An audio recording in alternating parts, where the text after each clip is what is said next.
Intelligence. You can begin your recording.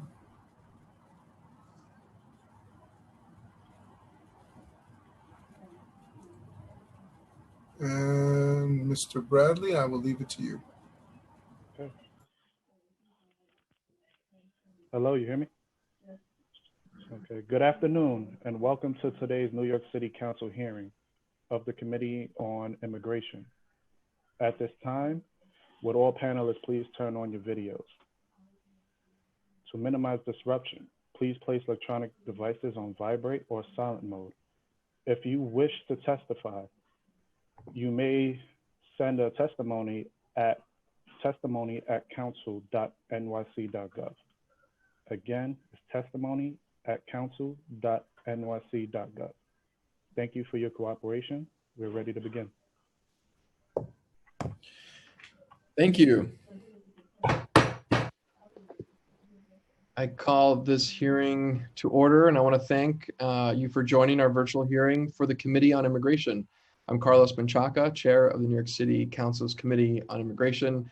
Today, the committee will be examining immigrant exclusion in COVID-19 response.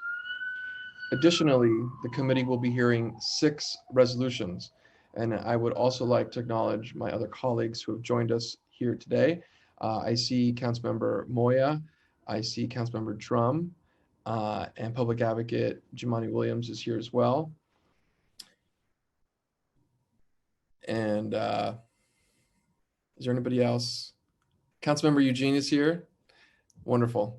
Thank you for joining, and any other members that I missed, I'll bring them back later today. The resolutions before the committee are the following. Resolution number 1399, sponsored by myself, calls on the New York State Legislature to pass and the governor to sign A10433 and S5167, which would allow for the state agencies, municipalities, and authorities to provide state or local public benefits, regardless of immigration status.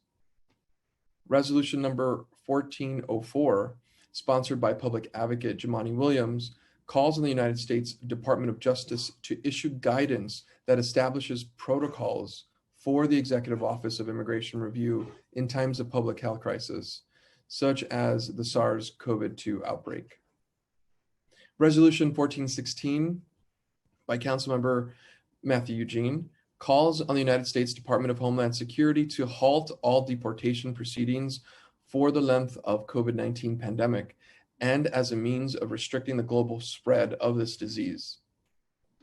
Resolution 1417 by Councilmember Matthew Eugene, calling on the Department of Homeland Security to place a moratorium on all removal proceedings for employment-based status holders that suffered a loss of employment during or due to the COVID-19 pandemic.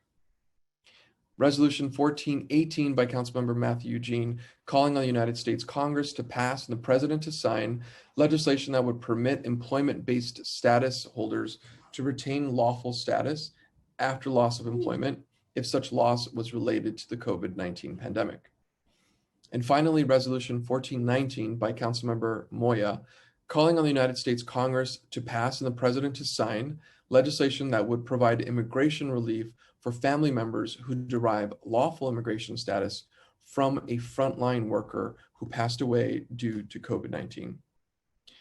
And at this point, I'd like to ask Councilmember Moya to speak on his resolution before I talk about mine. Councilmember Moya, are you ready?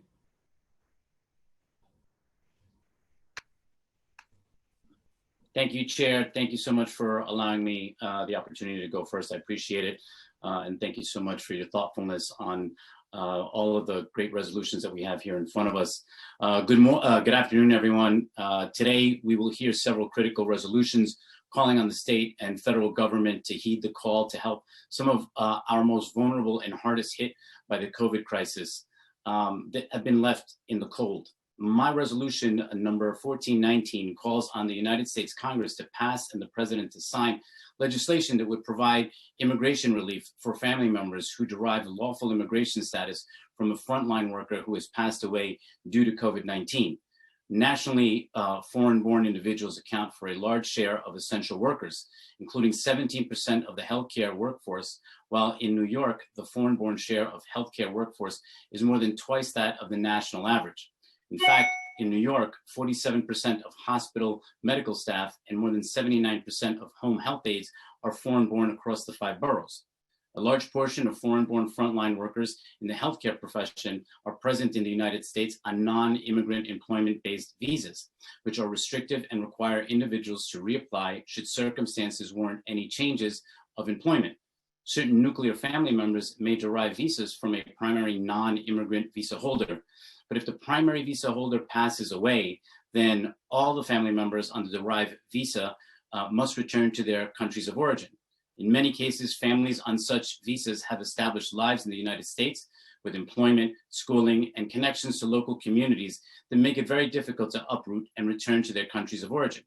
It is imperative that Congress enact legislation to ensure that families do not lose their lawful status as a result of the fatal contraction of COVID-19 by their frontline working family members.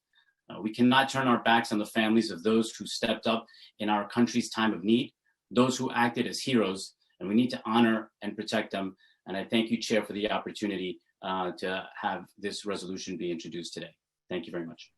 Thank you for that work on that resolution. And I'm also looking forward to hearing from public about all the resolutions. At this time, I'd also like to ask Public Advocate Jumaane Williams to speak on his legislation.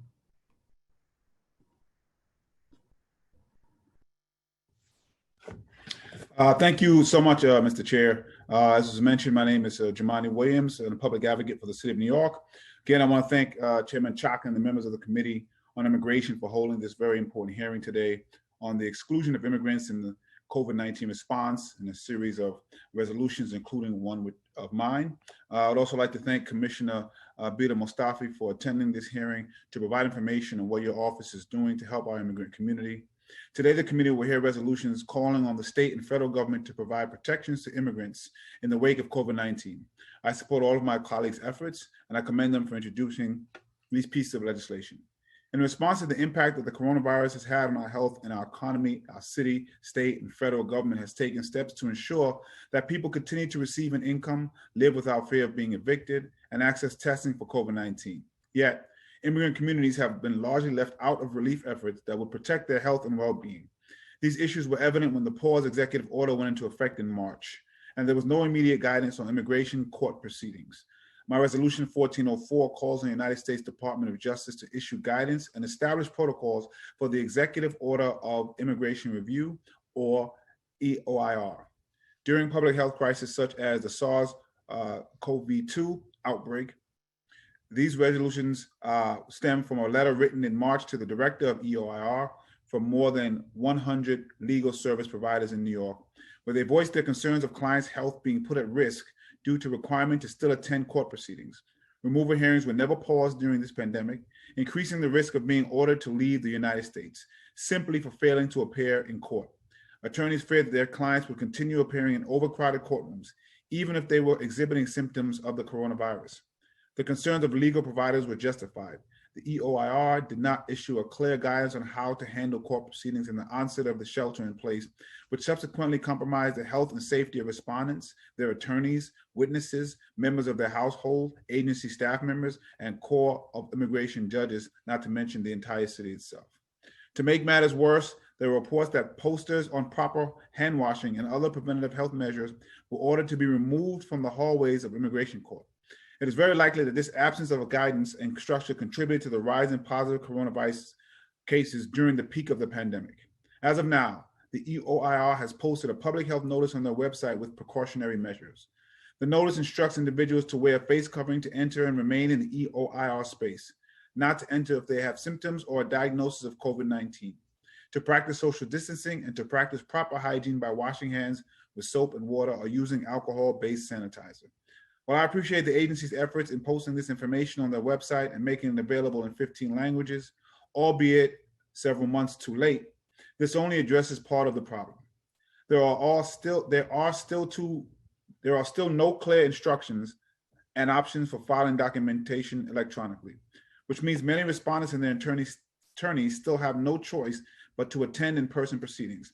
Advocates and public defenders have expressed their frustration at the size limit of the EOIR's e-filing, and the agency has said itself that it cannot provide technical support or confirmation that electronic filings have permitted for ongoing cases. There is a clear technical problem in the agency's operations that they have yet to fix. Last, but definitely not least, there is an apparent absence of oversight in ensuring that each EOIR office across the country is following the same set of standards for filing procedures, information distribution, and hygienic practices. Citizenship status may be a legal matter, but no human is illegal. Therefore, it is our responsibility as elected officials to protect the health of every individual inside our borders. We do this by making sure everyone has access to information in their native language, that paperwork can easily be filed electronically, as we are still confined to a virtual world, and that no one has to sacrifice their health to remain in this country. So I just want to say thank you. I sadly don't expect much from this particular administration, but I'm glad that we have people on this call, and I'm thankful to the chair of this committee for their leadership in doing what we can to protect all of our residents. Thank you. Thank you, Public Advocate, for your advocacy on this. And when the city council passes this, it'll have the strength and power of the city of New York behind it. Thank you. And we can hear from Councilmember Matthew Eugene on your resolutions. Thank you very much, Chairman Cheka, for your leadership of the Immigration Committee during this very difficult time for all New Yorkers. And I also want to commend and thank you, along with my colleagues on the Immigration Committee, for helping us protect the immigrant community against the spread of COVID-19. As a public health servant representing a majority immigrant in my district, in the Brooklyn, I am all too aware of the challenges and risks posed within our immigration system pertaining to the proper treatment of the deportees during the COVID-19 pandemic. There remains a major concern that the deportees who may have contracted the COVID-19 are put in danger of spreading this horrible disease upon their return to their country of origin, unless more stringent safety measures are put in place. That is why I'm sponsoring Resolution 1416, calling on the United States Department of Homeland Security to hold all deportation proceedings for the length of the COVID-19 pandemic as a means of restricting the international transmission of this disease. We know that the Department of Homeland Security has already put in place measures that they feel are appropriate to prevent against the spread of COVID-19. But as with any infectious disease that has the ability to mutate and change its pathophysiology, it is important that we take more precautions with deportees so that their transport does not become an even greater health risk to the country they are returning to. I believe this is a necessary measure that must be adopted by the Department of Homeland Security in order to maintain the health and the well-being of the United States, as well as the global community. In addition, I'm sponsoring Resolution 1417, calling on the United States Homeland Security to place a moratorium in all removal proceedings for employment-based status holders that suffered a loss of employment during or due to COVID-19 pandemic, as well as Resolution 1418, legislation that will permit employment-based status holders to remain lawful status after loss of employment if such loss was related to COVID-19 pandemic. This public health crisis has put a spotlight on the hard work and labor of our immigrant workers, many of whom are our cab drivers, essential workers, health professionals, and small business owners. They are the strength of our local economy, and they risk their life to keep our city and our country moving forward during the worst part of this pandemic. Now, it is time when we must do everything that we can, when we must do what is right to continue to protect our immigrant community from losing their legal status and facing removal proceeding due to circumstances beyond their control. And I want to thank Abani Ayuja, Elizabeth Crow, Florentine Cabori, Jeff Baker, Brian Crow, and all those wonderful colleagues, whether they are staff of the City Council or my colleagues in government as City Council member. I want to thank all of you for your effort, for your dedication, for your passion to continue to protect the immigrant community. And to you, Chairman Shaka, thank you so much for your leadership. Thank you for your dedication and your passion in protecting our immigrant people, because they make United States what United States is about. They make New York City, New York City, and we cannot do nothing without them. Thank you so very much, and God bless you all. Thank you. Thank you, Councilmember Matthew Eugene from Brooklyn. And those are the sponsors. And I just want to say how proud I am of this council and all the staff that have worked on these resolutions. I'm going to speak on my resolution, but as you can see, the Immigration Committee has been hard at work, really responding to this crisis when it comes to our immigrant communities. On the reso that I'm introducing, 1399, I do not want to understate the meaning of this legislation currently being considered by the state legislature. We could be the first state in the nation to allow eligibility for state and local public benefits to be extended to all state residents, regardless of immigration status. Many advocates have asked the council to fund direct cash assistance for immigrant New Yorkers during the pandemic, and this bill would not only allow us to provide this, it would be even more far-reaching. New York City could provide safety net benefits to all residents, regardless of immigration status. In January, having no idea what lay before us, I opened our first committee hearing of the year by underscoring my firm belief that when we discuss policies to care for our sick, protect our neighbors from bad landlords, or better educate our children, we are necessarily talking about immigrant New Yorkers. In this committee, as we have overseen the city's efforts to make life better, safer, and more affordable for all, we ask questions about how all policies affect immigrant New Yorkers, not because they are a special class to consider, but because they are New Yorkers. I and this committee have been focused on highlighting the gaps in services that immigrant New Yorkers face. And just in the past 2 years, we have discussed how immigrant New Yorkers often fear accessing healthcare due to cruel federal policies such as public charge. We have discussed the lack of adequate mental health services for immigrant communities and how to support immigrant-run small businesses. We received data in annual reports from the Mayor's Office of Immigrant Affairs that highlights the disparities in health insurance, overcrowded living arrangements and rent burden, and poverty in immigrant communities. And in these past 6 months, we have seen how all of these disparities have contributed to the disproportionate devastation the COVID-19 pandemic has wrought on our immigrant neighbors. Today, we are here to discuss lessons learned, what we need to do better to prepare for potential of a second wave of COVID, and how we can begin to envision a recovery. While immigrants are disproportionately contracting COVID-19 and suffering fatal infections, with many dying in their homes in the spring, they were entirely forgotten by federal and state government entities. And at the local level, clear and appropriate messaging regarding the virus and city services were disseminated unevenly, often late and in insufficient languages.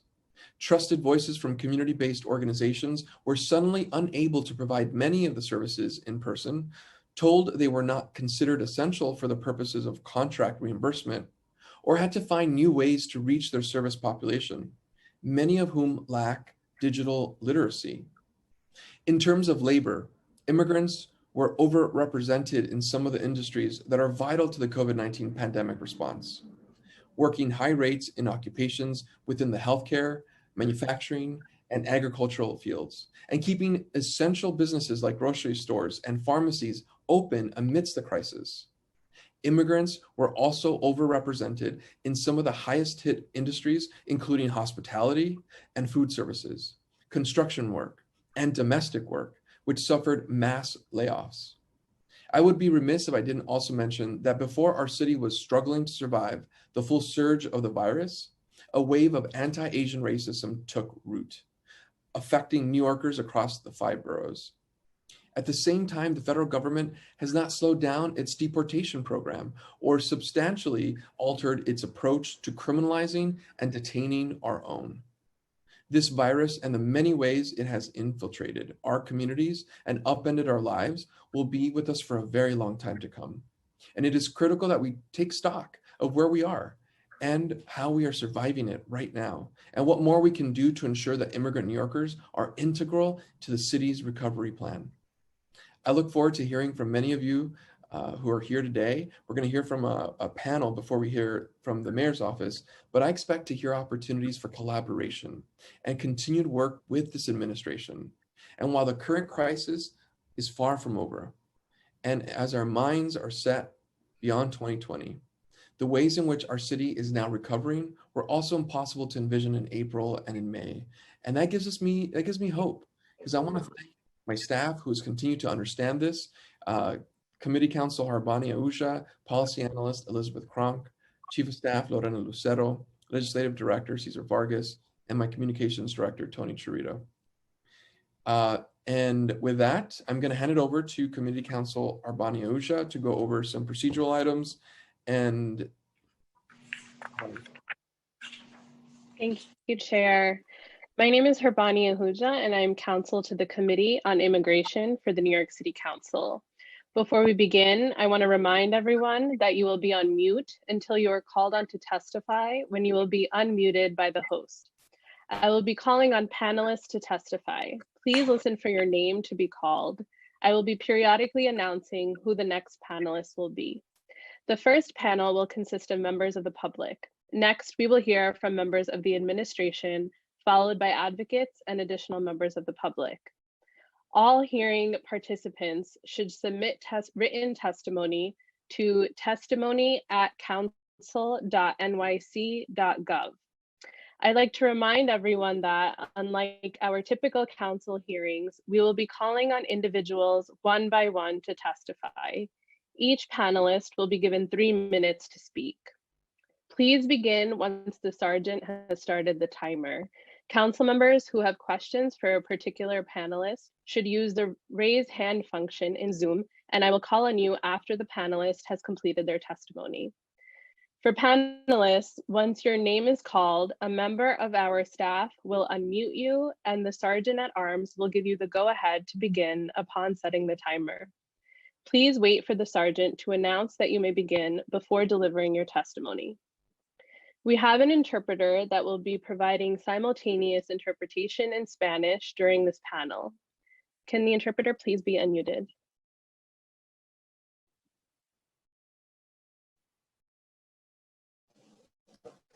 Okay. Thank you.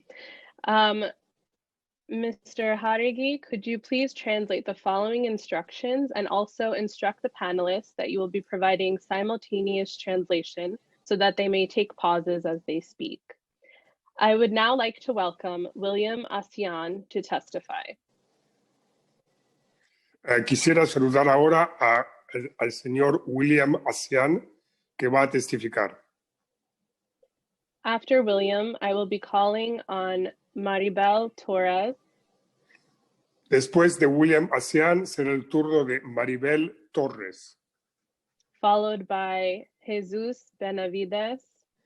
Luego será Jesús Benavides. And then Enoch Evangelista. Y después, finalmente, Enoch Evangelista. Thank you. William Asian, you may begin. Señor Asian, usted puede empezar. Your time will begin now. Hola, muy buenos días. Hello, good morning. My name, muy buenos días, mi nombre es Williams.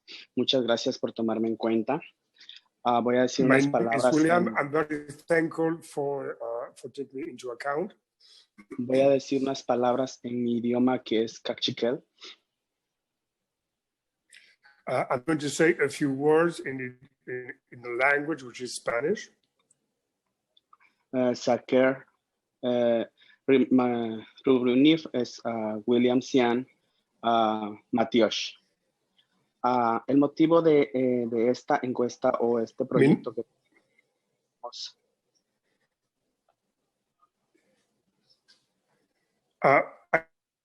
I don't hear.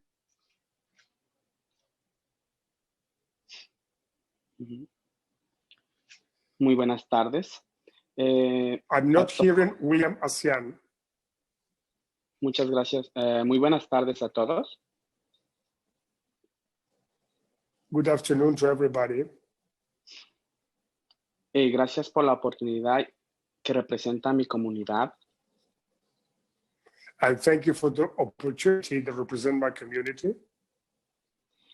Este saludo fue en Cachiquel, una de las 21 lenguas mayas de Guatemala. This salutation was in Cachiquel, one of the 21st Mayan languages.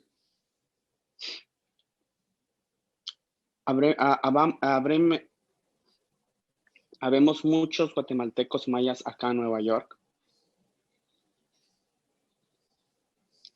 There are a lot of people from Guatemala of Mayan descent que trabajamos en la ciudad de Nueva York.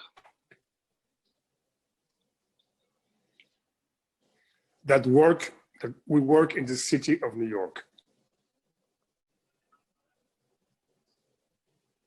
Mi nombre es William Cian, soy miembro del proyecto Justicia Laboral. My name is William Asian. I'm a member of the project Justicia Social. Uno de los miles de trabajadores esenciales que nos mantuvimos repartiendo comida durante la pandemia. We are essential workers that we were giving food during the pandemic. Agradezco la oportunidad del consejo que nos brinda el consejo del Comité de Inmigración del Consejo Municipal de la Ciudad de Nueva York.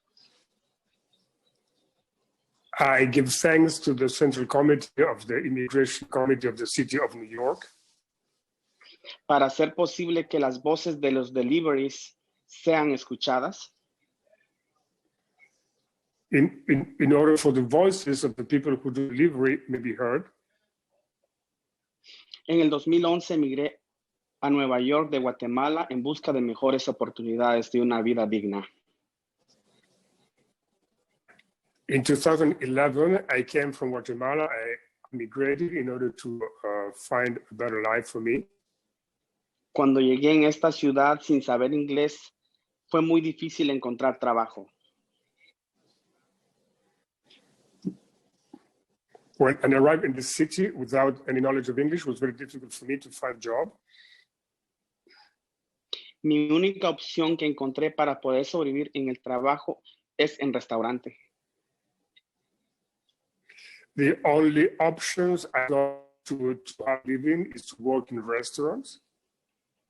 Antes de la pandemia y por muchos años trabajé tiempo completo como repartidor de comida en Manhattan en un solo restaurante.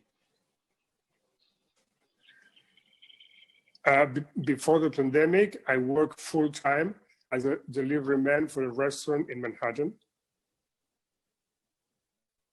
La pandemia cambió el destino de nuestras vidas. La gente trabajadora como nosotros fuimos los que sufrimos más.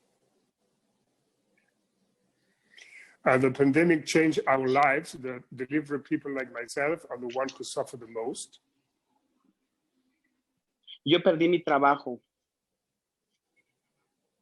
I lost my job. Mi trabajo estable porque el restaurante donde trabajaba cerró más de un mes. My full-time job because the restaurant where I was working closed for more than a month. Sin poder explicar para los desempleos, sin poder aplicar para los desempleos excluidos de todas las ayudas que tuve que concurrir a mis ahorros para poder pagar. Being excluded of every kind of social aid, I had to have recourse to my own savings to survive. Sobrevivir, pagar mi renta, mi comida y mis necesidades básicas, con miedo a infectarme del coronavirus. To survive, to be able to pay my rent, to feed myself, and be with the fear of being infected myself with COVID. Y sin opción a poder quedarme en cuarentena, tuve que salir a trabajar como repartidor de comida y entregando productos en los restaurantes. I didn't have the option during the confinement to stay home. I had to go out to work as a delivery man for food and for restaurants. Muchos de nosotros vimos forzados a trabajar como ¿Verdad? repartidor de comida a domicilio. Many of us were forced to work as delivery people, home delivery people for food. Mediante las plataformas DoorDash, Relay, Postman y otros. Through the sites, many sites like Dorman, Foreman, etc. Estas plataformas que ofrecen servicio al consumidor cambiaron nuestra realidad y condiciones laborales. These platforms that offer service online change completely our lives. El aprender nuestros trabajos, tuvimos que recluir a trabajar usando estas plataformas y enfrentando una nueva cruda realidad. We have to face a very different and cruel reality working through these platforms. Durante la pandemia, para poder ganar $400, muchos tuvimos que trabajar más de 50 horas. During the pandemic, in order to earn a little more than $400, many of us had to work more than 50 hours a week. Muchos abusos, a pesar que nosotros mismos teníamos que comprar nuestras bicicletas. There were many abuses we suffered. For instance, many of us had to buy our own bikes. Nuestro propio equipo de protección personal, como cascos, chalecos, mascarillas, guantes, luces. We had to buy our own protective gear, like helmets, gloves, masks, lights. Estas aplicaciones nos roban nuestras propinas, muchas veces injustamente sin poder reclamar. These sites online steal from us our tips most of the time.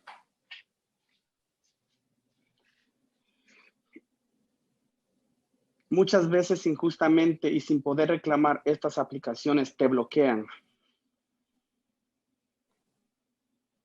Many times, without the opportunity to ask for our tips, these platforms just prevent us to get in. Estas aplicaciones te bloquean cada vez que un cliente te da una queja o un comentario negativo o ofensivo. These platforms just block you and prevent you from working every time a client makes a negative review of you. Sin poder defendernos, estas aplicaciones te quitan la oportunidad de trabajar, ya que te bloquean. Yeah. Without the opportunity to defend ourselves, these platforms take from us the opportunity to work without any kind of defense on our parts. Como represalia, el trabajo es cada vez más inestable. As a result, the work is more and more unstable. Y con mucho más riesgo, ya que muchos tenemos que enfrentar violencia cada vez. And much riskier because many of us has to face more and more violence in our work. Que intentan robar nuestras bicicletas, nuestra herramienta de trabajo. They try to steal our bikes, which is our tool with which we work. William, sí, le quiero decir gracias por su testimonio y si lo escribió, lo podemos entregar, si lo puedes entregar oficialmente para el comité. I'm just saying thank you to William for his testimony, and if you wrote out the rest of his testimony, we want that officially submitted to the City Council. Y muchas gracias por tener la confianza en estar aquí con nosotros hablando de su testimonio, lo que pasó. Queremos hacer algo y sin su testimonio no vamos a saber qué está pasando con ustedes como trabajadores. Muchas gracias. Muchísimas gracias, bendiciones y gracias por tomarnos en cuenta y esperemos que nuestras voces como inmigrantes sean escuchadas a través de este video y todos los concejales que están en este día. Bendiciones. But thank you very much for hearing me, and it's a good opportunity that all our voices have been heard by the committee. Thank you very much. Thank you. Thank you for your testimony, and thank you, Mr. Jauregui, for the translation. Next, I'd like to call on Maribel Torres and then Jesus Benavides to testify, who will be accompanied by Yesenia Mata for translation. Thank you. Your time will begin now. Sí, buenas tardes. Mi nombre es Maribel Torres. Soy miembro de La Colmena y vivo en Staten Island. El día en que la ciudad cerró, estaba trabajando como trabajadora doméstica. Durante esta semana me pidieron que limpiara profundamente ciertas casas. Mientras limpiaba con profundidad algunas de estas casas, me preocupaba mucho enfermarme, no solo por COVID-19, sino también por los químicos que estaba usando para limpiar a fondo. Son productos químicos que pueden dañar mi salud. Muchas de nosotras, mujeres inmigrantes que somos trabajadoras domésticas, estamos siendo utilizadas para hacer este tipo de trabajos y seguimos siendo excluidas e ignoradas por esta administración y el gobernador. Ahora que la ciudad se está abriendo parte a parte, ¿a quién creen ustedes que se está pidiendo que haga la limpieza profunda? A mí, a nosotras, a las trabajadoras domésticas inmigrantes. Y me preocupa mi vida como madre, como esposa, como trabajadora esencial. Pido que no me excluyan de ningún alivio económico. Pido también a que esta administración entienda la pieza fundamental que somos para esta ciudad, para que esta ciudad funcione. Gracias. My name is Maribel Torres. I am a member of La Colmena and I live in Staten Island. The day that the city shut down, I was working as a domestic worker. During that week, I was asked to deep clean certain homes. While deep cleaning some of those homes, I worried deeply about getting sick, not just because of COVID-19, but also because of the chemicals that I was using to deep clean. They are hazardous chemicals that can cause damage to my health. Many of us immigrant women who are domestic workers are being used to do this type of work, and we continue being excluded and ignored by this administration and the governor. As the city has been opening up part by part, who do you think is being asked to continue doing the deep cleaning? Me, the immigrant domestic worker, and I worry about my life. As a mother, as a wife, as an essential worker, I ask not to be excluded from any economic relief. We deserve a fund that will support the efforts we have contributed to keep the city running. I also ask for this administration and this governor to understand the fundamental piece that we are so this city can continue working. Thank you. Gracias, Maribel y Yesenia, por su testimonio y por tener la confianza de estar aquí con nosotros y por el trabajo que hace para su familia, para sobrevivir. Muchas gracias. I would now like to call on Jesus Benavides to testify. Your time will begin now.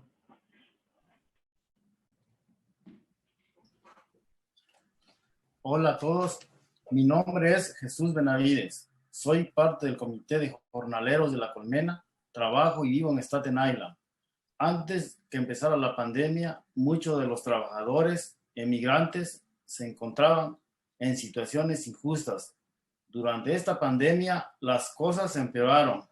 los jornaleros fuimos los primeros a quienes no le pagaron. Fuimos los primeros en perder nuestro trabajo, pero también los jornaleros ayudaron para que la ciudad siga funcionando.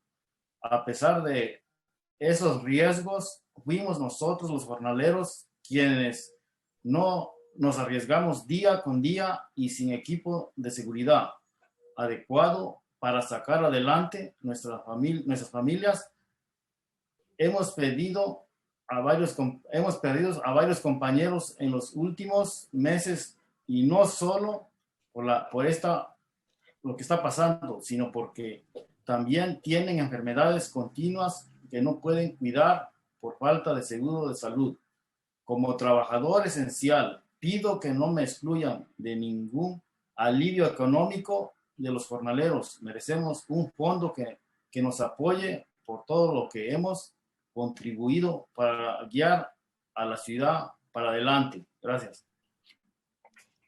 My name is Jesus Benavides, and I am part of the Labor Committee group in La Colmena. I work in live in Staten Island. Before the pandemic began, many of the immigrant workers were in unfair situations. During this pandemic, things got worse. The day laborers were the first who were not paid. We were the first to lose our jobs, but we were also the first to help the city continue functioning. Despite these risks, it was us, the day laborers, who took risks day by day and without the proper safety equipment to support our families. We have lost several colleagues in recent months, and not only because of what is happening, but also because they have continuous illnesses that they cannot take care of due to the lack of health insurance. As an essential worker, I ask you do not exclude me from any economic relief. The day laborers deserve a fund. They deserve support for all the contributions that they have provided to the city. Thank you. Muchas gracias, Jesús y Yesenia, por su testimonio y igual por tener la confianza en estar aquí y hablar de su historia. Armani? Thank you for your testimony. Next, we'd like to call on Enoch Evangelista to testify. Mr. Hadergui, could you please provide interpretation for Ms. Evangelista? Thank you. Your time will begin. Muy buenas tardes. Mi nombre es Enoch Evangelista Vázquez. Soy del Estado de México.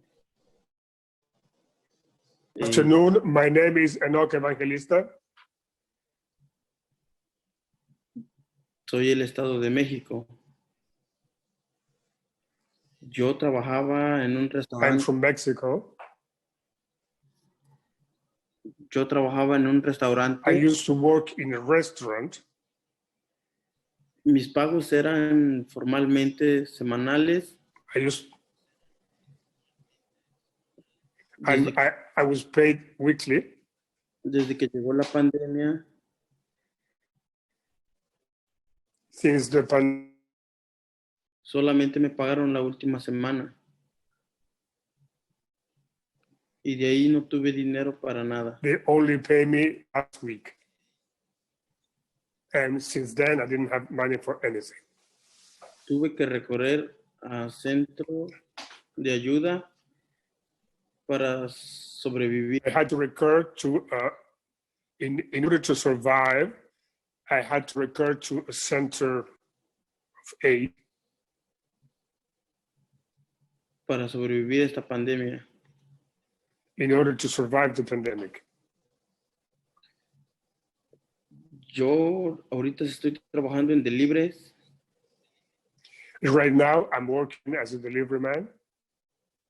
Y tengo miedo de infectarme. And I'm scared of being infected. Tengo miedo y la verdad la paga es muy barata. I'm scared. I'll be honest with you. The pay is very low. Trabajo los 7 días. I work 7 days a week. Desde que amanece hasta que oscurece. Since dawn till sunset. para poder comer. In order to eat. Sorry, Enoch, si puede pausar por un momento. There's an issue with there's a lag time from the translator, and I'm hearing it.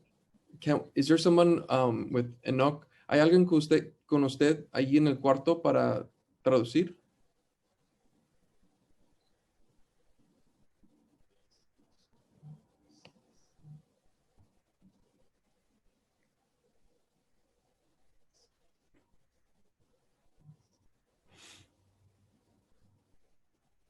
Okay, I think we might have fixed what's happening. Can we try again with the translator, with Jorge?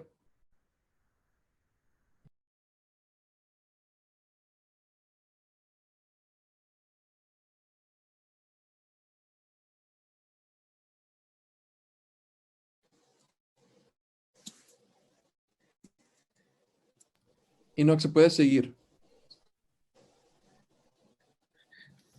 Nosotros como inmigrantes también tenemos derechos. Como inmigrantes también tenemos derechos a... We as immigrants, we also have the rights que nos traten todos por igual. that be treated fairly as anyone else. Yo me han discriminado por ser mexicano. Discriminated for being Mexican.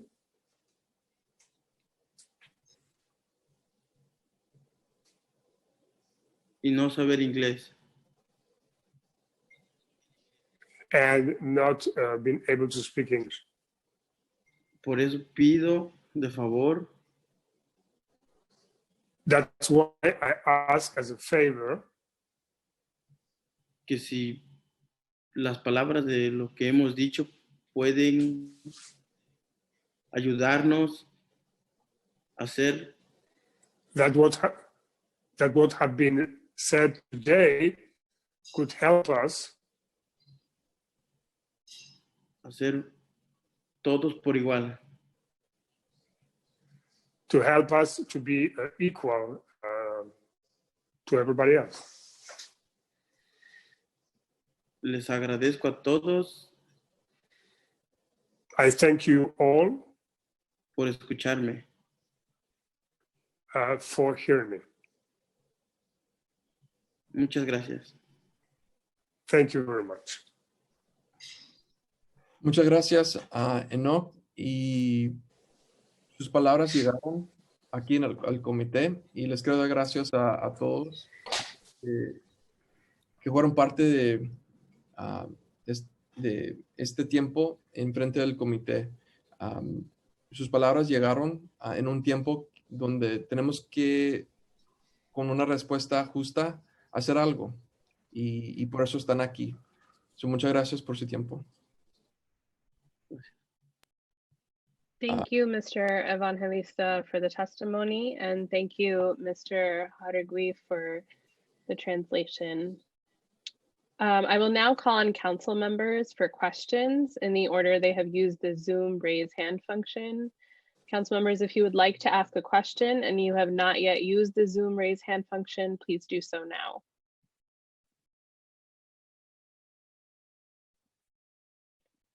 Seeing no hands, we'll move on to the next panel.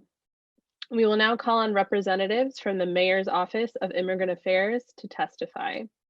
MOIA testimony will be provided by MOIA Commissioner Bita Mustafi. Additionally, Director of Policy and Legislative Initiatives, Jean Bay, will be available for answering questions. As a reminder, during the hearing, if council members would like to ask a question of the administration or of a specific panelist, please use the Zoom raise hand function and I will call on you in order. Before we begin, I will administer the oath. Commissioner Mustafi and Jean Bay, I will call on you each individually for a response. Please raise your right hands. Do you affirm to tell the truth, the whole truth, and nothing but the truth in your testimony before this committee and to respond honestly to council member questions? Commissioner Mustafi? Yes, I do. Thank you. Dean Bay?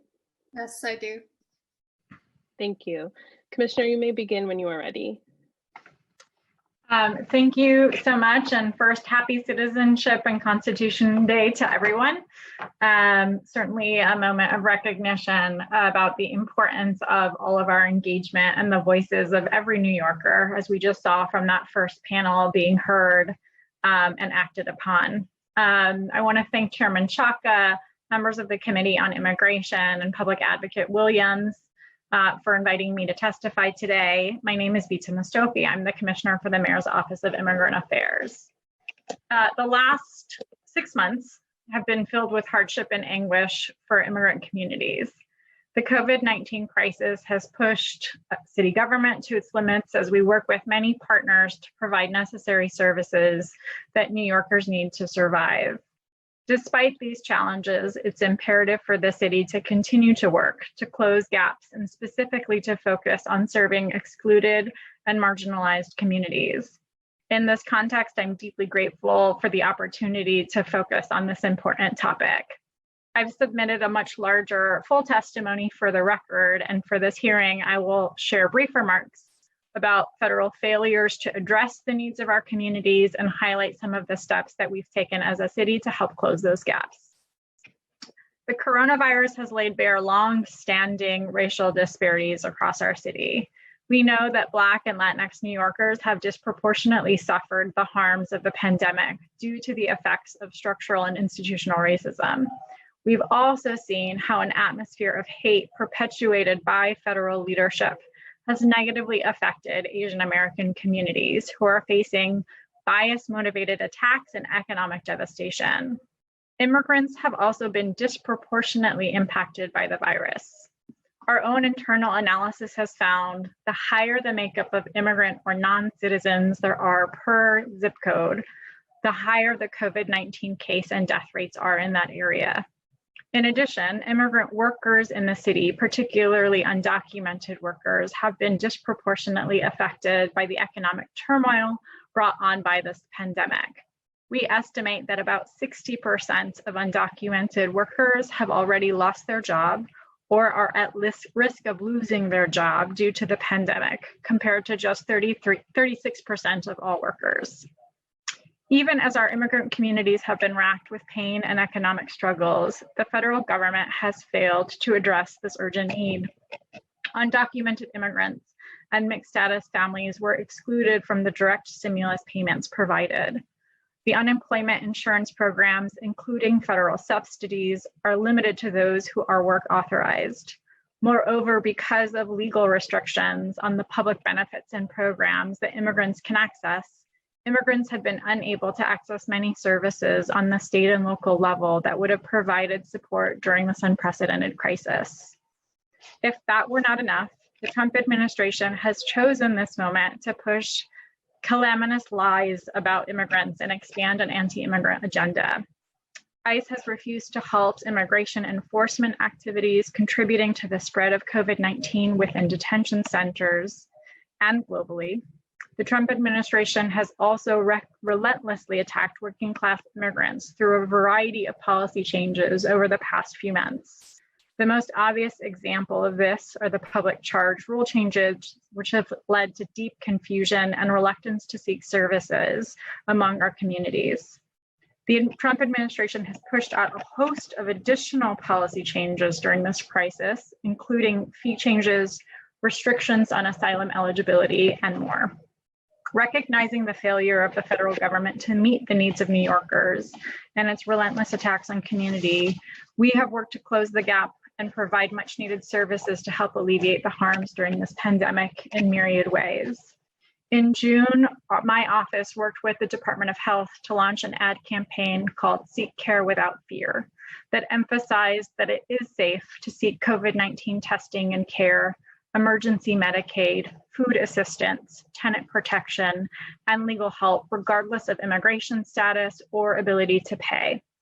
Campaign messaging was included in all of our outreach and digital engagement and translated into 25 languages. Moya also led the city's thinking on how to incorporate language access into every part of COVID response. Language and other barriers make it particularly difficult for immigrant communities to access the information that they need. From the beginning of the pandemic, our focus was to communicate necessary information to all New Yorkers so that they could access city services.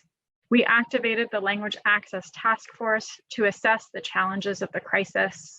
We provided guidance and technical assistance to members of the task force on best practices and hosted 2 convenings with agencies' language access coordinators to address specific agency challenges. In addition, our team delivered an almost 6-fold increase in translations compared to last year. Moya remained open and continues to provide services with modifications in operations to ensure staff and clients both remain safe during the pandemic. While IDNYC enrollment sites have been temporarily closed, online renewals continue to be processed, and we are in the process of phasing in a reopening plan for physical sites. Our community services team remains more active than ever, fielding constituent concerns and calls. Our call volume has drastically increased from just 209 calls in the first 3 months of the year to nearly 4,000 calls between April and August. Our legal services providers have adjusted their focus with supplemental funding to address additional complications due to the COVID-19 world. Specifically, we were able to allocate funds to the Rapid Response Legal Collaborative to assist and represent immigrants detained during the pandemic. Similarly, in light of the particularly severe effects of COVID-19 on low-income immigrants, we provided approximately $200,000 to cover application fees for those who were unable to pay their filing fees at this moment. In addition, we provided funding to cover DACA renewal fees for approximately 300 DACA applications. The city also partnered with the Open Society Foundation to create the COVID-19 Immigrant Emergency Relief Program. With a $20 million grant, it allowed us to provide direct payments of between $400 and $1,000 for individuals and their families in partnership with community-based providers across our city. This funding has provided a critical infusion of funds for families, but addresses only a fraction of the need in our city. In addition, we've used interest in this program to connect immigrant families to other resources and programs that are available to them. We also supported the Mayor's Fund and Human Resources Administration to secure private funding to help New Yorkers, regardless of status, receive assistance to pay their funeral expenses for loved ones. The COVID-19 Burial Assistance Program helped address the exclusion of immigrant families from the state and city's existing program. Some IDNYC staff have been reassigned to this program to help with intake, given our extensive experience working with immigrant families. Health access is more important than ever during a global pandemic, and we've worked consistently with our partners at New York City Health and Hospitals on a variety of health access initiatives, including the Test and Trace program and the expansion of NYC Care in advance of that program. Finally, we work closely with a variety of city partners to reach immigrant New Yorkers about COVID-19 specific guidance and programming that the city or other government actors had created in response to the pandemic. As I end, I want to take a moment to recognize the crucial backbreaking work that community-based organizations have taken on during this time on their own and in many ways in partnerships with the city. Without their help, much of the work that we have done to serve the immigrant communities left out of federal relief would not have been possible.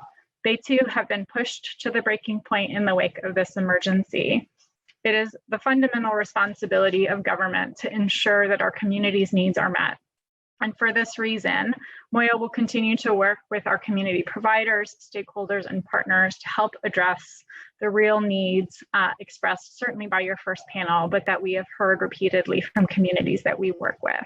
Thank you again for calling this hearing, and I look forward to answering your questions. Thank you, Commissioner, for your testimony. I will now turn it over to questions from Chairman Chaka. Commissioner, please stay unmuted if possible during the question and answer period. Thank you. Chairman Chaka, please begin. Thank you, Commissioner. It's been a while since we've been together like this, and so I just want to say thank you, and I hope you are healthy, you and your family. Thank you. Likewise. Recharged. There's a lot of work ahead of us, and so I welcome our partnership in full steam. And I just want to acknowledge to the first panel, and their words were incredibly impactful.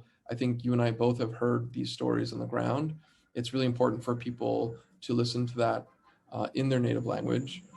I know that the language access, and even as we struggle through the language access and translation, it becomes a thing that we all can try to make better in this world. And the most important thing is that their voices are heard. And so thank you for your patience and compassion as we move through this. My first question really is to the incredible work that you've done, and we've kind of seen the city activate. What were the actual programs and services that Moya suspended during March and April and really throughout the pandemic? Can you kind of walk us through the things that were shut down? You talked about IDNYC and some other things, but give us a sense about what actually stopped. Sure. I'm happy to say nothing fully stopped. Everything had a pivot or transition. And the thing that was really like fully halted was our ability to do in-person IDNYC enrollments for many obvious reasons. But for those less aware, we, as you know, designed this program to be co-located at locations where we know immigrant dense communities are using services or benefits. And when all of our host sites closed, we were left with no option but to also close, and have been spending a lot of time to assess both the safety needs of our staff, but also the host sites and the public as we reopen, and hope to have more to share there. We did pivot a whole team to focus on renewals by phone, which is really amazing. So contacting, I think at this point, it's over 25,000 New Yorkers to remind them of their ability to renew, helping people through that process, and a myriad other ways in which we continue renewal online. And so the additional programming, so I'll start with legal initiatives. So our Action NYC program in particular, all of the sort of initial screenings pivoted to telephone or telephonic initial screening. So all of our providers adjusted swiftly to move their sort of intake or screening process telephonically. They have continued in this manner since the start of the stay-at-home order, but kind of come to the office as needed for paperwork and things like that. So those services remain. We saw an initial dip in utilization of our hotline for obvious reasons, I think in March and maybe a little bit of April, but then it spiked again. We actually made a concerted effort to get the word out that the hotline was still active and available, that people could still reach out, and we saw those numbers go back up. And certainly spike recently when kind of big decisions have come down, like DACA and public charge decisions. Can we hone in just on the hotline? I'm really interested in that spike of re-engagement, and what questions were you fielding from that hotline? Sure. So our Action NYC hotline, which is run by Catholic Charities, our partner on the ground, we worked with them to just, ensure that it was operable and had moved safely to continue operations. And that was true pretty immediately. So there wasn't a gap in service there. But I think, like with all New Yorkers, and we've talked extensively with them about this and with our legal services providers, those initial months, people weren't reaching out for a first-time immigration consultation, for example, right? It was really about people's survival and safety. And so I don't think any of us were shocked that we saw some lower than average numbers, but we did want to ensure that the fact that we remained open was something that New Yorkers were aware of. So my team actually worked on a concerted campaign to get that information out, and we saw those numbers go back up. And then we saw spikes as key decisions came down, and we were again sort of pushing out the availability of the hotline for information. I would say still kind of DACA, public charge, and sort of the perennial questions that we've been seeing the most of remain the same. And I just want to get us what you're talking about, like this survival. Were people calling about food, those kind of non-legal, non-DACA specific issues? So I just want to separate two things. So the Action NYC Legal Helpline, which is really designed and intended to be migration counselors that can assist folks with specifically immigration legal questions or connect folks to appointments with our legal service provider network, versus our constituent services line, which you heard me testify saw just a dramatic spike, right?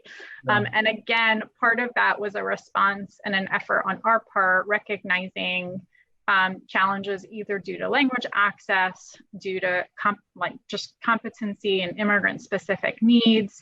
We pushed out with much greater intentionality our direct line for folks, instead of recommending necessarily always having to go through 311 or to connect with a particular or other agency. Our team could assist folks as sort of assistance in case managing them to different needs.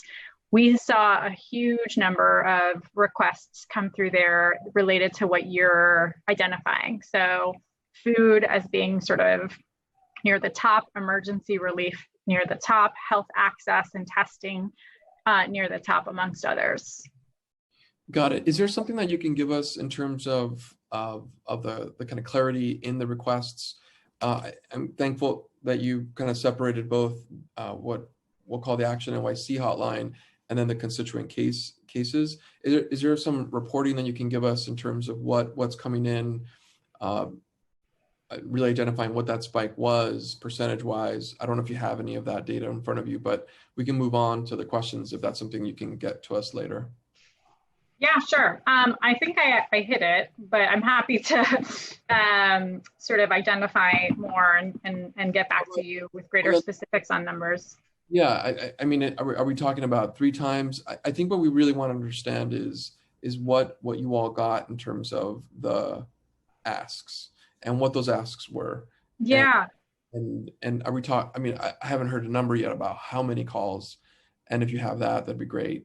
Yeah, so I testified to the number of calls, so nearly 4,000 between April and August, with additional callers that we received voicemails from and returned. So just a huge increase in volume that came through our hotline. Again, the number one request around emergency relief, secondarily around food, and thirdly around health access. But we can get you, a more clear breakdown. Awesome, thank you. I'd appreciate that. Let's move over to the census, the self-response rate and the non-response follow-up period. And to this day, I think we're all looking at a really devastating number and rate in general. How has Moya participated in activities to ensure the complete count? And can you tell us a little bit about what you might be doing in the next few days? Yeah. So this has been a priority of our office and our work, including during this pandemic, to ensure that we're working in partnership with the census team, as well as all of our community stakeholders on getting the word out. So I can speak a little bit to what we've been doing. Our team produced 16 of our own videos in different languages to encourage folks to participate in the census and to give key messaging and information. These were disseminated in different sort of more intentional ways through sort of things like WhatsApp or Kakao Chat, right? Being really intentional about how we were disseminating this information at this moment in a way that was safe, but also received by the intended audiences. We've also conducted regular sort of virtual census days of action The team has done, I think at this point, over 100+ town halls. Census is always included in those engagements as a key effort or priority. We regularly participate in sort of days of action, so getting out there, right? Particularly at this moment, whether it's at food pantries or at subway stations, at testing, sort of outside testing locations. The team has been engaged in those activities and coordinated with the census team. We've been doing weekly phone banks. If you want to participate in one, let us know, where the team comes together as Moya, as community partners with community members, and we reach roughly about 2,500 folks a week through that effort. They've also been doing texting efforts. So using different kind of platforms like Hustle to kind of get the word out and support the efforts of the census team.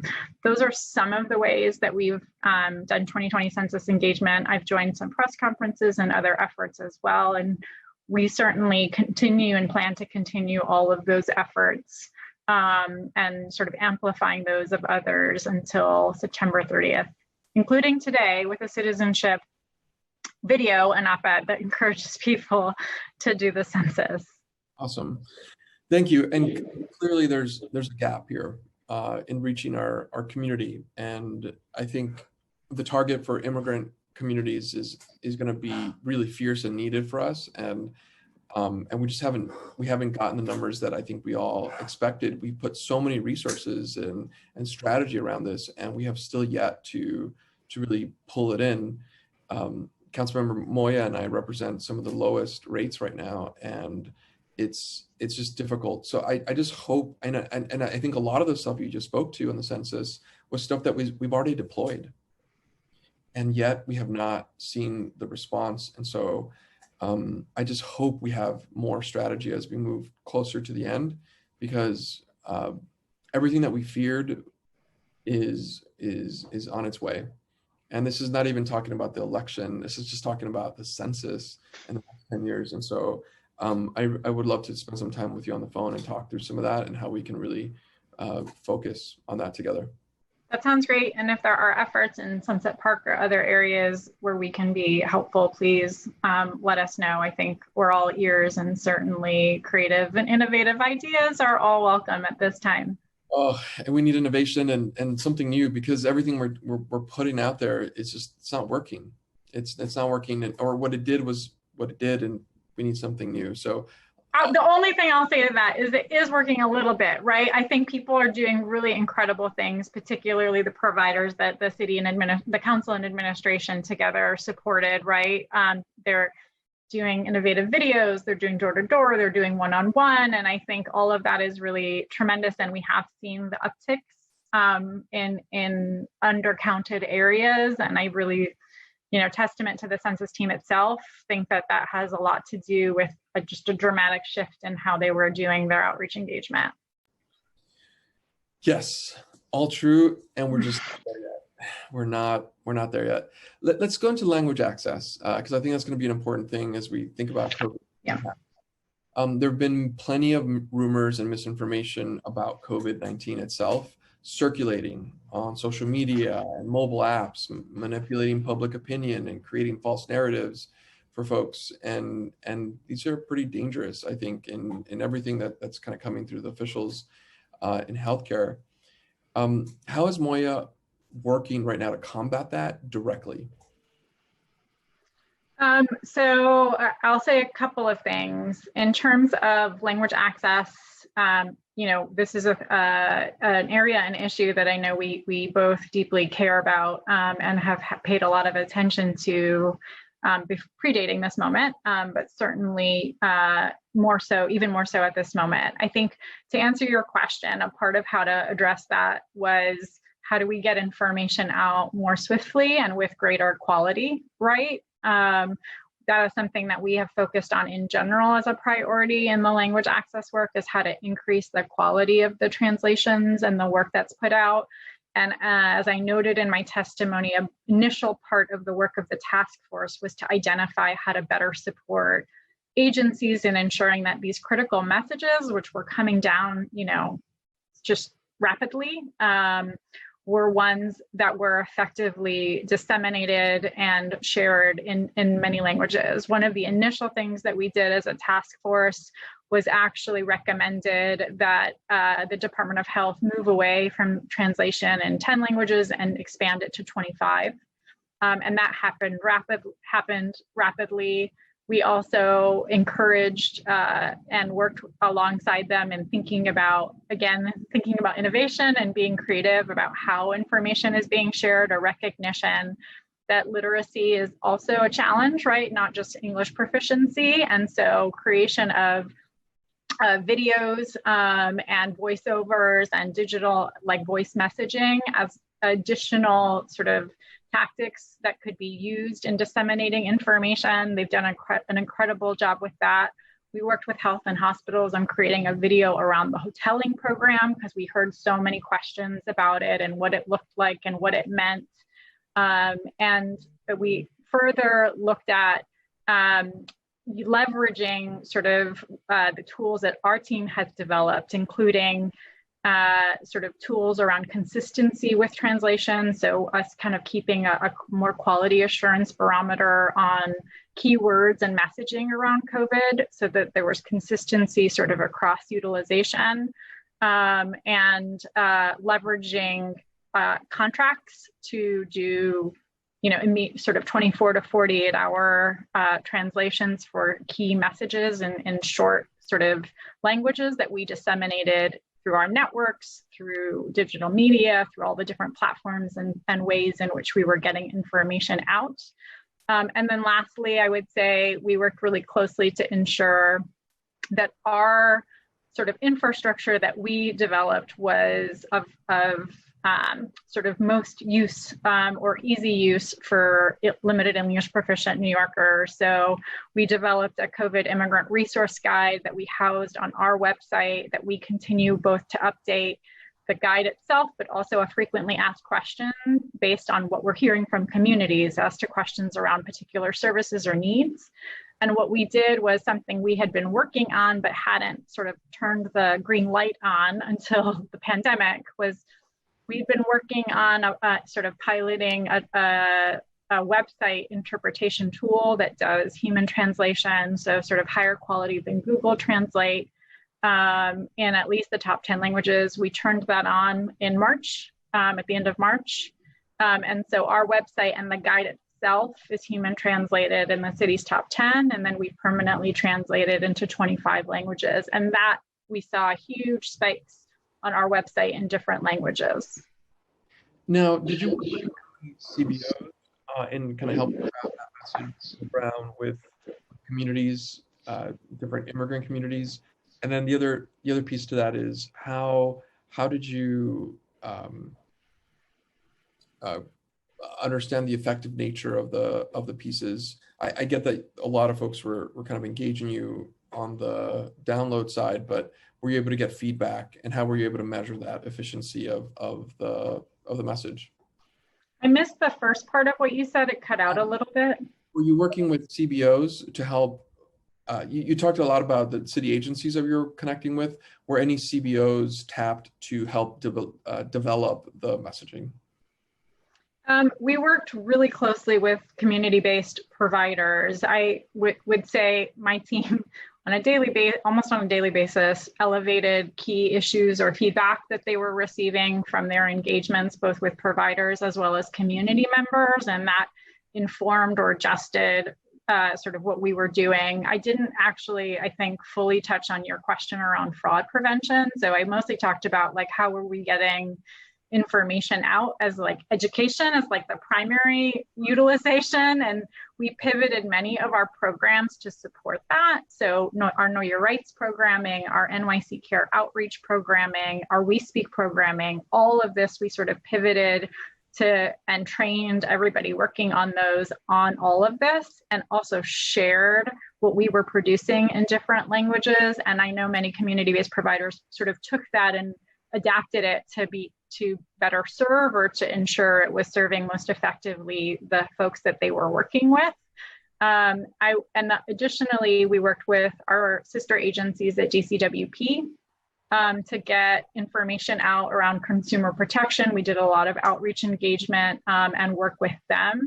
We also worked with the DA's offices. So the Staten Island DA Immigrant Task Force sort of reached out to us to think about how can we support them in sort of anti-fraud messaging. Our team actually developed videos for them in different languages for them to also be able to utilize. So lots of sort of different ways to address, I think, the question that you're raising. Yeah, and thank you for that. And I think part of that is really pivoting towards, one, acknowledging the work. No doubt, the crisis moment caught us all off guard in a lot of ways, and repivoting toward the messages that were coming down. We all lived that. I'm now thinking about next wave, and I'm not saying there's going to be one. What I'm saying is, how do we prepare? And so, are any of these structures, infrastructure, relationships in evergreen form? Like, are they going to still be there? Are they there forever now? Are they embedded into how Moya does what they do? Can you talk a little bit about that? Yeah, thank you for the question. It's a good one. So yeah, I think I testified to this effect when you had me the first time around, but I really do think that particularly on this front, it has strengthened a lot of sort of how we do this work and what we need in place to most effectively do it. And so we have been working a couple of things. One is to ensure that sort of the emergency translation contract is there and fully loaded as needed to assist if an emergency were to come down. So that is one key effort that we are ensuring remains in place and is something that we could leverage as needed. Another is we developed and have been working with agencies around additional guidance around website accessibility and are working closely with Do It to this effect. We have not returned to the task force, but certainly the task force is a key sort of utilization that we would go back to again, but it did serve the function that I think we needed it to around some of the best practices and other sort of guidance we were able to disseminate to agencies around specific translation needs. Additionally, we identified during this period 2 translation service providers that ended up providing free services, pro bono services, to our sister agencies. So sort of building out those relationships and ensuring that as we need to, we can utilize or rely on them. We also built out like we have a bank, but not in this way, a bank of city employees who were able to sort of do their normal course of business, who spoke different languages and could support with rapid translation that we haven't had to leverage at this moment, but certainly something we can return to as we need to. So those are some of the things, but certainly a lot more to both think through and also ensure, to your point, is putting us in a better place if there was to be a second wave or any additional crisis. Awesome, thank you for that. And again, thanks for really kind of offering the future work to kind of codify this and institutionalize this. Just to put a finer point on the emergency task force on language access, can we institutionalize that? Is that something that you can do and really kind of make that official and promote that? It is official. It's institutionalized at the Office of Emergency Management. Our team is always brought in. It's a couple of criteria get triggered, right? The scale of the impact in a particular area, the population that's impacted, and then we're brought in to provide guidance. But what we are continuing to do is meet sort of as a trifecta of agencies, OEM, our team, and DOH, even though others are no longer joining it. Got it. Thank you for that.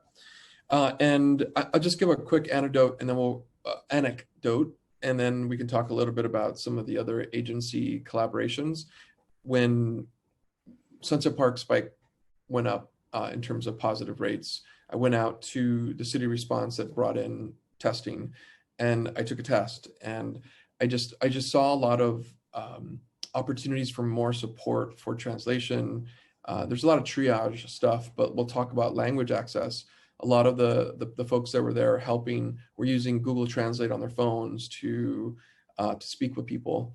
And it just felt like an opportunity there to really understand that. We gave it to your team, and I think there's been some changes, but I just wanted to kind of offer that as even as recent as when that happened at Sunset Park, we were still witnessing these gaps. Yeah.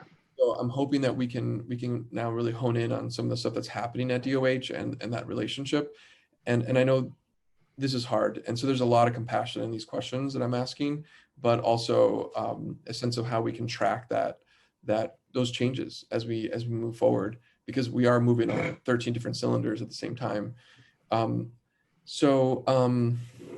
I don't know if you want to respond to that, but it's just more. Just to thank you for raising it. And certainly we worked with the Health and Hospitals and the test and tracing team initially actually in the design of the program, both in looking at linguistic and cultural competency needs and to ensure that as sites were set up, that was baked in. So not so happy to hear that that's not the experience, but when stuff gets elevated, it's helpful. It helps us address it. And that Sunset Park sort of a recent peak, there were a couple other things that were addressed to us that we work really closely with the test and trace program to ameliorate and receive positive feedback that it got better. So, I think to your point, no criticism, want to hear the challenges so that we can be responsive. Awesome. Thank you, Commissioner. So how has outreach and messaging from NYC Care shifted since the beginning of the pandemic? And how are they continuing to enroll folks as you've kind of moved to telephonic and internet-based communication? Yeah, so as you can imagine and know, so in the first few months, really the goal from Health and Hospitals was to ensure that sort of everybody was being directed centrally to receive support. And that doesn't mean that people weren't then being encouraged to enroll in NYC Care if that was an identified need. It just meant that the triaging had to happen in a different way to ensure at the sort of peak of hospital infrastructure being weighed down, that it was being managed in the most efficient way to support. So what we did was worked with the providers on the ground that we found this is the key piece of how we support the NYC Care program in messaging and ensuring that they had information about other resources and helping as they pivoted from in-person engagements to virtual or other engagements. Many actually, I know, sometimes it was just one-on-one, right? They would wait till a child went to bed and sit down on the phone with individuals to talk through resources available or how they could access testing or health support. And so that has continued, with the sort of notable exception, of course, that we advanced the rollout of NYC Care in Queens and Manhattan very happily by 4 months. We launched just a couple weeks ago at the beginning of September, the full citywide effort. And we not only continued recognition of sort of the importance of the on the ground work. We not only sort of did a new sort of round of funding for community providers in Queens and Manhattan, but have extended the sort of contracts that we have had with providers in the Bronx, Brooklyn, and Staten Island to continue this work. And those now it's about 30 organizations that speak different languages, that are working in different communities and different capacities, have, in this period of time, I know reached about 15,000 folks. And our goal is through this effort to ensure that the NYC Care program now being available citywide is really the front door for folks who are uninsured. We know it's about half of our undocumented population is uninsured. And we want to make sure people know that this is available to them and that they can enroll. I think if nothing else, a health pandemic speaks to why this is such a critical program, right? It's about having a primary care home. It's about having a safe space with your doctor that you know and that you trust and who knows you, right? Who could tell you, yes, you have a critical condition, you should not be doing these things, or you need to go get tested and this is how you can do it. And having that 24-hour number that you can call and ensuring that you have, that pharmaceutical access, right? It's underscores that much more what we inherently know, but has been a part of the heart and soul of what this program is. Yeah, awesome. And this is great. You know, you said 15,000. Is that engagement or is that enrollment? 15,000 enrollment. Engagement. Engagement. Do you have a sense of numbers on the actual enrollment? The full kind of gone through everything and are now enrolled. They're going to kill me if I give you the wrong number. I'm going to hold and just confirm that the number I think is the right number. Small businesses, because this is something that, you know, we just passed a law yesterday on the 10% surcharge for businesses. Many of our businesses are immigrant businesses. Tell me a little bit about your work with SBS, specifically on how getting information out about safety, reopening guidelines. Those things keep changing. They'll continue to change for a while. PPE. Tell us a little bit about that work specifically.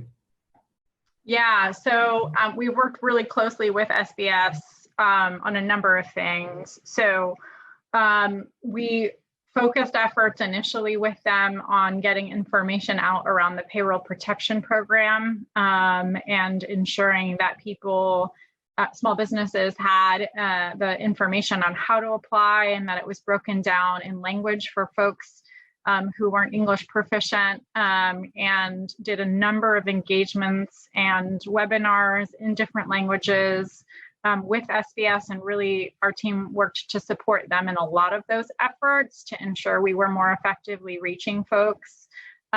We also worked to do and have continued to do PPE distribution. So we actually, this is a broader citywide effort, but I think we worked with some small businesses, with community-based organizations and others to identify PPE needs, and then we worked to distribute those and continue to do so. So that's been a part of what we do, as well as obviously SBS being focused on the constituents that they have been working with to this effect.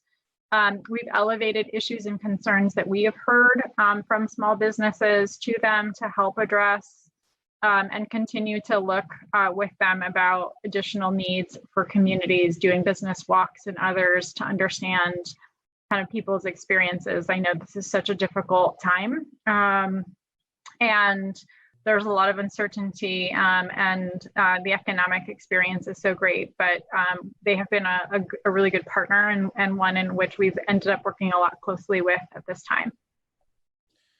Thank you. Moving over to the concept of fraud in general, and there's I think we're seeing a lot more opportunities for fraud and scam targeting immigrants. Tell us a little bit about what you're working on that with DCWP or NYPD specifically, or the DA's offices. Anything new and targeted on that front?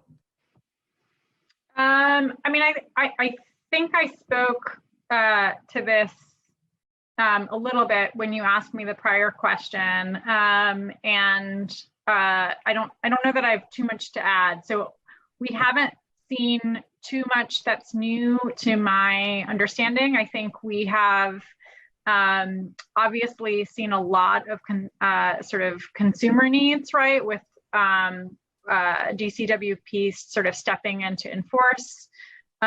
We've seen a lot of employers not abiding by the rights of their workers, right, in either enforcing paid sick leave or pay for work. And so we've worked closely with DCWP to both understand, monitor, and get information out about these things. We have worked with DCWP and the DAs to give sort of specific examples of fraud that we have heard of that have been elevated to us and our team. and ensured that we've incorporated in our fact sheets sort of our frequently asked questions, a Q&A for individuals. And I don't know, Jean, if you want to add anything. This is really something that you've also helped to lead. Thank you. Just one thing to add is that one of the things that we have discussed a lot with the DA's office as well as DCWP is that people buy into fraud because they really need resources and they don't know where to get them. And so one of the things that we really try to do is a lot of proactive outreach. So whether it's DA's office with their immigrant CBO partners that they have, or with the BCWP. So just making sure that we had a lot of, that's why a lot of the videos that we created were actually focused on city resources that are actually, available to everyone, to make sure that everyone knew that there are, legitimate resources and where they can get information and services that they need. So that was some of the work that we have done relating to virtual town halls and video, distribution to the people. Got it. Thank you. And I know we had already talked about it. I guess I was just looking, and there might not be anything specifically, so we can move on, but really looking at things like trends, any issues that are in progress right now, an investigation, not to talk about the investigation, but that NYPD is working and activating teams inside of the DA's offices and their immigration offices. So if there's nothing specific, then that's fine. But that's what I was trying to see if we can understand. We engaged early and often with certainly the DA's offices, as we do sort of regularly, as well as our providers and others. And I don't think beyond the sort of number one things that we were hearing, which really had to do with enforcement of things like paid sick leave and people's sort of wage and hour rights and things like that. We saw, and then generally like price increases or gouging that DCWP was enforcing in businesses. I don't think that we saw trends to speak to or sort of, focus on. We did focus, as I know you know, and spoke to in your opening remarks, on just the rise in hate crimes against particularly our Asian American communities across the city. And we worked really closely for several months with both NYPD and the Mayor's Office to Prevent Hate Crimes, as well as our Human Rights Commission, as a sort of cohort of agencies that met regularly and developed sort of responses to what we were seeing and different ways of addressing them. Everything from our own communications and information dissemination in town halls, to education and curricula and programming, to being responsive to complaints that people were receiving and investigations and sort of tracking them more closely. So that was one area where certainly we were working closely with NYPD on being responsive. Okay. And I'll just leave you with this. No need for response, but we'd love your support.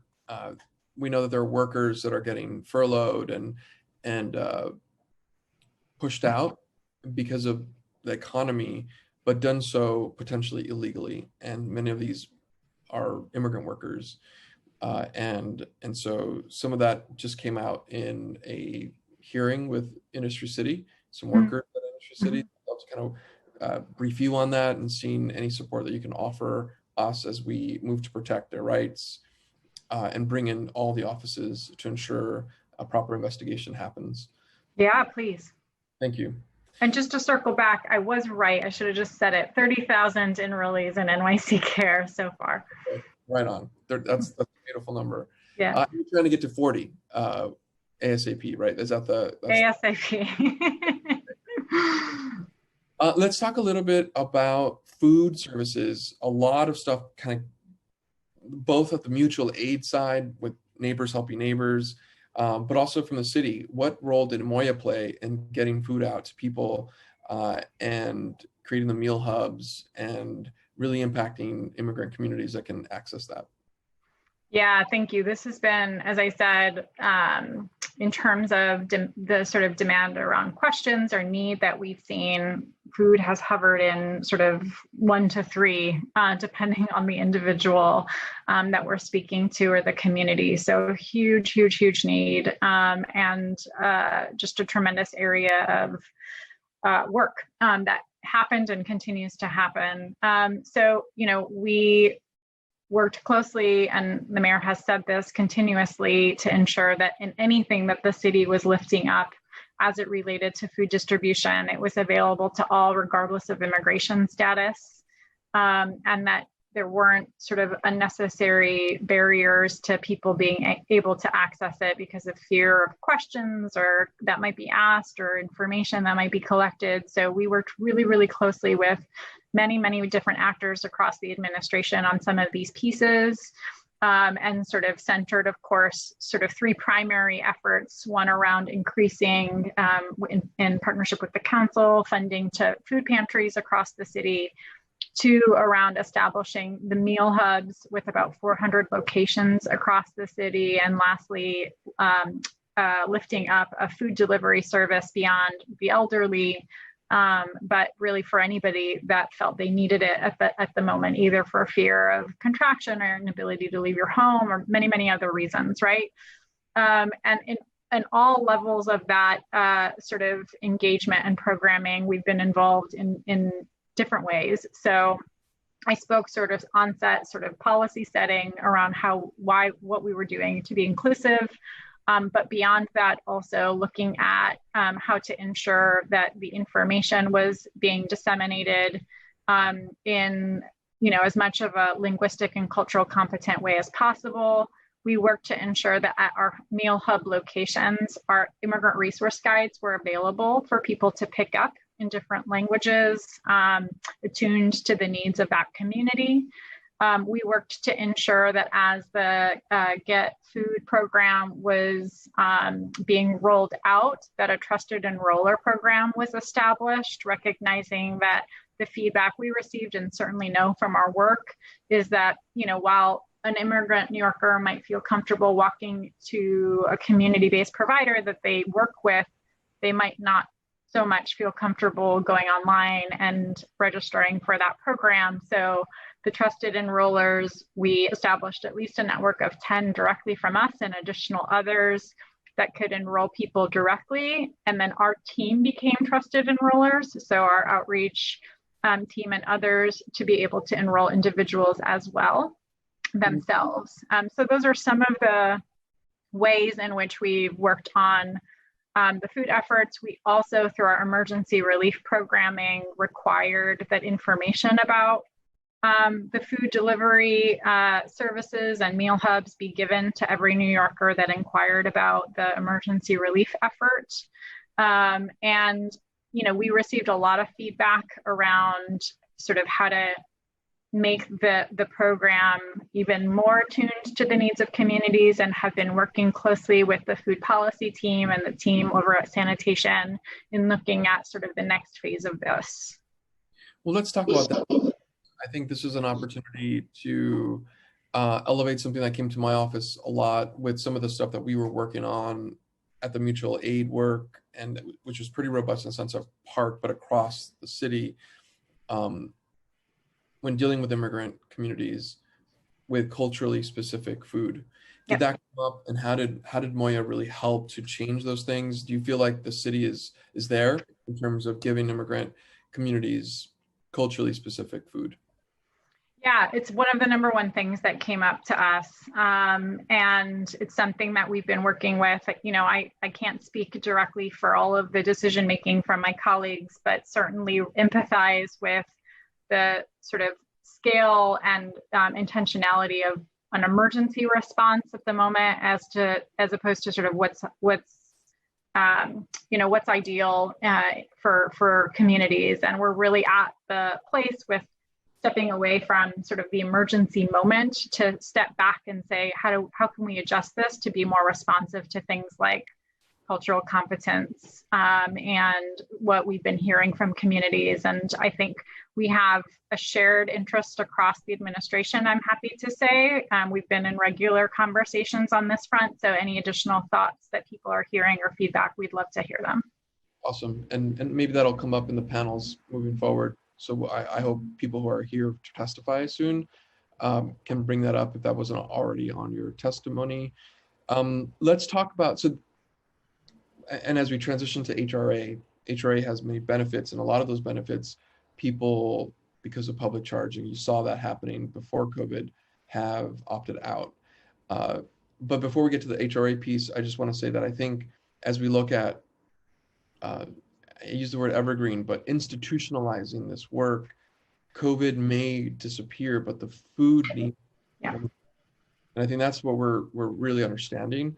And so I just looking at commitment from you, and I know there's a lot more commitment that needs to happen across the board, but that food will continue to arrive, that we get better at distribution, language access, all those pieces, culturally competent food, but that you also understand that food need will not go down even if COVID is solved. For sure. I think that this is I'm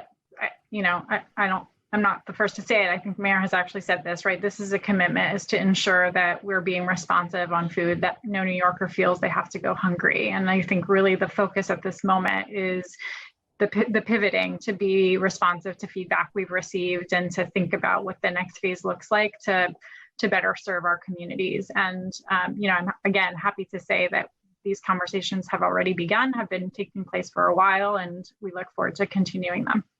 Awesome. And I'll follow up with your team about a church in Sunset Park that is seeing up to 800 cases, and they don't have the capacity for food right now with private donations. And so that's just an example of food need going up, even when COVID rates are down.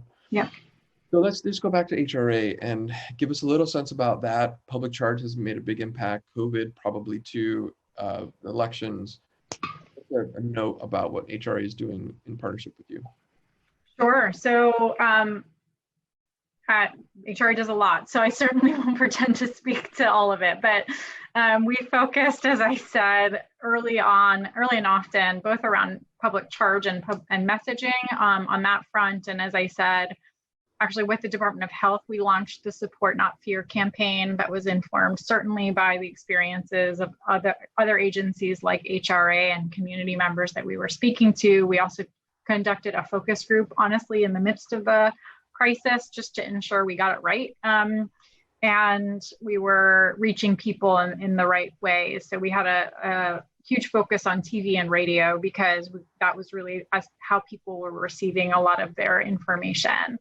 Additionally, we worked on the burial assistance program with HRA, right? Not just addressing the inclusion or lack of inclusion of immigrant New Yorkers who are undocumented, but also being responsive to the fact that in an economic devastation, the reimbursement was pretty low.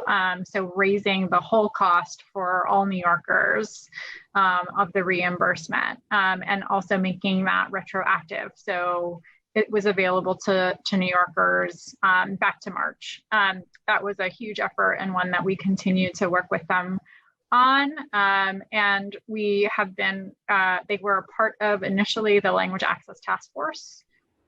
So brought in as one of the agencies that was really, giving critical services, making sure that those services were available in many different languages and in the myriad ways for limited English proficient New Yorkers. Those are some of the ways we worked closely with them.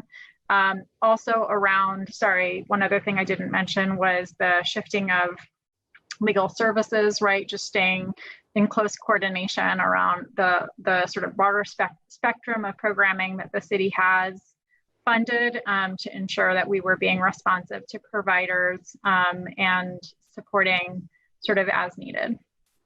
And OCME part of the emergency task force for language access as well, or just HRA? I'm sorry, can you repeat the question? You cut out. The OCME component, were they part of the emergency task force for language access, or was it just HRA? So they were a part of it as well. Yes. Awesome. And I remember our teams talking a lot during that time and really spending time just to understand it. So thank you for that work. Sure. There's one other thing I didn't mention, which is around tenant protections. So we've worked closely with HRA on this front as well, both in terms of legal supports, but also which, you know, thankfully, at least until October 1st, we're not seeing evictions related to COVID economic loss. Hopefully, even further than that. But additionally, we've been working with their home base with them on their home base program to ensure that that program is situated and able to assist New Yorkers as needed at this moment. Rent and sort of housing in general, as I said, again, in that trifecta of the top three things that we've been hearing about and concerns. And so that's an area where we've been working with HRA as well. Well, on that, we just need to cancel rent. You know, that's going to solve everything. And I know that I'm sure you're working on that as well. Like calling the governor, right? But back to OCME, because that we spent some time, and there was a lot of connected to food, even culturally responsive, not just on language side, but really understanding each culture's burial traditions were really important here, especially as immigrants were facing the kind of highest impacts. Can you just talk a little bit about that and put just a finer point on how you have really accelerated that understanding and changed the way that OCME is interacting with New Yorkers?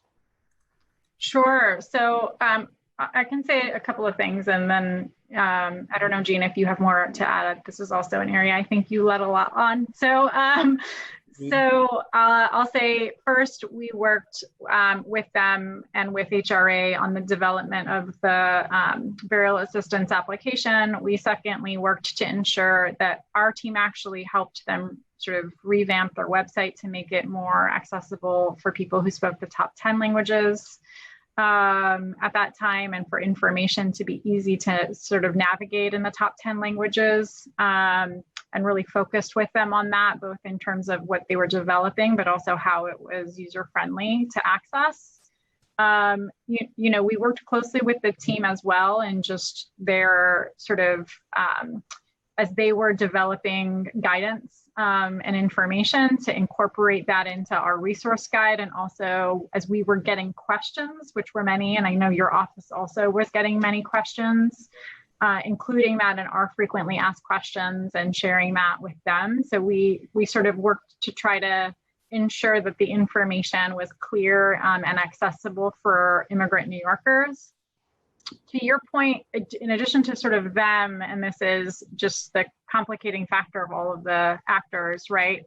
A lot of the things particularly went back to consulates. And so that's a little bit separate. And our team worked directly with consulates as issues or cases were brought to our attention. We actually briefed consulates during this pandemic a couple of times, but also worked on individual cases around burials, as they each had their own sort of requirements and guidance when a loved one was lost here, but a family wanted to send the body back home for a proper burial.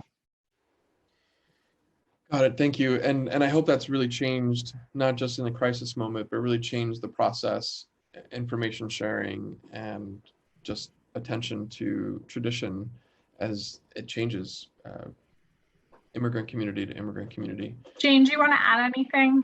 Yes, actually, so exactly to your point, so one of the things that we have worked on, in addition to working on our FAQ to address the questions, for instance, was when HRA, burial assistance grant, in developing FAQs, a lot of the questions that we were trying to address was, is cremation covered? Or, if I tried to repatriate the body to another country, would that be covered under the grant, et cetera? So sort of asking these questions as we design programs that are there to support people who are dealing with the deaths of their loved ones, or like if they have to locate the body at HNH or OCME, you know, that process, etc. So yeah, cultural sensitivity and sort of language access are definitely the things that we, you know, care a lot about and something that we're sensitive to and have been working with other agencies with. Thank you. And that reminds me actually, both to Eugene and Commissioner, our recent bill that we proposed to create a separate hotline for burial, really to allow for just expertise to be connected directly to people and really building out language access there. Can you comment on that? I know that's not on this hearing, so I'm putting you on the spot for something that we want to have in full later. But is there anything that you can kind of comment on it now as we work with you to kind of get ready for a full hearing on that? So I can't comment on the bill. I guess I can say what we've done, what HRA has done to be responsive maybe to similar issues that you're trying to address. So we have, through the work that we've done with them to sort of shore up the burial assistance program and making it more accessible, done a number of things. One is there's a phone line that people can call and receive one-on-one assistance. We've made sure, sorry? Is that through MOIA or? HRA. HRA, okay. Through the burial assistance efforts. So they're really the experts, right? So the staff that we have staffing that, including, as I said, at this moment, IDNYC staff that are bringing additional linguistic capacity to that work. They are able to support people in filling out their application, in connecting with the funeral homes and making sure they have all the pieces that they need to get the reimbursement. They have made it easier to submit that application via email, via fax, drop it off if they need to. They're really sort of serving as case managers for individuals. If people can't access the application, they will mail it to them, right? So they have really done a lot to make that, you know, more responsive to the needs of New Yorkers who are going through the process. A lot of the challenges are many, right? Because you're dealing with a consulate, a funeral home, right? Like identification of where the body is, all of the things. And so they're working honestly as like case workers to assist individual applicants to get them through to the finish line. So there's a lot of effort has been done. I don't know all of the things that you're seeking to address, but a lot of the effort has been done to make that more accessible, but also so that the city team is doing that one-on-one support for each individual applying for the process and to make that application process as easy as we can. Awesome. And we don't have to belabor that here now, but I do want to talk to you about that. The bill, I think, comprehensively addresses some of those pieces, but also there were a lot of things that were changing every day. And so on just the burial part, there's an opportunity here to create a hotline where folks can really understand it and people can call and not flood 311. And I know you're saying that HRA has a line, so we're really interested in seeing how that works. But we'll table that for now. Thank you for that update. Sure. That work. I mean, that's all about dignity, dignity even in death, and many of them were immigrant communities that were impacted. So thank you for that work. I want to move over to schools, and I think even, was it just today that the mayor announced a change in school openings? I'm not happy with any of that right now, but how has MOIA engaged the Department of Education on school reopenings? So I will focus on a few things. So one is to say that we've been working hand in hand with DOE throughout the pandemic in the spring, but also now at ensuring that families have connection to remote learning devices. What we saw was a lot of our communities, right, didn't have necessarily the access that they needed. And so a concerted effort on our part has been really to get information out about how people can access that information. Additionally, as updates are coming out, we are working with our team to disseminate them in kind of all of the ways that we've been working to share information, to include updates, to work individually with families. We've done so not just as our team, but through sharing of information and regular briefings with our Know Your Rights providers, with others, so that this information is more universally in the hands of folks that are working directly with communities. We, as I said, have been working closely with DOE on the meal hubs. That's something that we'll continue to do, and just ensuring food access as schools reopen remains a priority in the work that we do moving forward. There was one more thing I wanted to add, and I'm drawing a blank around it. You know, I would say in terms of specifics or issues that are raised with us, of course, we communicate those with DOE for their awareness and consideration around challenges that either families or communities may be experiencing. And just to add one thing to that. We fully understand that a lot of immigrant families, are making tough decisions about what to do relating to schools. So as there have been sort of, relating to reopening, there have been, parent sessions and meetings with the parent-teacher coordinators. We have been part of some of those, outreach efforts, and actually making sure that they're aware of the city resources that they can utilize to the extent, they need help. And so we definitely made sure that they were aware of the MOIA programs and MOIA immigrant resources, as well as other city programs that would be helpful for them during this time.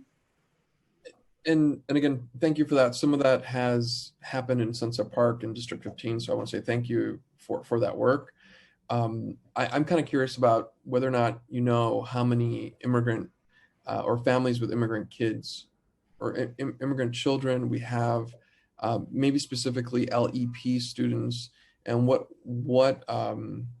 sense of understanding do we have in terms of the population itself that may need MOIA assistance or MOIA attention or MOIA support? So I don't have specific numbers in front of me today to be able to sort of share. I think in general, we work very closely with DOE on a number of efforts throughout the year, right? Including provision of legal services at schools, including Know Your Rights programming within schools, including dissemination of information in partnership with the council, right, to families around immigrant rights, including IDNYC enrollment, right? We do a lot with DOE, and in general engage a tremendous amount and are focused very often on targeting school districts where we know the foreign-born sort of families or populations are the highest. We work very closely with District 79. We work very, very closely with the International Schools Network. A lot of that work has continued. I think the sort of breadth of the challenge that DOE is tackling and that you're raising here is certainly not lost on us, but I think the specifics we've tried to do and certainly have done is plug community-based providers that we know that are working on these issues and have raised with us the kind of experiences of their members on the ground into very specific, some of the councils, for example. We work to ensure that the International Schools Network were a part of those when the mayor announced them. We work to ensure that groups like Make the Road were a part of some of those conversations around reopening, so that the challenges that we were hearing could be raised effectively. And I guess for me, I'm thinking a little bit about the work, just to understand the nature of the number of people. I guess that's I'm trying to get a sense of how many people are in need of these services. So if you can give us a sense of how many, because I'm thinking about technological language access support, and if you really have an understanding of how many people are we talking about some of the work that you laid out on really a lot of the conversations that we just had, we're supporting systems like CBOs and others to support their membership. But I'm just trying to get a sense from you all about if you have a sense of the actual need. Yeah, I mean, what I was pointing to was, yeah, we work regularly with DOE on a number of these issues. I just don't have the number, like, I'm not recalling nor have the immediate sort of numbers. Obviously, it's a school district of about 1.1 million students. There's a large foreign-born population. My foggy memory wants me to say that maybe it's about 60%. I don't know if that's accurate, but so I don't want to give you the wrong numbers. Yeah, it'd just be good to have a sense. And sure. And because what we're trying to do, and this is the work in the committee, we're trying to really see a trend in the nature of the population that is in need of service. Yeah. All the things that we talk about, and we're finding that whether it's small businesses, et cetera, a majority of these families and folks that we service are immigrant, and that's the point. And really, totally, yeah. Ready for the budget, getting ready for all these things that I'm hoping that we work together to really understand what are the resources that are necessary, that we're all finding holes and gaps to fill. And that's all about resources. And just today that the mayor changed or made some adjustments to opening, I'm assuming that now 60% of the folks are going to need a different kind of touch of information and a different language, technical issues. And so how is Moya just today prepared to communicate that message? And how are you really understanding the efficiency and the effective nature of that communication? Yeah, I mean, so I won't repeat sort of the myriad ways in which we sort of take like, this is a good example, right? This is a critical update that has to be received by millions of New Yorkers across our city, and it has to be done in a way that's both speedy but also effective. And so it is exactly, this is an example where our team will sort of take it and plug it into all of the ways in which we're disseminating information, including one of which I haven't really touched on, but has been hugely important. And we've actually, this is probably one of the areas where we've focused the most with schools on, is ensuring kind of two things. One, we're reaching community and ethnic media with updates. So we've done roundtables with the chancellor and with others. We've disseminated regular briefings to community and ethnic media on schools and school adjustments, amongst other things. We've additionally, in partnership with the Department of Health, taken out really detailed sort of ads around sort of key issues, including food, health, and education being another one. So those are some of the ways I didn't touch on that have been kind of key ways of communicating this information that we've worked with the DOE on, as well as other partners. And so this is exactly, a shift in which we'll sort of look at all of those different efforts. We have a sense certainly of what's working. I think to answer your question on efficacy, right? We're trying to see and understand this in different ways. Some of it is immediate and you can kind of see the response. A good example of that is our immigration legal helpline. As soon as we sort of pushed out information about it remaining operable, we saw a spike of about 15% in utilization, right? So others are harder, right? We're relying a lot on the continued feedback loop. We're relying on continued engagement, working closely with our sister agencies to see what their incoming is and understanding if things are having the right impact.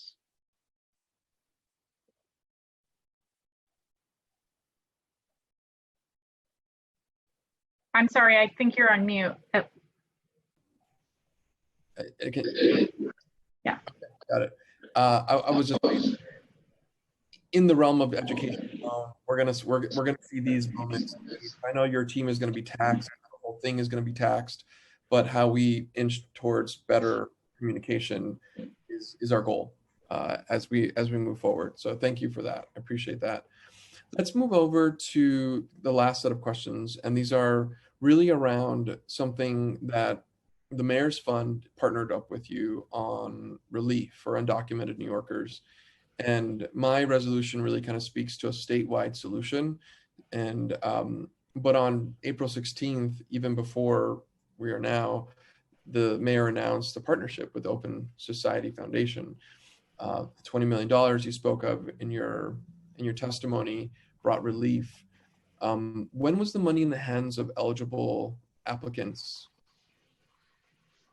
I mean, I don't have the exact sort of initial date. I would say the partnership was announced in April. I think the Mayor's Fund,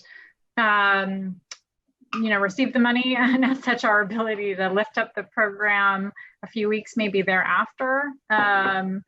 When kind of the first dollars made their way into the hands of community members, I want to say late May was probably, middle May, late May was probably the first. I'm not sure. I'd want to get back to you with sort of more accuracy on that. The bulk of which was distributed in those sort of first couple of months. So May, June, July. We have been working with partners to complete the distribution of the funds, which should be by the end of this month. And we saw early on and often, and we're in regular communication with partners, and I spoke a little bit about this in terms of the demand of the need, and we work closely with elected offices around this, right? The scale of the need has just been so tremendous that kind of wait lists existed as early as May, right, and June. And so providers have really been making their way through their lists in order to distribute sort of mechanically the funds and to get them out the door. So yeah, that in terms of timeline, I don't have the exact sort of date as to when exactly money was in the first recipient's hands, but roughly what I gave you is accurate. Got it. So money is still being distributed even now with the goal of fully distributing the 20 million by the end of this month. Yes. Okay. And when you said providers, are you talking about the CBOs that you partnered up with on the ground in communities? Yes. And were those providers given equal distribution of funding across the board? No, so we have a network of about 30 direct providers that we contracted with, and about 20 additional providers who served as referral partners for the program. It sort of varied. A lot of it was based on the capacity expressed to us by the providers themselves. A lot of it was based by our own analyses of the data. So understanding, I started in speaking to the undocumented worker population of being about 366,000 New Yorkers. So our team really looking at that and understanding kind of across both what industries, but also what communities workers were in, and trying to be intentional in dissemination to be responsive with what we had, right? Working with data, working with community providers, understanding capacity. Everybody speaks to lots of learnings, certainly from many things, but the urgency in which money needed to get out the door, infrastructure really didn't exist to reach people in that sort of expansive of a way. So we had to also develop in a couple of weeks, right, an infrastructure for some of the smaller providers in particular to leverage to get the money out the door, to do so in a way where we centered privacy and confidentiality. That made things take a little bit longer, right, is in really working out those details and being responsive to what we were hearing the needs were on the ground. So not to not take sort of the feedback around the timelines and things like that, but I do think a lot of this had to do with, how are we lifting something up that's meeting the needs, that's responsive, and that allows for smaller providers also to be a part of it, but recognizing people are at different capacity levels and can serve different numbers of folks in a shorter period of time. How much money do you have left from the fund? How much do we have left? Yeah. Not much. It's a handful of providers I don't know the exact number, maybe 5 or so who are completing the sort of final phase of distribution. We also, so we're working closely with them to kind of wrap or complete their distribution. Some of the groups got a later start. Some of the groups had a harder time getting through their list. So for various reasons, certainly our intention wasn't to take money away from communities, but to kind of work with the providers to give them more time to release the funds. Our initial goal was to try to do so within a 2-month period, but we recognized that wasn't necessarily feasible for folks that didn't have that infrastructure. Got it. And I want to get into that infrastructure. Really, the first question is really the decision-making matrix or criteria that you followed for distributing funds to undocumented New Yorkers. Can you talk a little bit about that to the committee, about how you made that decision in the first place? We talked about how it got distributed to the CBOs, but how did you make the decisions on who got money?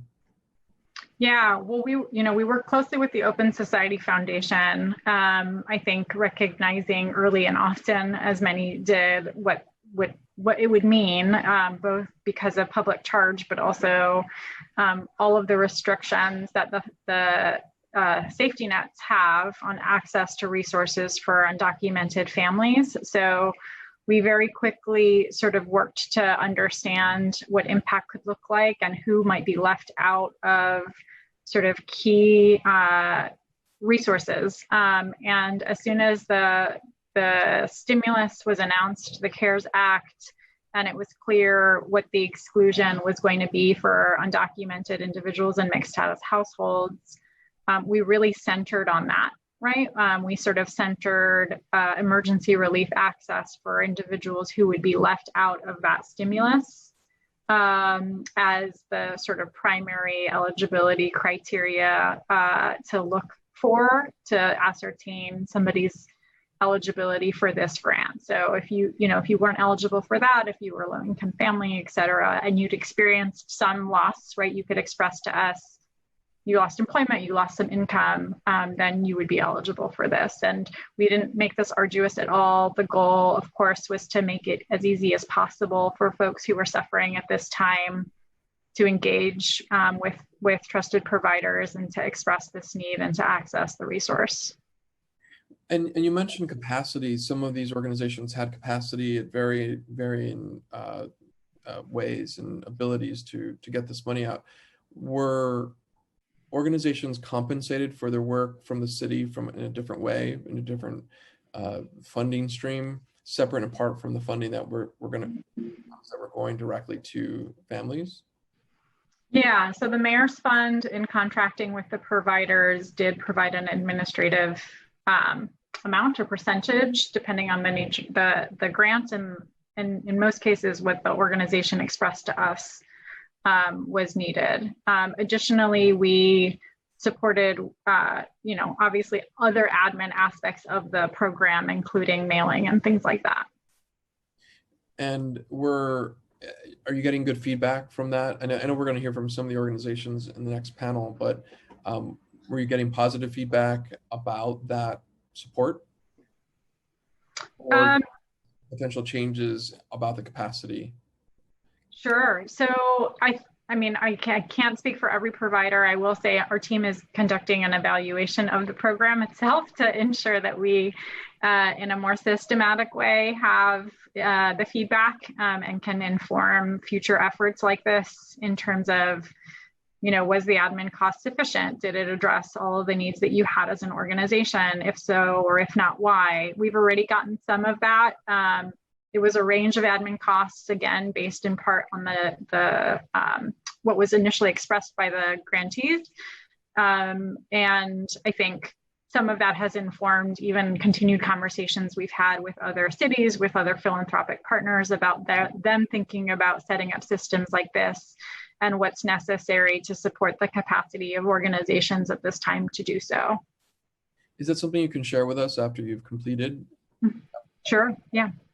Thank you. And again, I think these are things that we want to anticipate, both the state fixing their issue with relief, but also making sure that you have what you need and our organizations have what they need, if in fact they were met with more burden to administer this, because the city didn't administer this. They were nonprofits that were dealing with so many things, and I think we're going to hear that in some of the panels as we get to them. Can you talk a little bit about data privacy? I mean, this is something that you and I talk about a lot, in ensuring our data is private. What did you ensure in the process, or how did the process ensure that throughout this program? Yeah, I just want to give a little bit of credit where credit is due. So my team got no money to do this work, and my team worked till midnight, I think many, many, many nights to continue to operate this program. So I just want to give credit where credit is due, both recognizing what the experience of providers were on the ground, but also that to sort of program manage this program was not easy. To lift it up in a short period of time was not easy, and we made it work, but that meant people worked a lot of hours. So I just want to acknowledge that. Thank you for doing that. I thank them for that work. So in terms of your question around privacy, yeah. So again, this was part of, in looking at a number of things. One is sort of without a federal or state infrastructure where people are already receiving the benefit, right? And you can sort of channel a benefit through an existing median. EBT is a really good example, right? Or pandemic EBT even, where there's like a roster of people who were able to receive that benefit because they have school-age children who are registered and the schools have that information. That looked very different than what we were trying to do, which was literally to reach a population where we've done everything that we can not to create lists, right? Yeah. And so that was a pivot, or needing to do so in a new way, but also to be responsive to the concerns that folks might have in accessing the resources. So obviously starting with the community-based providers as sort of trusted places or locations where people could receive the benefit was hugely important. Additionally, we did a couple of things. One is through our contracting with the providers themselves. There's very strict restrictions on what information can be collected and how it can be stored and how it can be accessed, and what requirements are to be had if in fact there's any requests for information related to the program by way of notice. We worked really closely with the financial partner that we ended up contracting with through the Mayor's Fund to not only ensure that they weren't collecting any personal information, so no names and information of the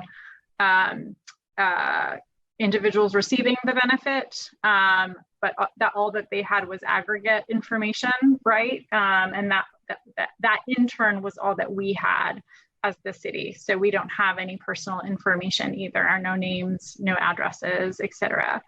We further attached a rider or additionally required sort of provisions around privacy and confidentiality that we worked really closely with our chief privacy officer as well as the law department to develop on the contract.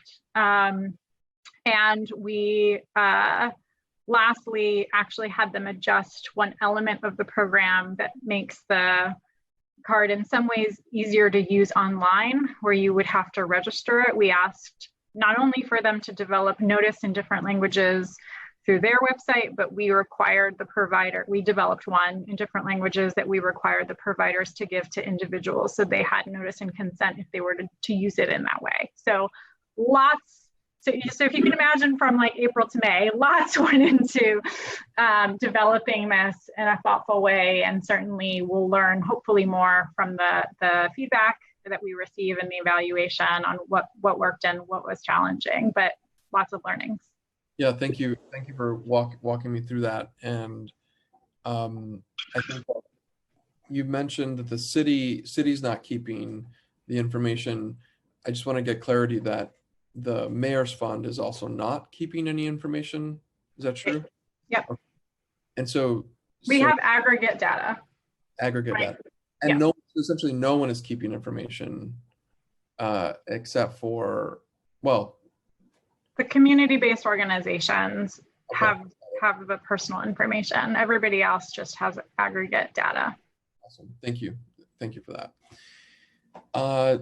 Some of the CBOs that have historically served specific immigrant communities and have specific language expertise, and I think a lot of them are the ones that you just kind of spoke to, were approached by a diverse array of immigrant New Yorkers in need. So, you know, immigrants went to CBOs sometimes for the first time. What support, including staffing and language assistance, did Moya offer to these participating CBOs? And that was one of the things that I even didn't anticipate in terms of just the new need that arose. And I think we're seeing that. We talked about food. Food will continue to be a need, and it might even grow over time as the economy continues to do what it's doing right now, as it struggles. How are we supporting those CBOs to ensure that they have everything they need, even with new immigrant populations are approaching them? Because they are trusted partners in these neighborhoods, and they're going to them before they're coming to us as government. Yeah, I can't necessarily, and I don't know, Jean, if you can speak too much to the specifics of your question. I'm not sure it's come to me in that way or been elevated in that way exactly. I'll just say a couple of things. One is we disseminated our resource guide, again, in 25 languages to all CBOs that we work with across all of our both programs and outreach and engagement, recognizing, of course, that simply because you're primarily serving one population, that doesn't mean that that's the only population that you might be reaching out to you. So that's one.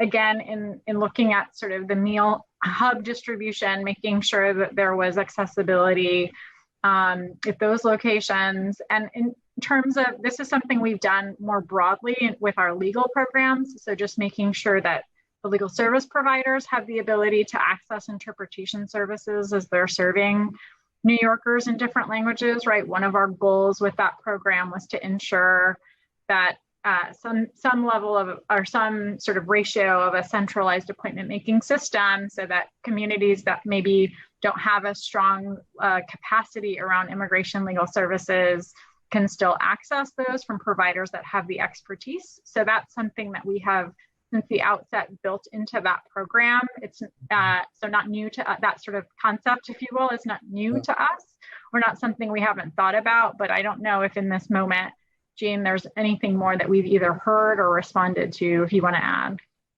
Well, in terms of I think obviously the best thing we could do, if you could, would be providing money to CBO organizations, because that's what they need, but that's unfortunately not up to Moya.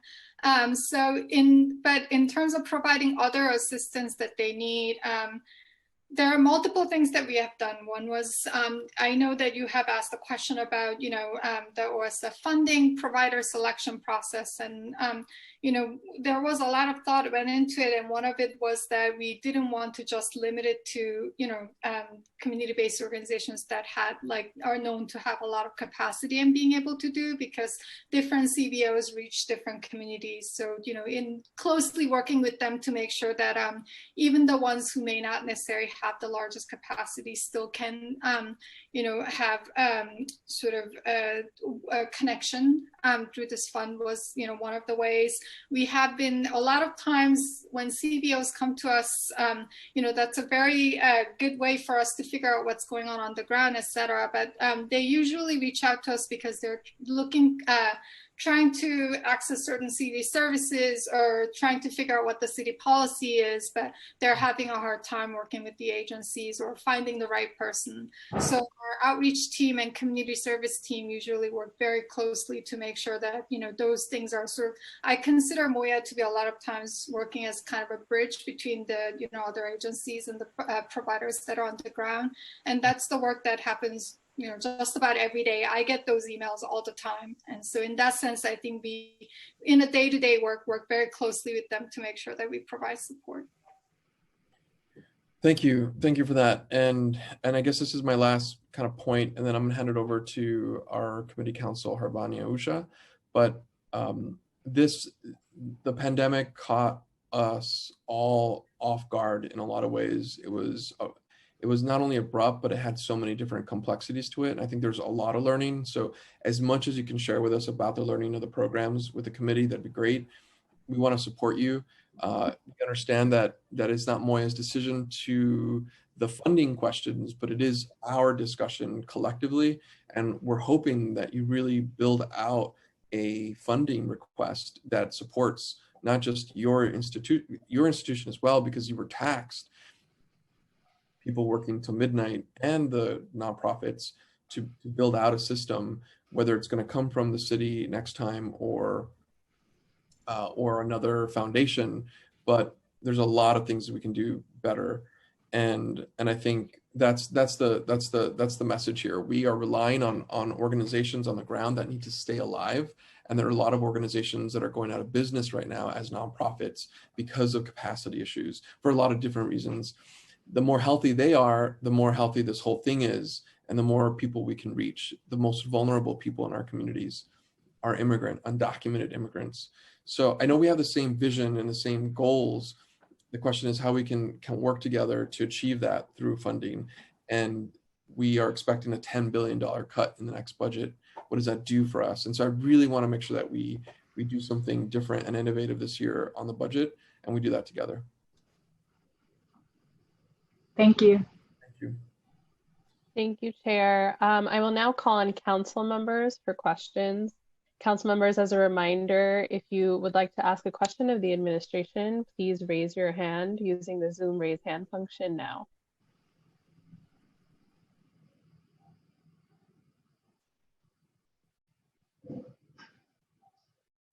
Seeing no hands, we will close this panel. Thank you, Commissioner and Ms. Bay, for testifying.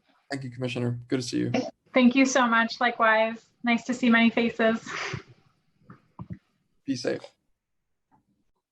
We will now turn to public testimony. I'd like to remind everyone that unlike our typical council hearings, we will be calling on individuals one by one to testify, and each panelist will be given 3 minutes to speak. Please begin once the sergeant has started the timer. Council members who have questions for a particular panelist should raise their hand using the Zoom raise hand function, and I will call on you after the panelist has completed their testimony.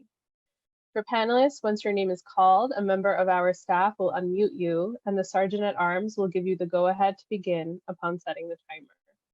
Please wait for the Sergeant to announce that you may begin before delivering your testimony. I would now like to welcome our first panel to testify. I'd like to welcome Marianne Thorapel, followed by Susanna Saul, and then Alba Lucero Villa. Marianne Thorapel, you may begin when you are ready. Good afternoon, Honorable Chairperson and committee members.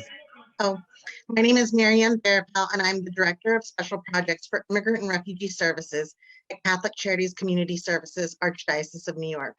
We are grateful for today's hearing on the effects and recommendations addressing immigrant exclusion in the COVID-19 response, both at the state and federal levels.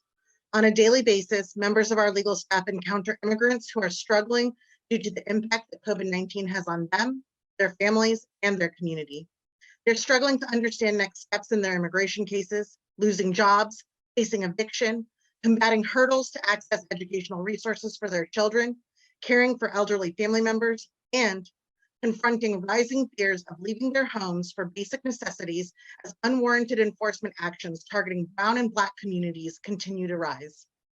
This moment of enduring strife yet again highlights the disparity in access to justice and life-subsisting resources for Black, Indigenous, and people of color immigrants.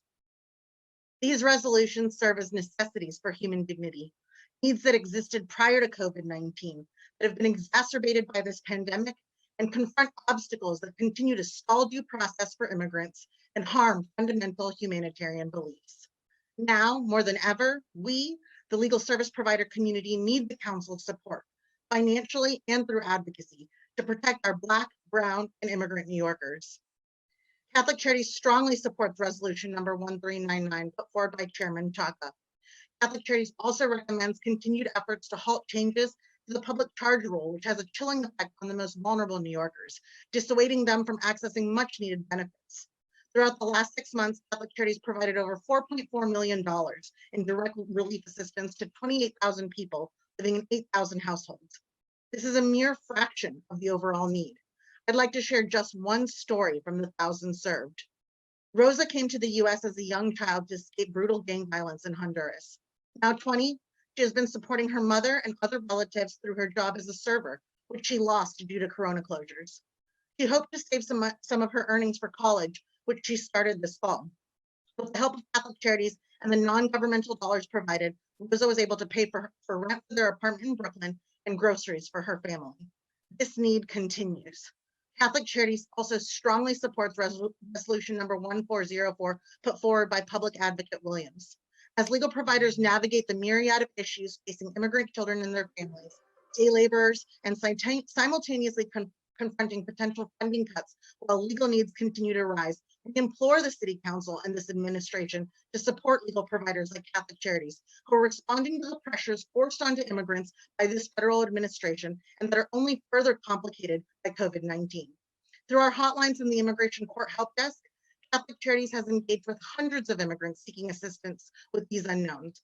Given the confusion and concerns legal representatives Time is up. face on behalf of their clients, imagine the complete lack of clarity facing an immigrant without counsel, facing language access hurdles, and forced to navigate this uncertain time alone. This testimony and the individual stories shared from the thousands of immigrants that Catholic Charities serves highlight immigrant community exclusion from both state and federal recovery efforts and the exhausting plight of BIPOC immigrants and those privileged to advocate for them.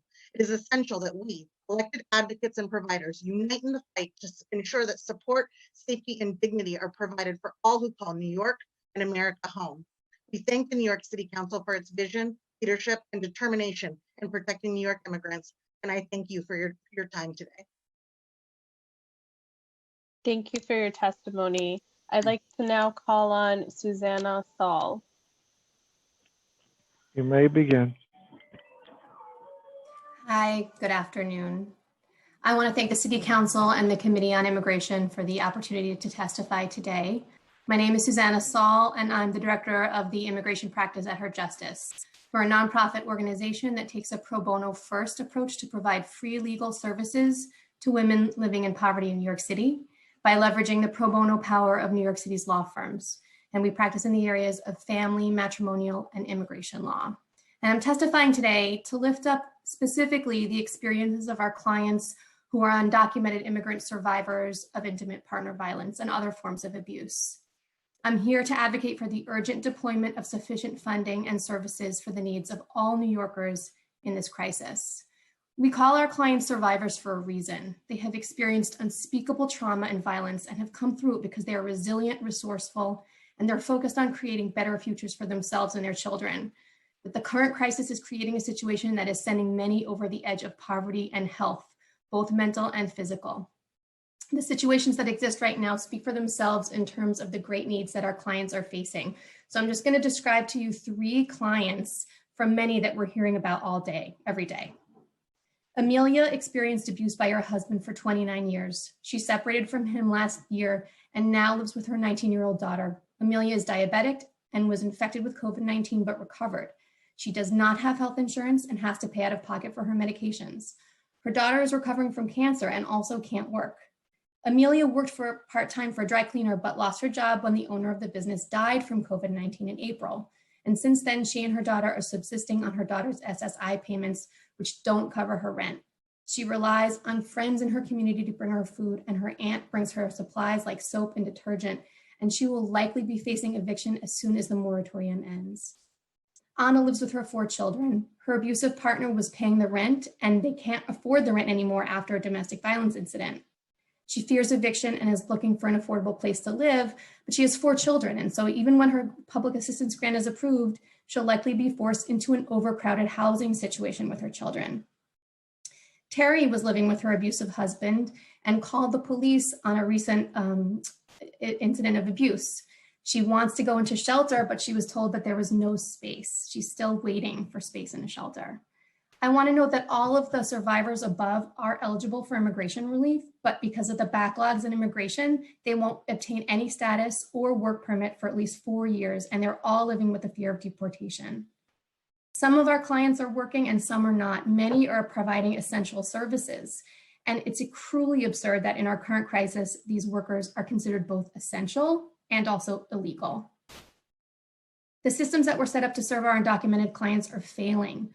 Undocumented survivors are also forced to rely on whatever social safety nets they have in their communities, but their safety nets are thin or non-existent because of the abuse and isolation. With fall and winter coming, the needs of the survivors are going to grow exponentially. The eviction moratorium is a solace, but it's temporary and precarious. And the other vital need that undocumented New Yorkers are facing is access to technology. Many social services systems are operating, but only virtually or remote, and our clients don't have access to computers.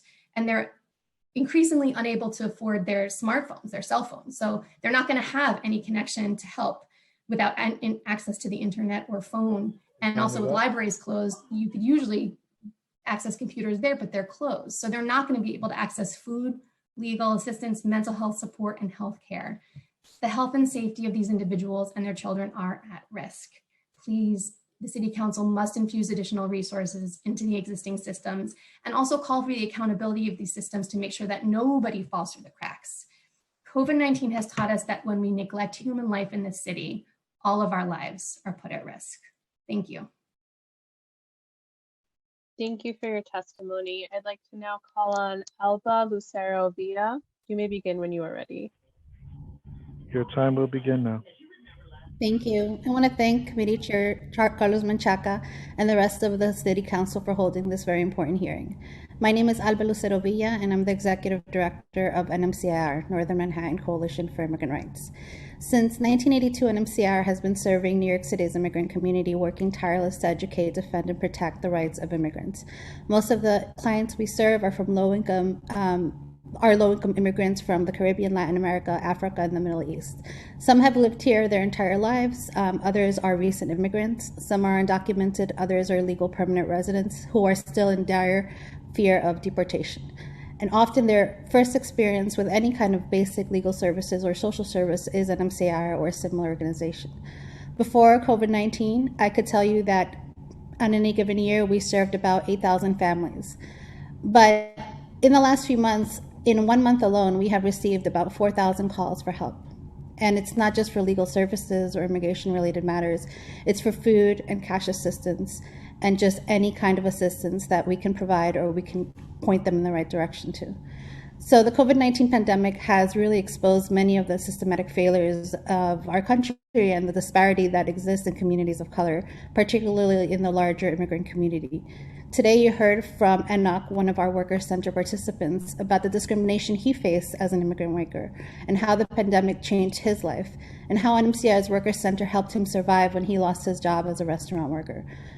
You heard how he works from sunrise to sunset 7 days a week just to put food on his family's table. But what he didn't tell you was that this morning at 4 a.m, his cousin died. He was his age and he left behind a small child and a pregnant partner. And yet, when I told him not to worry about coming and testifying, he begged me to let him come because for him, it was so important to have a voice and to have his voice heard today in front of all of you. He rushed off to a family service because as a family, they are uniting to figure out how they're going to help that small child, that his wife and his unborn child survive now that his cousin is no longer here. NMCIR has met the challenges of the COVID-19 pandemic by working with workers like Enoch, and we've rapidly adapted our programs to meet our clients and communities' needs. We never ran a pantry. We don't have funds for food, yet with the support of local businesses, with donations, we figured out how to distribute foods and meals every week since March. We stayed open during the pandemic. We continued dispatching jobs. We distributed PPE to workers. We ran legal clinics. We did Know Your Rights. We did weekly worker meetings and distributed, with the help of the Mayor's Fund and Moya, more than $850,000 in cash assistance combined with individual donations that we received and fundraised. And we did this all while I was trying to juggle the fear of furloughs and funding cuts of our own. and keep my staff healthy and safe and employed. So our worker center, just to give you an example, a fully operating worker center with a physical space. Your time is up. Really did everything we could to stay open, despite it being really difficult. I was appointed to Mayor Bill de Blasio's Labor and Workforce Sector Advisor Counselor, and in discussing alongside with fellow leaders, one thing became clear. The only way to move forward for an inclusive recovery is to put worker centers at the forefront of leading that effort.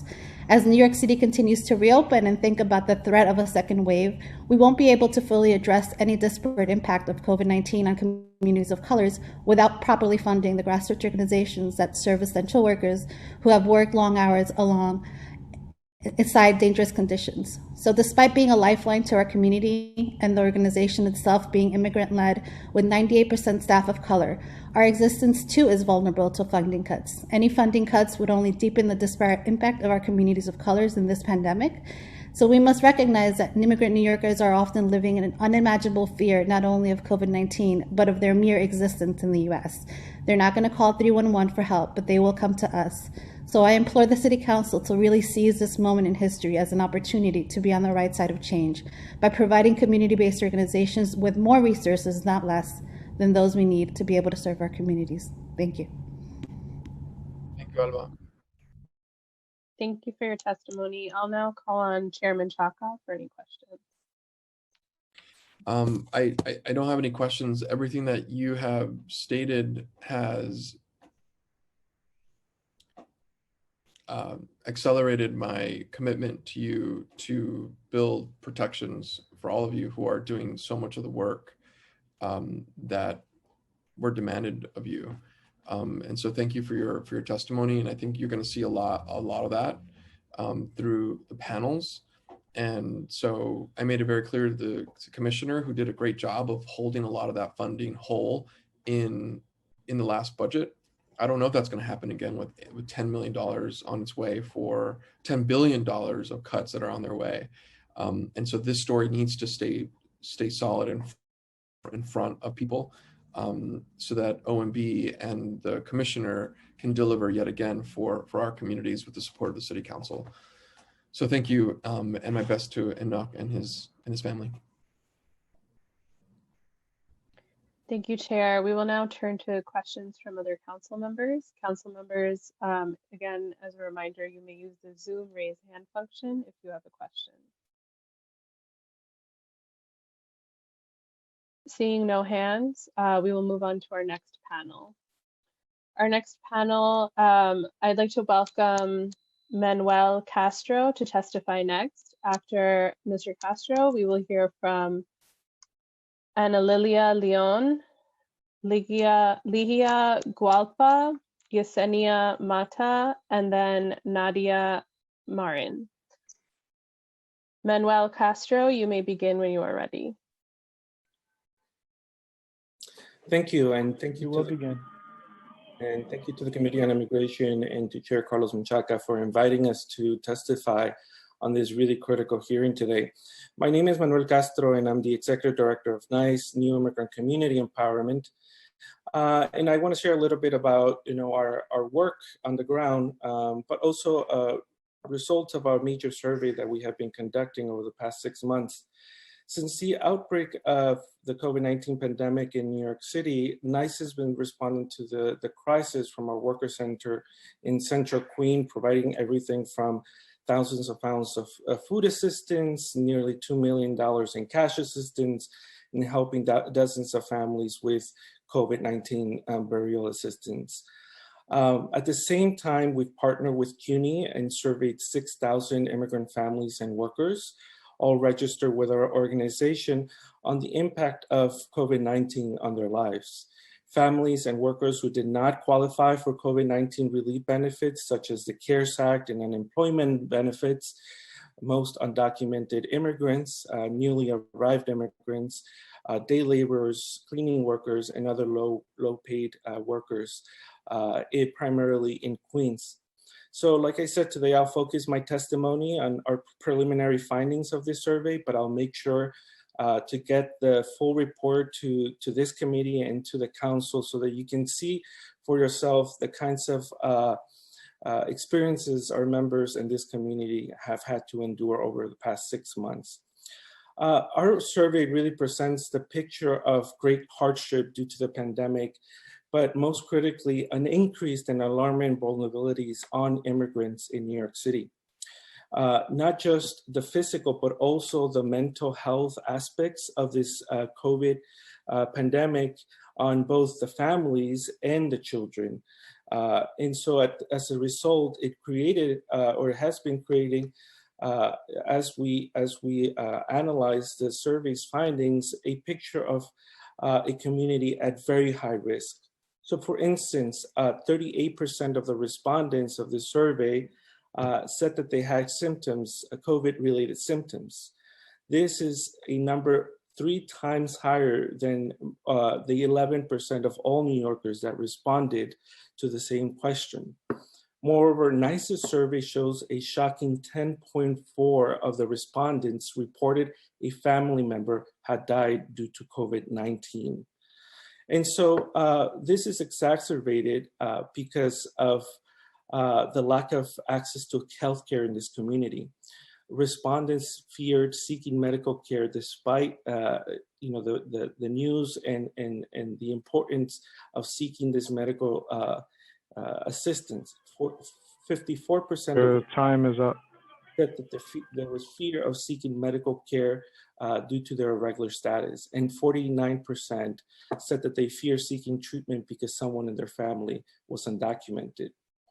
I'd also, before I break, I'd like to mention the economic impact of the families. 90% of the respondents said that they had not worked in the prior 3 months of the pandemic. And by June, 99% of the respondents said that they had 0% of savings left.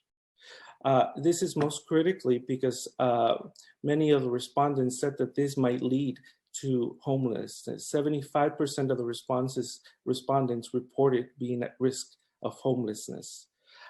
This is particularly worrisome because of the NICE respondents with children. They had 2.2 children per household. So this is a tremendous amount of information that we can use to point to the grave emergency that our community is dealing with. Lastly, I'll say that in the next couple of months, NICE will be focusing on making sure that our communities have access to the potential vaccine and to make sure that they get accurate and reliable information. I think that's something that we have to start thinking about as a community. And I'd like to say thank you to the community the city council, to the members of this committee, especially our council member Danny Drum, council member Francisco Moya, council member Carlos Menchaca. We've only been able to do this work because of the years of support from the community council and the infrastructure we've been able to build as a result. Thank you so much. Thank you, Manny. Thank you for your testimony. Next, we will turn to Ana Lilia Leon, and we will have Ligia Gualpa helping with translation. Your time will begin.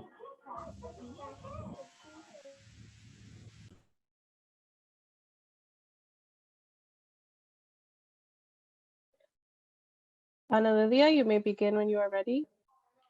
Sí, ya estoy ready. Aló, buenas tardes. ¿Me escuchan? Sí. Sí. Buenas tardes a todos los presentes. Mi nombre es Ana Lilia León. Soy miembro del Proyecto de Justicia Laboral, trabajadora de limpieza.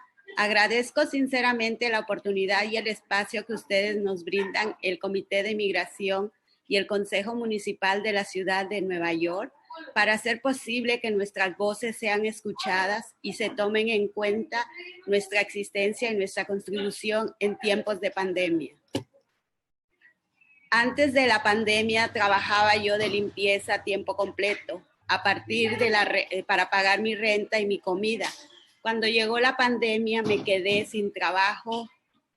La primera semana vivimos en tiempos de miedo, angustia, desesperación sin saber qué iba a pasar con todo esto. También enfrentamos el dolor más grande de perder una familia. Mi cuñado murió de coronavirus en Brooklyn. En esta pandemia lo único que tuvimos fuimos nosotros mismos para seguir saliendo adelante. Mientras la ciudad cerró, mi organización, el Proyecto de Justicia Laboral, se mantuvo abierto para ayudar a la comunidad inmigrante. Durante la pandemia, trabajadores de limpieza formamos un comité para coser y se llama Hilando Sueños.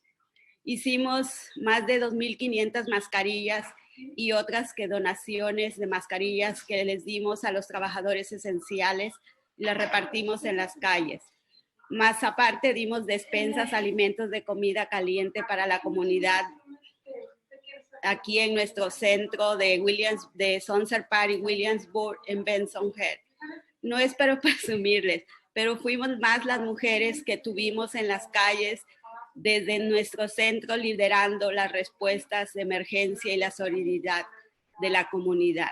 En este tiempo de pandemia, mis compañeras y yo aprendimos a cocinar un buen sazón y nos unimos más como comunidad. Aprendimos como solo el pueblo salva al pueblo, porque estuvimos con nosotros. A pesar que este país se beneficia de nuestra mano de obra y los impuestos que tenemos que pagar, el gobierno federal no estuvo ahí con nosotros, que ese día los necesitábamos más. Ahora, mientras la ciudad reabre la economía, somos nosotras, las mujeres que trabajamos en limpieza, que estamos desinfectando y limpiando esta ciudad sin protección y expuestas a morir del COVID y de los químicos tóxicos. Necesitamos una ayuda económica y aliento migratorio. Mientras para hacer que las voces... Your time is up. Gracias por hacer que nuestras voces de los inmigrantes se hagan escuchar. Gracias. Muchas gracias, Ana Lilia. Yeah, I'm going to briefly translate what it was said. My name is Ana Lilia. I am a house cleaner and a member of Worker Justice Project. Thank you for the opportunity to testify at the immigration hearing. Before the pandemic, I had a full-time job as a cleaner to pay my rent and my food. When the pandemic hit, I was out of work. The first week, we lived in fear and despair without knowing what will happen. We also faced the greatest pains of losing a family member. My brother-in-law died of coronavirus in Brooklyn. In this pandemic, the only thing we had, it was ourselves to keep moving forward. While the city closed, my organization, Worker Justice Project, stayed open to help the community. During the pandemic, it was women that formed a committee to make and distribute 10,000 safety masks for essential workers. We distributed food pantry, hot meals from our center in Williamsburg, Sunset Park, and Bensonhurst. It is not to show off, but it was we, the women who were in the streets and from our centers leading all emergency response and solidarity work in the women. In this pandemic, my colleagues and I learned how to sew, cook food with good seasoning, and became more united as a community. We learned that the only people save the people because we were together.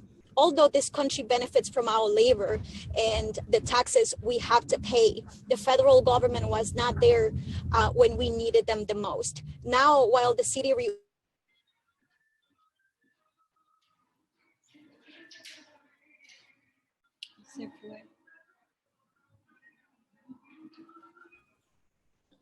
Ligia, I think we lost you. Oh, shit. Ligia?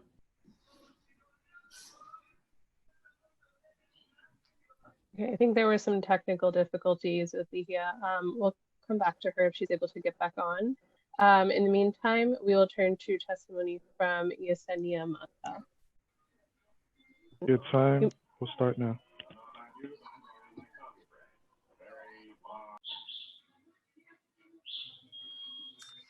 My name is Yesenia Mata. I am the Executive Director of La Colmena. I want to thank Chairman Menchaca for holding this critical hearing at this critical time. And thank you to your staff of Powerful Mujeres, Lorena, Elizabeth, Harvani, for working with us to ensure workers have a voice. La Colmena is a Staten Island-based worker and immigrant rights organization. Like some of my colleagues here, La Colmena kept its doors open during the pandemic because we knew we needed to be a space for immigrant families to speak up. At a time when the world was shutting down and the federal government failed to appropriately respond to the COVID-19 pandemic, immigrants were losing their jobs, getting sick, and dying from the deadly virus. We recently released a report with the Worker Institute at Cornell University to highlight the struggle of Staten Island's Latinx immigrant community during one of the most difficult times in our nation. I want to highlight some key findings of the report, which include that despite their economic and social vulnerabilities, working class immigrants, Latinx immigrants spend more than 91% of their income on housing and basic consumer goods, serving an essential source of revenue for local businesses on Staten Island.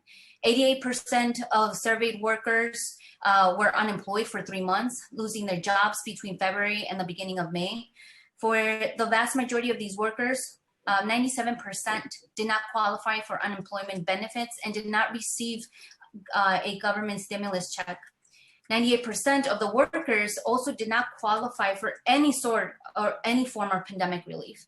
The exploitive working conditions that immigrant workers experienced prior to the COVID-19 crisis, including high instances of wage theft and discrimination and a lack of formal work contracts, workplace protections, and paid sick leave, will persist and deepen during the reopening plan in the absence of policy changes, pandemic relief, and statewide initiatives that would adequately address these issues. I submitted the full report to the committee, and I really look forward to working with you all to ensure that our immigrant community is not forgotten during these times. Thank you. Thank you for your testimony. We'll now go back to Ligia Guapa.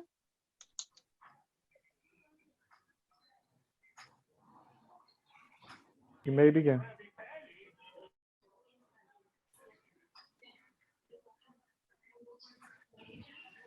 Ligia, are you there?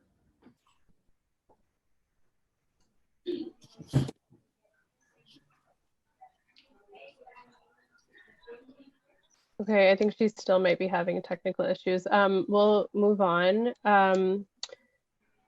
Next, we will be hearing from Nadia Marin. You may begin when you are ready.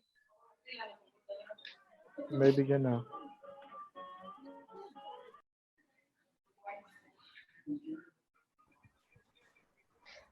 Okay, thank you. Thank you for giving us the opportunity to give testimony. I'm here on behalf of the National Day Labor Organizing Network, NDLON. NDLON has 60 member organizations now nationwide, and many of them are day labor centers, similar to the ones that exist here in New York City, including La Colmena, Worker Justice Project, Northern Manhattan Coalition for Immigrants' Rights, NICE, Catholic Charities in the Bronx, and all of them have provided their own testimony and detailed reports. We just want to begin by expressing our support for the resolutions of Council Members Menchaca, Eugene, and Moya, and Public Advocate Williams. Without going into details, but just thank you for highlighting the crucial issues and for calling on the state and federal governments to support and create policies that support rather than persecute and exclude immigrants. I want to highlight just a couple of them and then add a few recommendations. On the moratorium on deportation proceedings, recently the New Orleans Worker Center for Racial Justice wrote a letter, and we signed on to it along with many others, calling on the Department of Homeland Security to have an immediate moratorium on enforcement due to the devastating emergency caused by Hurricane Laura in Lake Charles in Louisiana. But DHS has refused to stop the enforcement that terrorizes the immigrant community, and in moments when they're most vulnerable to exploitation as workers and as community members who need help. Hurricane season is just beginning now, and it's on track to be particularly devastating this year. And New York City now has to respond to the current pandemic, prepare in case of hurricanes, and then also deal with the additional terror that's caused by ICE enforcement. And I think it's I'll talk a little bit more about how to do it, but effectively it's dealing with crisis on top of crisis on top of crisis, right?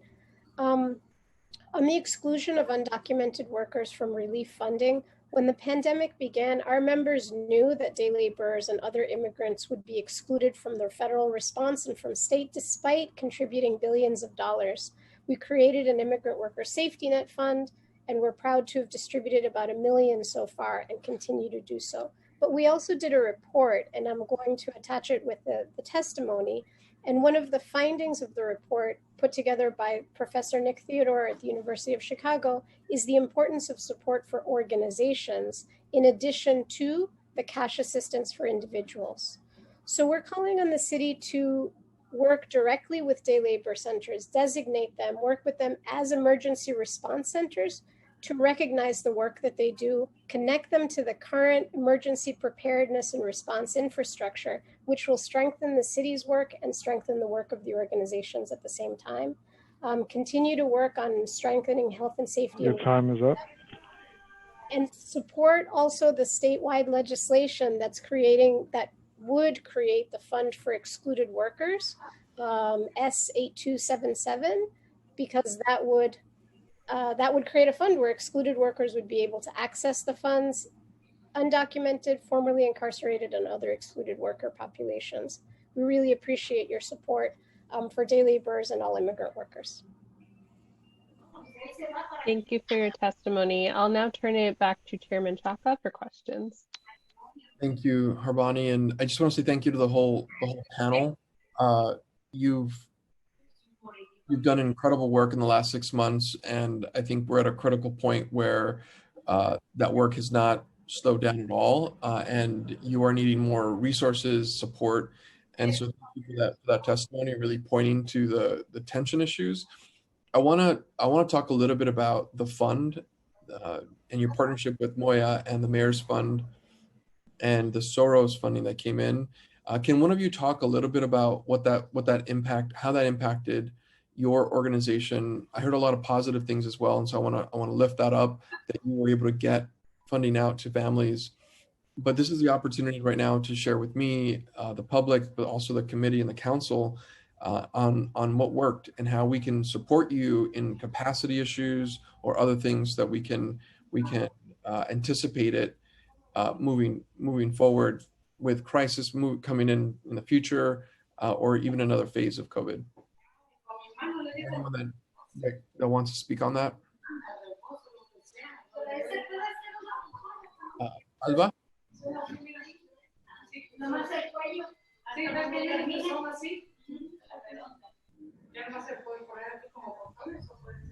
Okay, there we go. Thank you. So I want to say that the most helpful, obviously, in addition to having funds to redistribute, because there was no way we would have been able to raise that amount of money to deliver. I think what was very helpful is having the money come in advance, right? And so while I have to say that about myself, I was so worried about just getting money into the hands of community members that I told everybody, just give us money, even if you don't give us any administrative costs, give me money, I want to distribute, right? That was my initial feeling. And then fortunately it came with some, some administrative costs, which I was more than happy to take any of it because I just wanted any kind of money. But it was actually a huge undertaking, and I was fortunate to have the staff capacity at that point. It was early on, and so I still wasn't, making $1 out of 10 cents. I was making $1 out of 50 cents for my staff, but I was able to really put my whole staff on the project, and we got it done, and it worked out. A few months later, I'm running into reduced hours. How am I going to pay my staff? How are capacity issues? I don't know if I would have been able to deliver that now versus a few months ago. So having the cash advance was critical for us to be able to do it. And, it's something that I wish all our city funding contracts were like and could do, because we wouldn't be in the capacity constraints that we are as a small organization that, relies heavily on city council funding if we got money up front and spent down. The previous organization I ran was mostly foundation run, and so we got the money, did the work. Here, we do the money and like we pray and hope for the reimbursements. And I understand that it's a complicated procedure, but having that be different in this instance, I think was very helpful. That said, and it took a lot more time, staff time, and everybody's time than I ever imagined.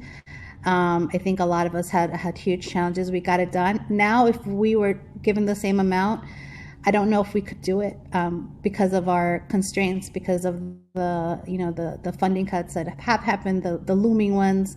And so I would, what I say now would be different than I would say a few months ago. I think we would need definitely a lot more money in administrative support. But I do want to commend the money was paid first and enabled us to really, get what we needed and didn't have to do the work. But for NMCIR, we had 24 people on this. If I didn't have 24 people on this, I'm not sure how I would have done it. Thank you. Thank you for explaining that. And I think that speaks to capacity today versus yesterday and capacity in the future. And so I think the goal here is to keep you all alive, but not just alive, allowing you to thrive in this environment and really institutionalize that engagement to communities who are vulnerable and are coming to you before they're coming to government. And I think that's the important piece, which means that you are a vital component to government work, non-governmental, as a non-governmental agency. And so I think that's going to be an important thing to ensure that we get the message across the city council through our budget negotiations. I don't know if council member and chair of the finance committee, Drum, is here, but these are the kind of things that are important to tease out. You're not just a provider of service, you're in an emergency way providing a very vital service. And so I saw Yesenia Mata and Manny Castro raise their hand. Can we unmute them and give us a little bit of maybe something new that we haven't heard so far? So just, I think, as you mentioned, Chairman Carlos Menchaca, day labor centers have at times been overlooked, but in situations like these, we have been very vital. If anything, doing the work that some elected officials haven't done or not even doing, and that is exactly what happened here in Staten Island.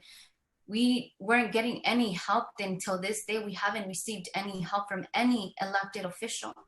And when this pandemic hit, when I tell everybody, where do you think everybody was going? They kept coming to La Colmena, and it got to a point where it was scary and it was stressful. Until this day, it's stressful. I haven't, and in all honesty, it's like, and just so, and this is a reality. I haven't taken a day off since the pandemic hit. I've been here every day on site, and again, with no help of any elected official here on the island, we haven't.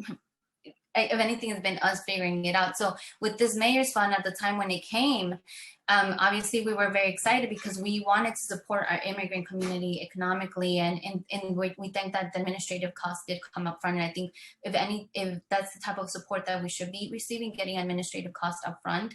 But one of the things is that once we did have the fund, we didn't realize the amount of work it was going to be.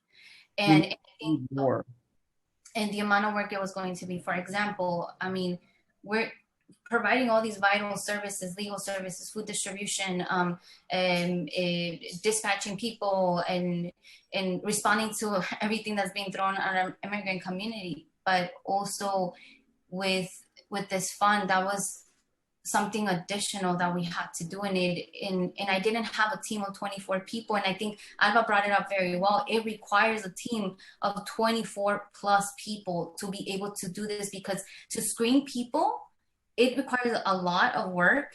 To upload the funds, that's an additional uploading the funds. On top of that, to schedule people to come and pick up the cards, or if you even send it by mail, that is also frustrating because you don't know if it's going to get to the person, and the people call and they're like, well, I never received my cards. Where's my card? So you see, it's all these fundamental things. So our office And we have recorded the amount of calls. We received over like 6,000 phone calls.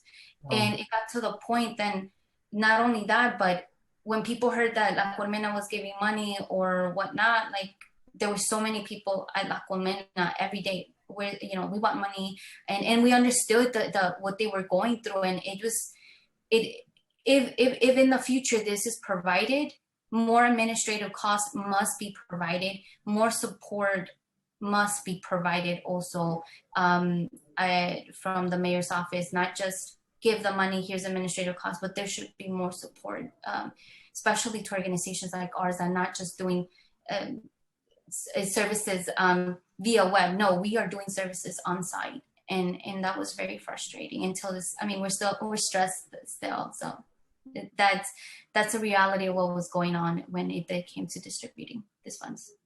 Thank you, Yesenia, for that, just the clarity on it.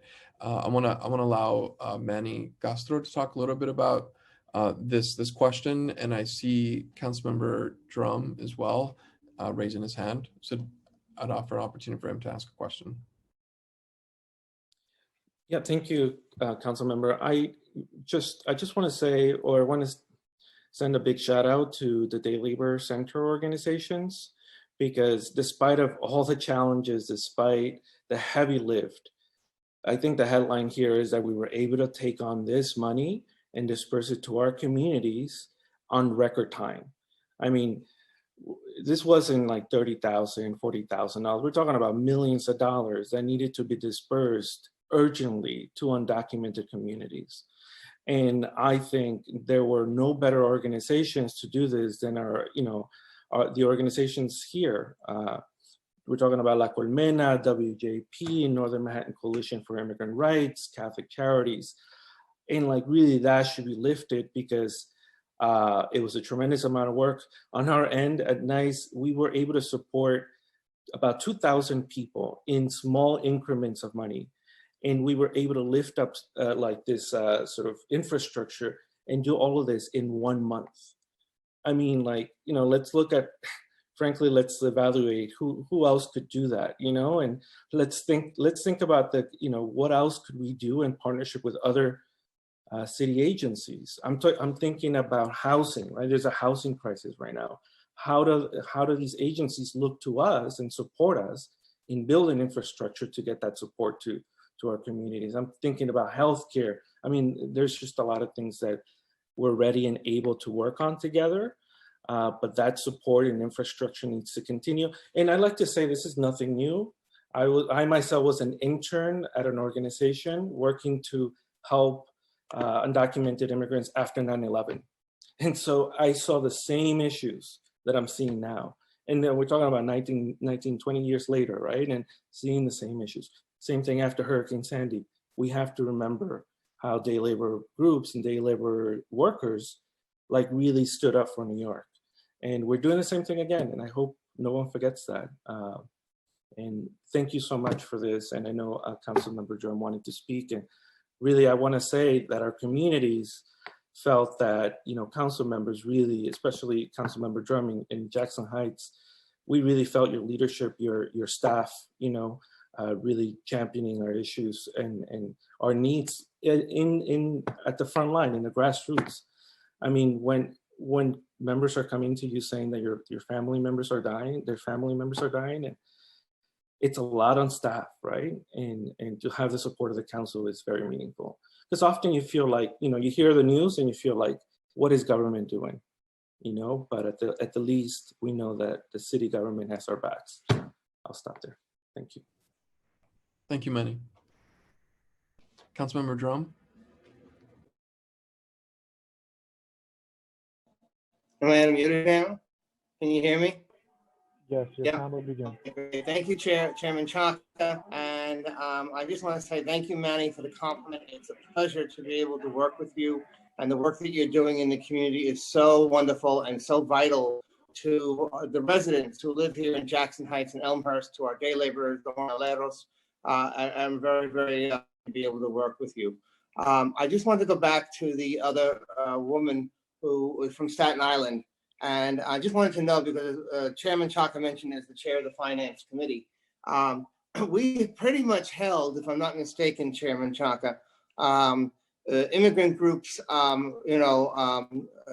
they didn't get any cuts in terms of the existing budget.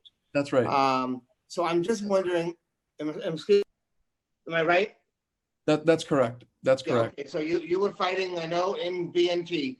You were hold them, painless, so that they did not get cuts. So the woman who was from Staten Island, has she applied for funding? Does she know how to apply for funding? Has she asked the city council members from Staten Island for funding? And is she part of the bigger pot of immigrant funding that we have?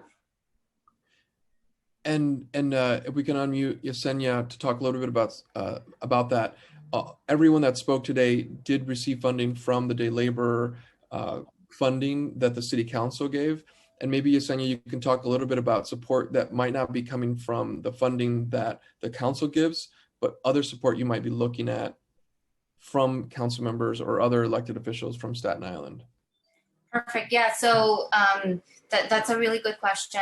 And so when, like I said before, when the pandemic hit, immediately everything was closed here on Staten Island. The only center that did remain open was La Colmena. We did keep promoting that and indicating that we were out here and that we needed support. That was a time when my staff itself is very small, and I should have said that before, like my staff is very small, and my staff in itself was here every day trying to support the community. And and we did try to reach out to certain elected officials, and people just saw all the work that we were doing.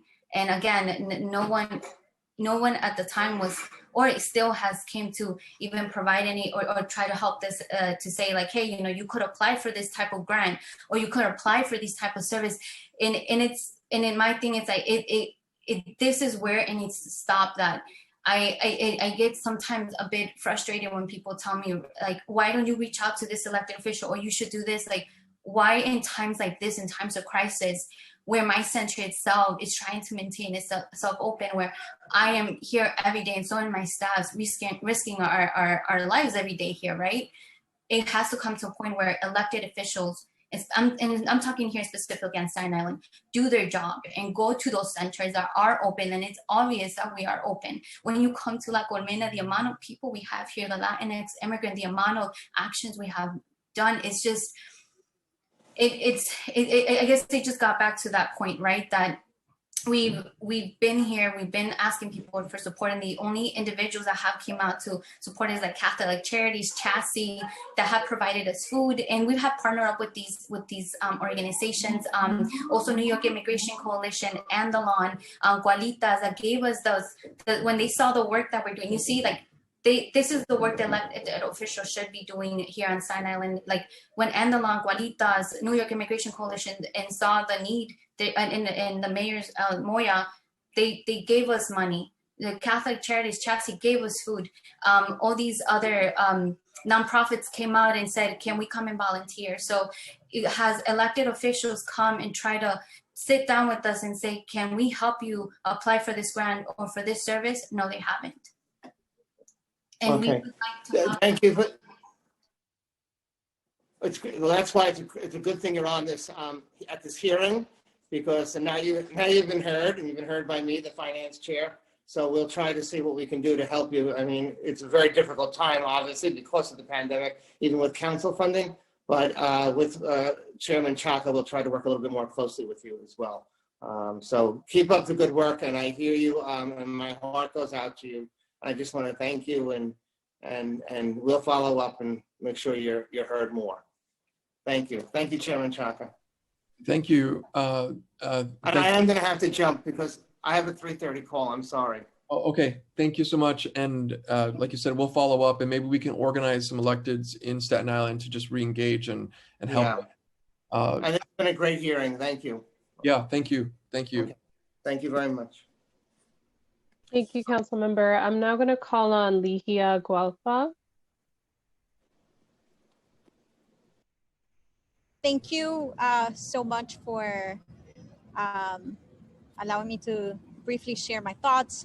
on the emergency response, but also quickly respond to actually the question that was brought up as well in terms of the cash relief. My name is Ligia Hualpa. I'm the Executive Director of Worker Justice Project. We are also a worker center that has been on the front lines responding to the COVID-19. We specifically run 3 worker centers throughout Brooklyn, covering from the north, which is Williamsburg, to central Brooklyn, which is Sunset Park and Bensonhurst. As a workers center, we have reached out close to 8,000 workers, literally, as Ana Lilia said, distributing almost 12,000 masks to workers, offering close to $2 million in cash relief, and most importantly, providing organizing and legal support to workers that were facing with labor rights issues and housing issues. And I'm just going to stop because I know a lot has mentioned already in terms of the role that Worker Centers has played in the recovery. And I just don't want to add because I think a lot has been said, which is very similar work that has happened in Brooklyn. It's very similar to other parts. I do want to highlight, I think, the importance. Many of us worker centers in Worker Justice Project Brooklyn, I think we would have not been able to do the emergency response work if it wasn't because a lot of our organizations had the infrastructure thanks to the Day Labor Workforce Initiative. The Day Labor Workforce Initiative, I think, built something important, which is making sure that there is dignified spaces for workers, not only to continue to organize, but really to transform and reinvent ourselves as emergency response centers.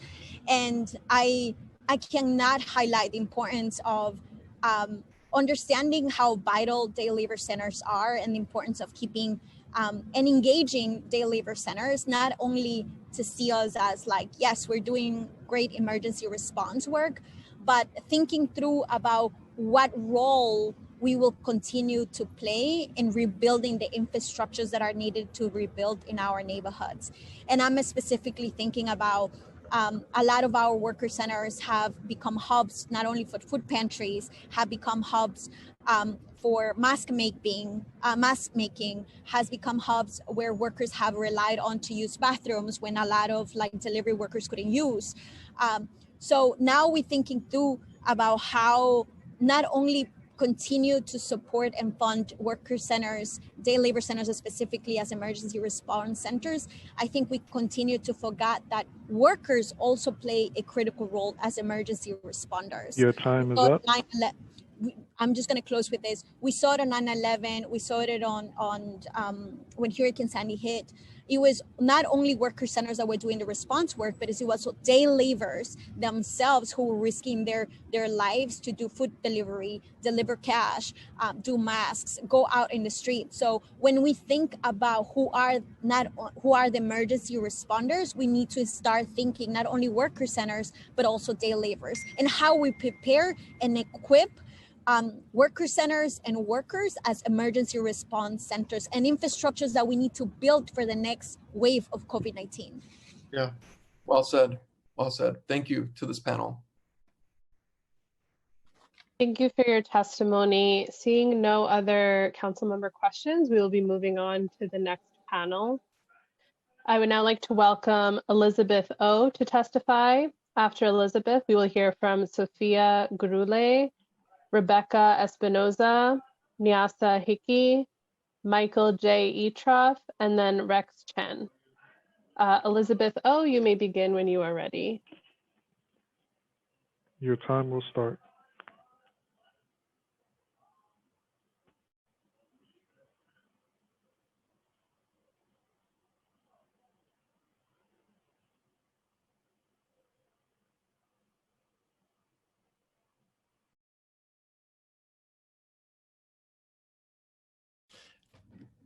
Elizabeth, I'm sorry, I think you're having an audio issue. We'll work on resolving that with you. In the meantime, I'm going to pass it to Sophia Gurule. You may begin when you are ready. Good afternoon. My name is Sophia Elena Gurule, and I'm the Policy Counsel to the Immigration Practice at the Bronx Defenders. I also represent immigrant New Yorkers in deportation proceedings through the New York Immigrant Family Unity Project, also known as NYFUP. The Bronx Defenders strongly supports all resolutions before the committee today, but highlights specifically the Public Advocate's resolution calling on the DOJ to issue guidance that establishes EOIR protocols in times of public health crises, as well as Councilmember Eugene's resolution calling on DHS to halt all deportation proceedings for the length of the COVID-19 pandemic. Through NYFUP, the Bronx Defenders has represented hundreds of people in deportation cases before EOIR. And since before the pandemic began, EOIR struggled to develop and maintain sensible case management protocols due to policies and practices that deliberately tip the scales against our clients and create often insurmountable barriers to meaningful review of their claims to remain in the United States. The current crisis has exacerbated EOIR's pre-existing problems. EOIR's response to the coronavirus, particularly in New York, has been chaotic and irresponsible. From the beginning of the pandemic, advocates, including the Bronx Defenders, sent a letter to EOIR requesting courts to shut down immediately. EOIR did not respond. On March 15th, EOIR partially shut down by halting non-detained master calendar hearings. Still set for their trial dates in non-detained courts, many people came to court risking their own health and safety, even though many judges failed to show up without any notice to the parties. On March 17, advocates sent a follow-up letter urging the complete closure of immigration courts. And on March 18th, non-detained courts shut down nationwide. What has followed has been an ongoing timeline of fast-changing contradictory information about how and where filings would be accepted, as well as the status of reopening the non-detained courts. This system sets people up to fail, and failure means deportation. Currently, EOIR emails the status of reopening non-detained courts on a weekly basis, creating uncertainty and anxiety for advocates about whether court appearances will or will not occur due to the limited notice. Basically, if you're not signed up with EOIR to receive these notifications by email, for example, if you are unrepresented by legal counsel, as is common with many immigrants facing deportation, then you are unlikely to know the status of your court date. And if you don't know whether your court date is still scheduled and don't show up to court accordingly, the consequence is deportation. EOIR must create protocols that take into consideration the people who they demand to appear in court rather than decide whether the courts will reopen on a whim and with minimal notice to parties. Beyond the non-detained courts, EOIR's detained courts have remained open during the coronavirus pandemic. Detained cases in New York have been occurring at Barrack Street with confusing and contradictory messages about which judges would be available, how counsel should appear, and whether filings would be accepted electronically. Bronx Defenders has joined other organizations in multiple communications with the court to highlight the dysfunctional operations and ask for reasonable accommodations. These requests have been met with extreme delay or outright denial. Your time is up. EOIR issued a standing order for telephonic appearances applicable to one immigration judge alone on March 21st. In response, advocates sent another letter to the Barrack Street Immigration Court highlighting the deficiencies of the court and requesting something more comprehensive. Even ICE prosecutors joined this letter, marking unprecedented agreement between the parties who are traditional and regular adversaries. However, the court administrators never responded to this request either. In response, instead of a response, they transferred all the cases to Fort Worth, Texas, with little information about where to file documents, how to communicate with clients, and whether cases would proceed as planned. Attorneys were often not even called for their cases, even after filing motions for telephonic appearance and calling the court themselves. For attorneys who were able to connect with EOIR in Texas, the cases were often delayed because they could not find their own filings or their own case files.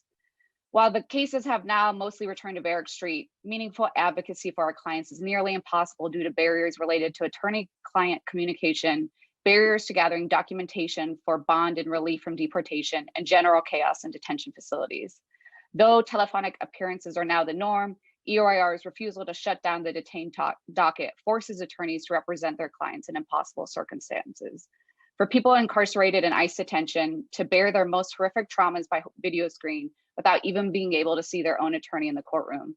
In light of these experiences, the Bronx Defenders' position is that while this crisis continues, all immigration courts should be shut down, all incarcerated people should be released from ICE detention, and all deportations must come to a halt. No person should be incarcerated during a global health crisis just to ensure their appearance at an administrative hearing, and no one person should be deported and separated by their family. Thank you. Thank you, Sophia, for that. Thank you for your testimony. Next, we will turn to Rebecca Espinoza. You may begin when you are ready.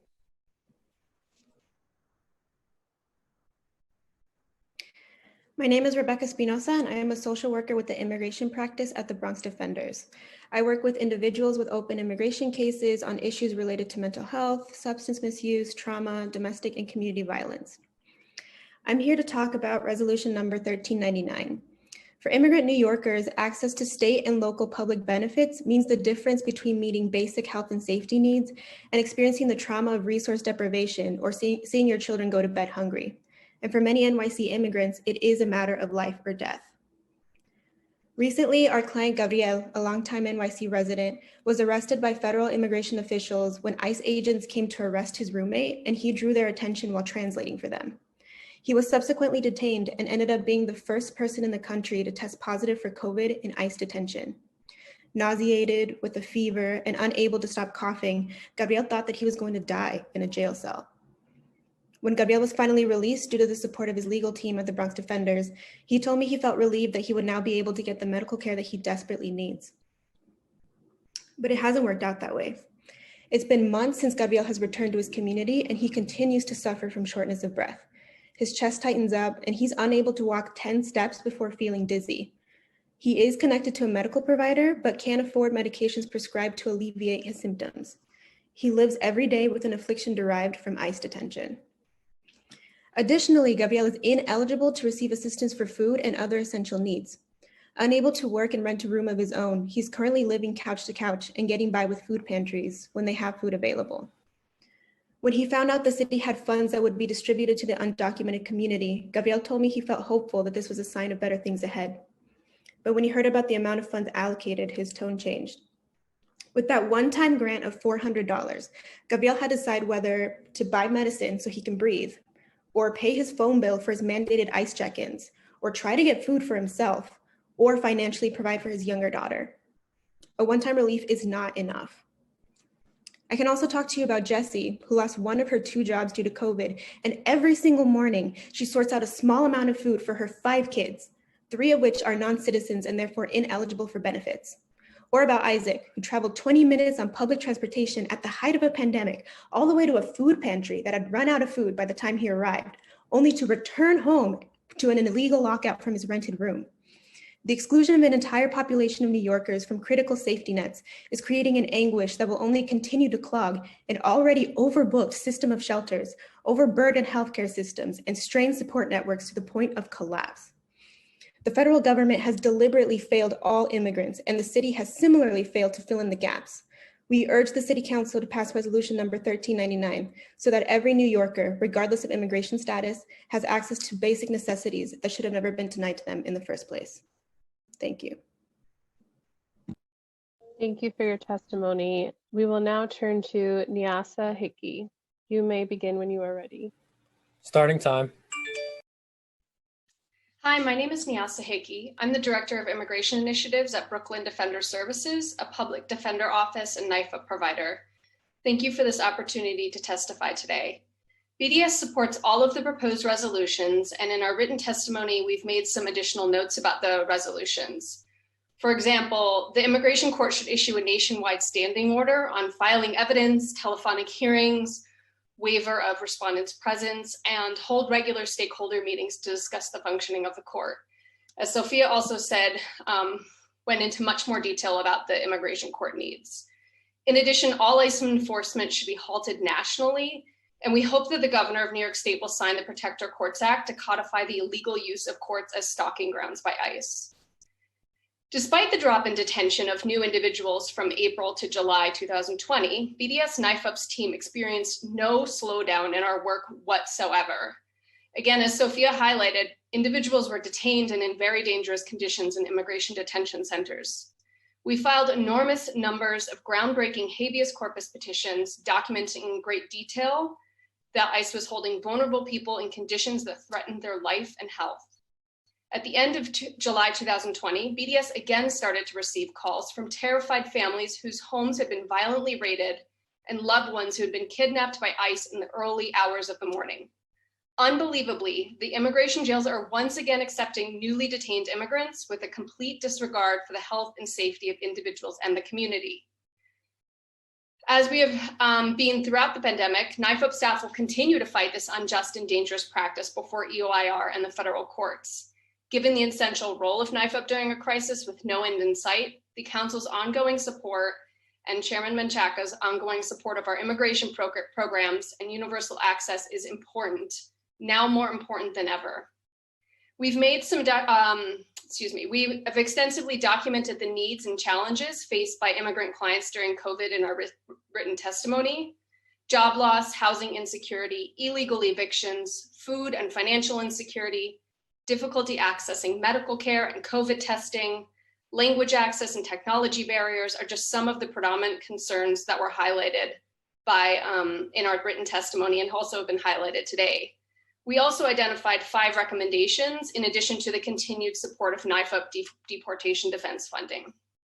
1 is to establish an emergency cash assistance fund to provide urgent financial relief to undocumented workers who've been disproportionately impacted and excluded from almost all state and federal relief efforts.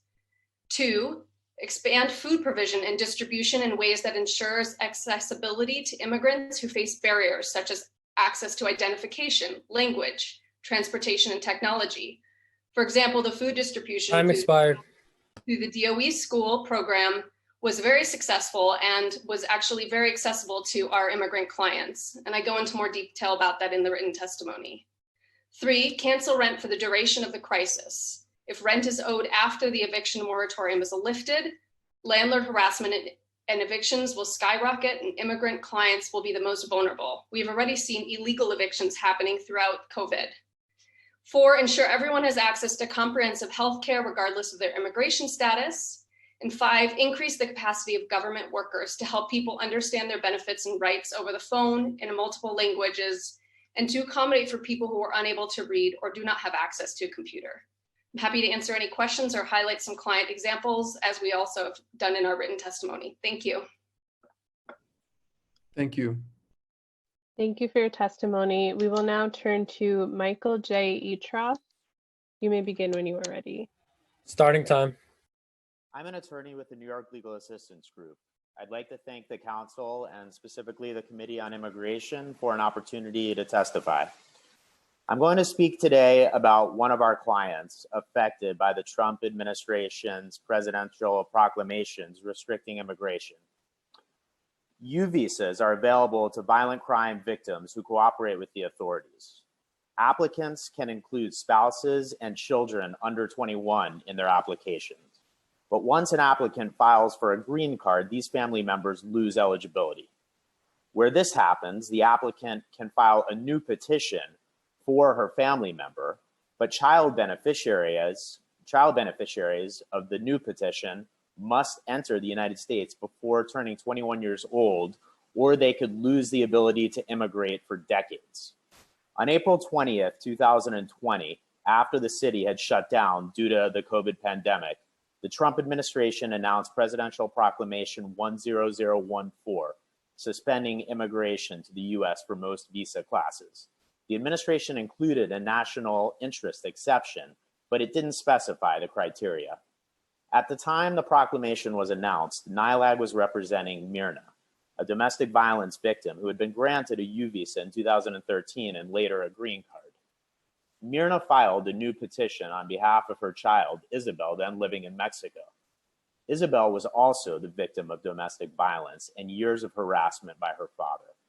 The petition was approved, and Isabel then filed an immigrant visa application. When the proclamation was announced, the lone remaining step for Isabel was her visa interview at the consulate. NILAG and Senator Kirsten Gillibrand's office had advocated for an expedited interview as Isabel's 21st birthday was in June. But when COVID struck, she had yet to be scheduled. Then the US consulate suspended regular visa processing, and the proclamation was issued. NILAG and Myrna joined a lawsuit challenging the proclamation. In the meantime, Isabel was scheduled for an emergency visa interview in late May. Although NILAG submitted a compelling argument that Isabel qualified for a national interest exception, At her interview, Isabel was not asked any questions about the exception and was refused a visa. The litigation team promptly filed for a temporary restraining order. The government then reversed course and issued Isabel the visa in order to moot out a sympathetic plaintiff. Isabel recently reunited with her mother and sister in the Bronx. Without the representation by NILAG as well as the litigation team, Myrna and Isabel would still be separated from each other. Sadly, though, there are countless other New Yorkers and their family members now separated from one another because of these cruel immigration bans that serve no legitimate purpose.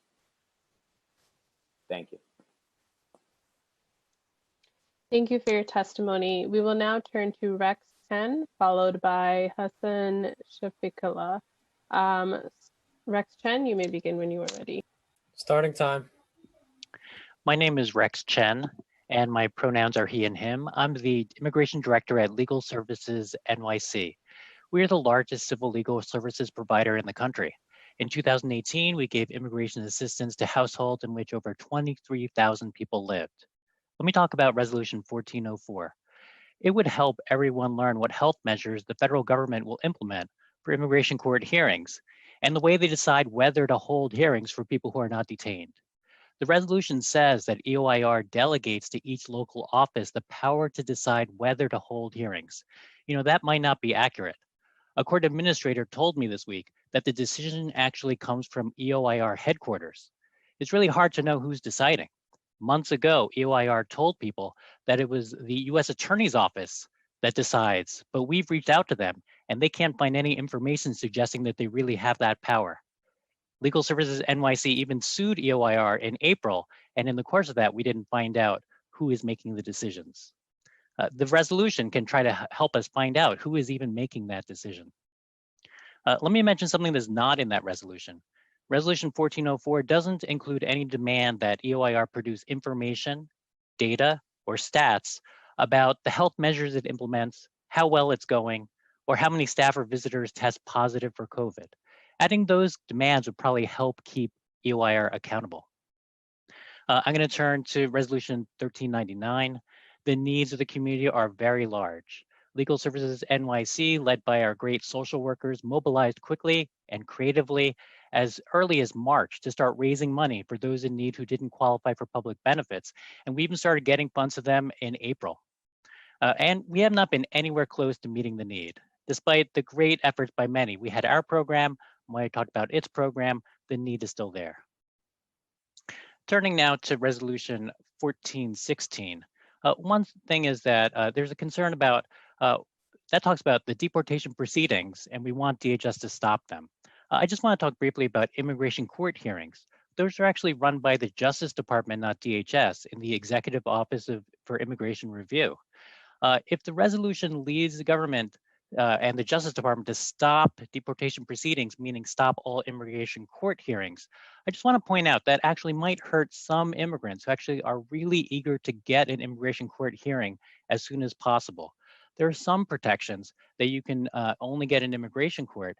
And for some people, it's critical to get that hearing now. For example, if you want to get something called cancellation of removal for those who don't have status, you need to show exceptional hardship to a qualifying relative, and you want a decision before your child turns 21.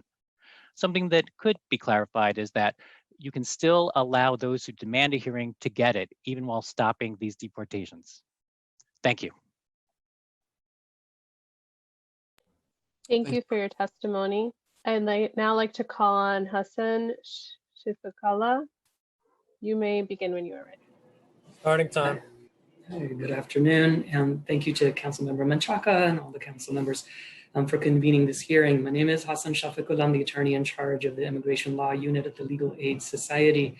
Legal Aid, like all the partner agencies in this hearing, have been on the front lines of responding to the pandemic. We've lost clients to COVID. We have staff who've been sick and are doing our best in the midst of difficult circumstances.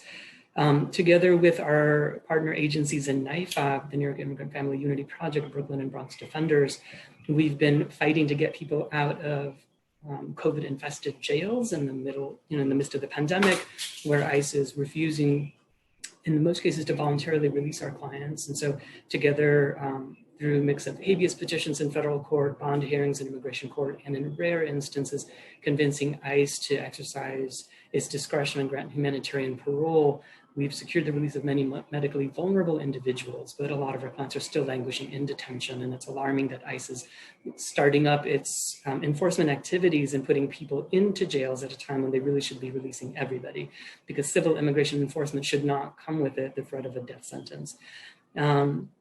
Like all of us, we've been fighting on behalf of our clients who are on the non-detained docket, even though hearings are suspended at the moment.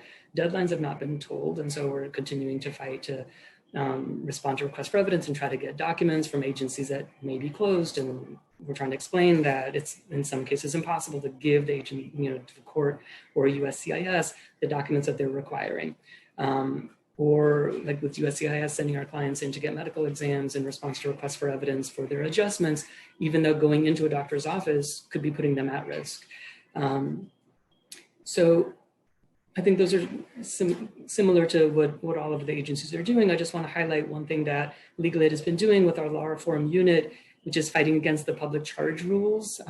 We had gotten a nationwide injunction, which was then stayed by the Supreme Court. And then during COVID, we got a nationwide COVID-related injunction barring the Homeland Security public charge rule from going into effect, because a pandemic is not the time to scare people away from getting life-saving healthcare and other benefits that they need.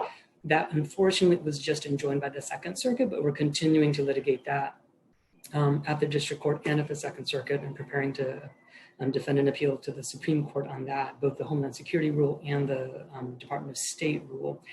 In terms of all the resolutions that are currently under consideration, we wholeheartedly endorse all of them. Just a note about Resolution 1399, props to the City Council for backing this one in particular. It helps to counteract some of the horrible language in the 1996 welfare reform law that Clinton signed into law, and opens the door to welfare benefits for non-citizens. Thank you. Thank you for your testimony. I'm not seeing any council member questions. We will be moving on to the next panel. I'd now like to welcome Ravi Reddy to testify. After Ravi, we will be hearing from Hallie Yee, Hiranya Pillai, Jihei Fisher, and then Francis Wong. Ravi, you may begin when you are ready. Starting time. My name is Ravi Reddy, and I'm the Associate Director for Advocacy and Policy at the Asian American Federation. I want to thank the committee for giving me the opportunity to testify today. Overall, Asians make up 16% of the city's population. Approximately 7 in 10 were born abroad, and about 1 in 5 Asian immigrants may be undocumented in New York City. As Commissioner Mostafi and numerous council members have acknowledged, the COVID-19 pandemic has created an unprecedented crisis for all Asian New Yorkers. Amidst a 35% increase in deaths over the 5-year average and a 6,000% increase in unemployment claims compared to this time last year. But this crisis hasn't slowed down this administration's effort to hurt our most vulnerable populations at the exact moment when they need access to government services and are working on the front line themselves. Days ago, an injunction we and our partners won that would have stopped the application of the Trump administration's cruel public charge rule during the COVID-19 pandemic was stayed. But let's call this rule what it is, an attempt to erode the family-based immigration system that brought generations of Asian families to the United States. And despite this rule's limited scope, many families are nonetheless disenrolling out of fear. And COVID-19 hasn't stopped ICE from continuing detainments that will likely pick up once New York City reopens. While our immigrant community works on the front lines for the rest of us, they deserve access to quality in-language legal services in pursuit of all available options to remain in the country. Citywide language access efforts are critical to help our most vulnerable. Asian small business owners, 88% of whom are immigrants, are facing immediate, difficult decisions regarding store closure and bankruptcy. And Asian seniors, isolated by the pandemic, are utilizing services that reflect their values and ethnic identities, as Committee Chairman Chaka mentioned, through community organizations instead of the city. So here's what we're asking of the committee. The city must actively communicate with current and past benefits recipients, regardless of citizenship status, that federal rule changes do not impact eligibility for benefits. The city can do a better job of encouraging eligible beneficiaries to maintain their access to services and to do it in language. Aside from sanctuary policies to curb excessive ICE enforcement, additional investment is also needed to help grow capacity for immigrants serving community organizations providing in-language legal services alongside Know Your Rights and immigration emergency response training for frontline workers. As several council members acknowledged, the city must also better address the desperate need for timely language access by New Yorkers seeking services from their government. This can be done by providing better funding and support for CBOs who are already familiar with the matter, have community buy-in, and are asked to provide translations, or create a mechanism for central uniform translation by city agencies. We believe in the work we've also been doing over the past 3 years alongside several other CBOs to create a language bank to expand translation services for as many immigrant communities as possible, and we ask the council to find ways to support this effort. Underfunded CBOs need focus on delivering services rather than creating translations unless better funding can allow them to do both. With that, on behalf of the AAF, I want to thank you for engaging us on the important immigration work before the City Council. The Asian American Federation will always stand with our immigrant community, and we look forward to engaging individual council members and this committee on how we can address the needs of immigrants in every district and across the city. Thank you. Thank you for your testimony. Now I'd like to call on Hallie Yee. You may begin when you are ready. Starting time. Thank you. My name is Hallie Yee, and I'm a policy coordinator at the Coalition for Asian American Children and Families, or CACF. I want to thank Chairman Chaka and members of the Committee on Immigration for giving us this opportunity to testify. CACF speaks on behalf of our highly immigrant APA communities today who have been left behind in the city's COVID response and must be centered in the discussion of revitalization as they face greater challenges and loss due to this pandemic. I won't go into a lot of the statistics because Ravi did a great job prior to me, but especially with the public charge rules chilling effect that has already been a reason for disenrollment and general lack of enrollment in public benefits, our immigrant New Yorkers need access to state and city benefits regardless of their status to ensure health and safe New York for all. Because of this, on behalf of our 70+ organizational members and partners serving the diverse Asian Pacific American communities across New York City, we support each of the resolutions being proposed today with special attention to Chairman Chaka's. Immigrant New Yorkers have been at the forefront of the state's fight against COVID-19, representing 1/3 of the state's essential workers and playing a key role in all sectors of our battle against the pandemic, from food production and delivery to construction and frontline healthcare provision. This ongoing exposure has contributed to the disparate outcomes in COVID-19 infection and death, which have disproportionately afflicted immigrant communities of color. The connection is clear. By failing to provide meaningful ongoing access to affordable health services, the state is exacerbating COVID-19. The pandemic presents a grim opportunity to see the life and death consequences of this inaction. The resolutions presented here today offer an opportunity for New York State to seize the moment and take a step towards equity in healthcare and in legal services for the communities suffering most acutely from this crisis by temporarily ensuring access to affordable health insurance and more. Furthermore, for our city to continue phases of reopening, we have to think more than the 3% citywide average transmission rate threshold that city is focused on.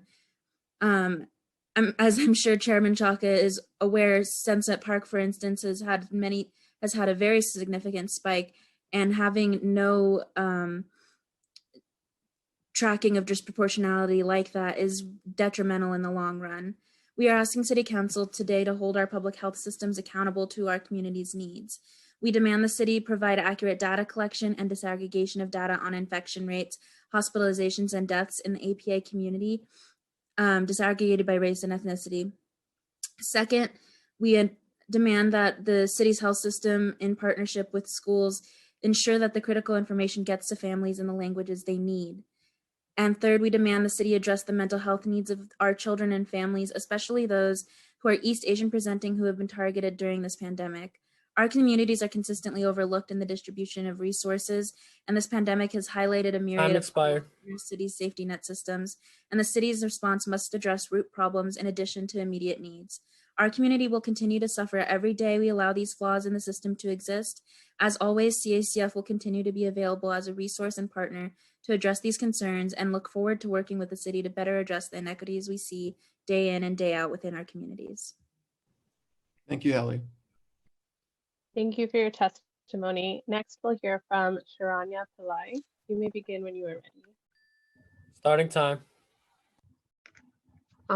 Thank you. I thank Chair Carlos Menchaca and the Committee on Immigration for helping India Home provide for the South Asian community and helping my fellow panel members during such difficult times. My name is Sharanya Pillai. I am Deputy Director at India Home.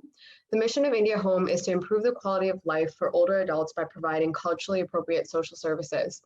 India Home addresses the growing needs of senior center services, which include congregate meal programs, case management, health and wellness programs, creative aging programs, and various one-on-one services. During this pandemic, India Home quickly responded to the needs of the South Asian senior community and has continued to serve an even higher number of clients than ever before. We have been tirelessly working to make sure the immigrant community gets accurate information, resources in language through our individual wellness checkup calls.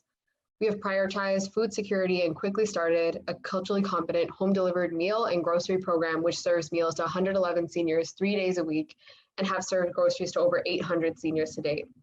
Our dedication to reducing social isolation and promoting health and wellness continues as we have transitioned to virtual senior programs, including informational lectures, yoga, meditation, and creative aging. We've also continued to provide case management, telephone reassurance, counseling, ESL, citizenship classes, among other programs, which are much needed during this time. Despite dire circumstances and budget cuts, we have worked hard to provide these services to the South Asian community during the pandemic. We have seen firsthand a lot of the struggles our community has faced. Our seniors are low to no income, low English proficient, and face dire food security, especially during this pandemic, which further exacerbated their vulnerability as older adults, as people of color, and as immigrants. Many of our clients have expressed that they are worried and fearful about their immigration status and reluctant to get tested for COVID-19 because of this. Many of our seniors depend on family members who lost their jobs at overwhelmingly high rates, and due to their immigration status, they're not eligible for government benefits, unemployment insurance benefits, and we're not eligible for the federal stimulus check either. Even for those applying for citizenship who could have become eligible, the pandemic put their citizenship application process on hold. Furthermore, despite these dire circumstances, the ICE raids continue to happen and inhumane deportation continue to take place, which resulted in complete disruptions of family units and upheavals of our community. Given these vulnerabilities that the immigrant community is currently facing, we need the city's help to protect and include immigrants in its COVID-19 response. India Home makes the following recommendations to pass the resolutions proposed today by the chair, and to further emphasize, halt all deportation proceedings for the length of the COVID-19 pandemic, provide relief for those in the immigrant community on employment-based status who lost their jobs and their dependent family members, and support immigrant-serving grassroots organizations. As Chairman Chaka emphasized earlier today, immigrant communities are coming to CBOs as a first point of contact for all of their issues. And please do continue to support organizations such as ours to better serve the vulnerable immigrant aging community with crucial resources. Thank you, and we hope we have your support to stabilize our community. Thanks. Thank you, Sharanya. Thank you for your testimony. Next, we will hear from G. Hay Fisher. You may begin when you are ready. Starting time. I would like to thank the City Council and the Committee on Immigration for the opportunity to testify. My name is Gia Fisher, and I'm the Executive Director of the Korean American Family Service Center. KFSC provides social services to the immigrant survivors and their children. All our programs and services are offered in a culturally and linguistically appropriate setting. Our immigrant survivors are impacted and further traumatized by policies and responses that excluded them from emergency relief efforts. Many of our survivors are undocumented and are excluded from accessing unemployment insurance and all other income supports. They lost financial means, some temporarily, others permanently, resulting in loss of livelihood and unable to support themselves and their children. These consequences are exacerbated as they are ineligible for unemployment benefits and other labor protection by law from which they are excluded. Many in our community and their loved ones have contracted the virus and passed away. Without financial means, our immigrant survivors can afford food, rent, basic necessity, personal protective equipment and supplies, medical care, or basic living expenses, phone, internet, utility bills. I would like to share one of our clients' stories. Ms. M successfully graduated from our long-term transitional housing program last December after escaping an abusive relationship. With KFS's support, she secured permanent housing and a job as a nail technician. She felt empowered to lead an independent life and raise her 9-year-old son as a single mom. However, the recent COVID-19 pandemic changed her life upside down. Unemployed, distressed by her financial hardship, she felt hopeless and constantly worried for her and her son's future. As an immigrant with a permanent residency, she is free to apply for public benefits that are available due to public charge. She called KFSC's 24-hour hotline to seek support. We were able to provide her and her child with food, rental subsidy, as well as other basic necessities temporarily. This is one of many daunting stories we're encountering daily, and KFSC continues to ensure support for clients like Ms. M during this unprecedented time. KFSC saw a 300% increase in call volume on our 24-hour hotline. 88% were related to domestic violence, sexual assault, and child abuse. The remaining were all COVID-19 related. Callers would ask if we had food to donate or to simply say, "I am so hungry," and ask for information, COVID-19 related information. We urgently ask our council members on Committee on Immigration to take proactive measures to support the immigrant community and make immediate changes to ensure that the immigrant New Yorkers that are the heartbeat of the city are fully included in COVID-19 response efforts. Thank you. Thank you for your testimony. Next, we will hear from Francis Wong. You may begin when you are ready. Your time will begin now.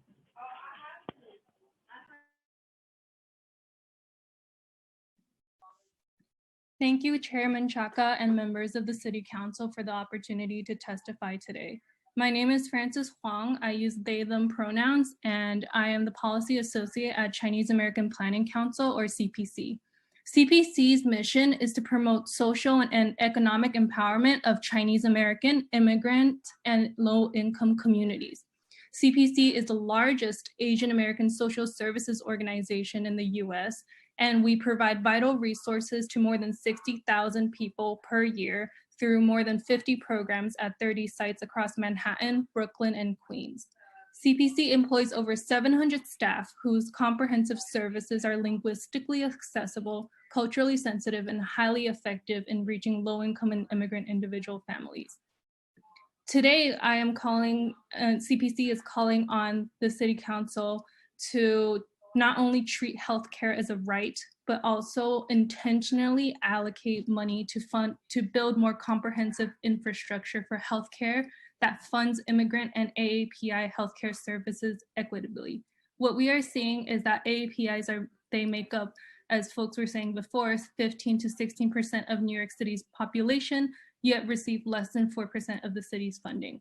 In this healthcare system, we see that this translates to a lack of medical staff that represent and understand our community members, a lack of training to support recent immigrants as they navigate through the healthcare system, and a lack of cultural humility in every single level of the medical infrastructure. The lack of disaggregated data also ends up obscuring the different health outcomes and needs experienced by different Asian groups in New York today. Health and financial data, they vary across different ethnic groups and suggest very different approaches to healthcare services. For example, up to 17% of Koreans in New York are uninsured compared to 11% of Chinese immigrants. And South Asian New Yorkers are at a higher risk for diabetes and hypertension compared to Chinese New Yorkers.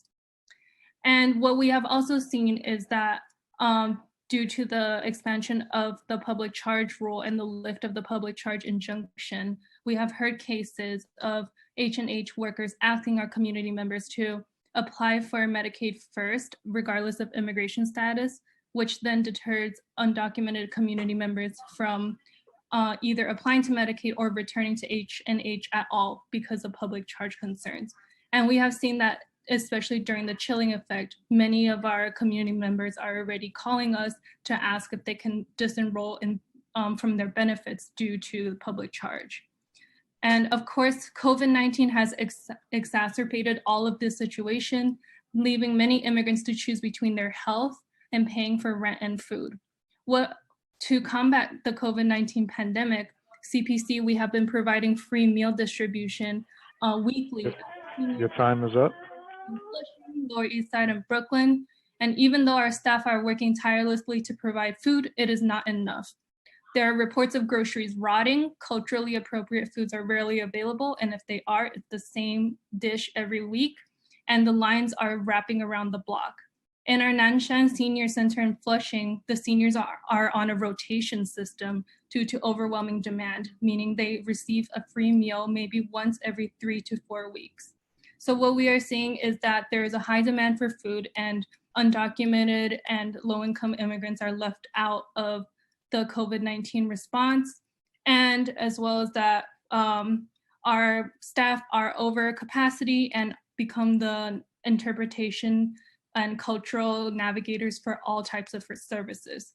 So thank you again today to the Immigration Committee and Chairman Chaka for letting us testify, and I'm open to any questions.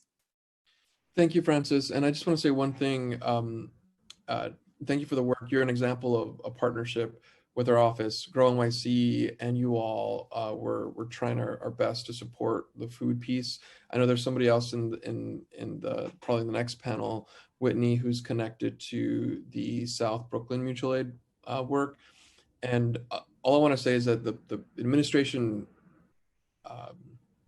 testified to the cultural responsive food and the commitment to that. And so I want to make sure that we follow up with them. And one question I have right now is there a mayor, is there a MOIA representative on this call, on this Zoom still? Can you just identify yourself? I just want to make sure you're here.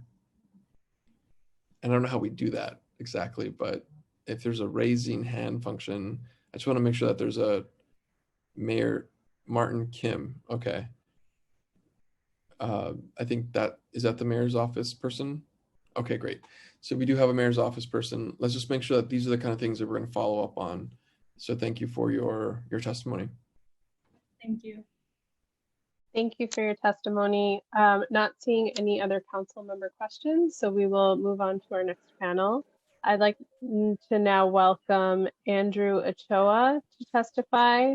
After Andrew Ochoa, we will have Zachary Ahmed, Jose Chapa, Karina Kaufman Gutierrez, Whitney Hugh, and then Sarah El Sabai. Andrew Ochoa, you may begin when you are ready. Your time will begin. Good afternoon. My name is Andrew Ochoa, and I'm Program Coordinator with Hispanic Federation. I would like to thank Chairman Chaka and all committee members for bringing us together today to discuss the COVID-19 response and how it pertains to our immigrant community. From barriers to accessing healthcare, job and income loss, and food and housing insecurity, immigrant New Yorkers remain the most vulnerable and the least protected to the effects of this pandemic, while serving on the front line as essential workers. In the face of these unprecedented challenges, Hispanic Federation has committed over $13 million through our COVID-19 relief fund to directly address these concerns. However, significant need remains in our community. Federal initiatives have largely excluded immigrants, particularly the undocumented, from receiving much needed aid. While local city funding efforts are a positive step to addressing inequities, much work is needed to adequately meet the overwhelming challenges faced by our immigrant New Yorkers. Based on our daily work and conversations with immigrant community members who continue to express heightened fear, dire need, and a lack of available information, our recommendations are the following. Expanding the commitment of city funding towards emergency cash assistance programs, ideally upfront funding as noted by Alba from NMCIR, strengthening culturally and linguistically responsive contact tracing, increasing multilingual outreach, empowering uninsured immigrants to access free coronavirus testing. And as Manny from NICE highlighted, we recommend ensuring the promotion of mental health services to all New Yorkers, regardless of immigration status, as well as prioritizing cultural competence training to help mitigate the increased mortality rate of immigrants and people of color. In addition to emphasizing multilingual outreach regarding New York City tenant and eviction protections. We also support continued expansion of food pantries, all city feeding programs, and increasing food allowances for all emergency housing programs. Thank you for your time. Hispanic Federation is here to serve and is happy to work with the New York City Council to protect immigrant New Yorkers during the COVID-19 pandemic. Thank you for your testimony. Next, we will be hearing from Zachary Ahmed. You may begin when you are ready. Your time will begin. Thank you. My name is Zachary Ahmed, and I'm a policy counsel at the New York Civil Liberties Union. I want to thank the committee for holding this hearing and for the opportunity to testify. The federal government's response to COVID-19 has been a failure of leadership on multiple levels, and the way in which immigrants have been neglected and mistreated in that response has been shameful. As we all know, immigrants make up a large proportion of what many call essential workers, risking their lives each day to provide others with necessary services, yet many have been left out of the relief packages passed by Congress for reasons related to their immigration status. At the same time, the Trump administration has continued to aggressively pursue its anti-immigrant agenda, conducting raids, continuing to detain people and transfer them across the country, and creating an overall atmosphere of fear that grips many immigrant communities. So we commend the City Council and the Immigration Committee for using its voice to call attention to the situation, and with the resolutions on today's agenda, urge the federal government to take action and the state to open up new avenues. In particular, we join the call for our state legislature to pass and the governor to sign Assembly Bill 10433 and Senate Bill 5167, which would remove any legal barrier that might restrict the city's ability to offer its own relief to its immigrant residents who've been left out of federal measures and create new opportunities for local action. We also welcome what is substantially outlined in the several resolutions calling for federal action, including halting the deportation process and providing stability for people with employment-based status. Yet we also recognize that the measures outlined here represent the minimum of what the federal government can and should do in this moment. And so I want to lift up a few additional measures that the council could and should use its influence to advance at the federal level. First, Congress needs to ensure that all COVID testing and treatment is covered by emergency Medicaid. The COVID relief packages passed by Congress to date have largely left in place immigrant eligibility restrictions that affect millions, including DACA and TPS recipients. And while New York has taken measures to expand coverage for testing and treatment access under state emergency Medicaid, it's imperative that Congress also take action to eliminate any confusion, ensure continuity, and make sure that any gaps are filled. Second, cash assistance through tax rebates like those that many received earlier this year must be made available to all taxpayers. Under prior legislation, only those with Social Security numbers were eligible to receive relief, leaving out many people, including many essential workers who filed their taxes using an ITIN, as well as many joint filers. That needs to be expanded. Third, Congress must pass legislation to mandate automatic renewals of work authorization for non-immigrant visa holders and DACA and TPS recipients. Many work authorized people nearing their renewal dates are at risk of having their authorization lapse due to backlogs at USCIS and the continuing looming threat of furloughs. Automatic extensions would ease the burden for thousands of families. Finally, and of critical importance, all ICE enforcement actions must be halted as long as the COVID-19 pandemic persists, and people in ICE detention must be released. Your time is up. Halting the deportation process is one important measure, but that must go hand in hand with an end to raids and a disruption of the immigration detention system that already detains thousands, causing a public health catastrophe. So we encourage the council to use its voice and influence to continue pushing for these and other federal actions. Thank you for the committee's time. Thank you for your testimony. Next, we will be calling on Whitney Hugh, followed by Jose Chapa, followed by Karina Kaufman Gutierrez. Whitney Hugh. You may begin.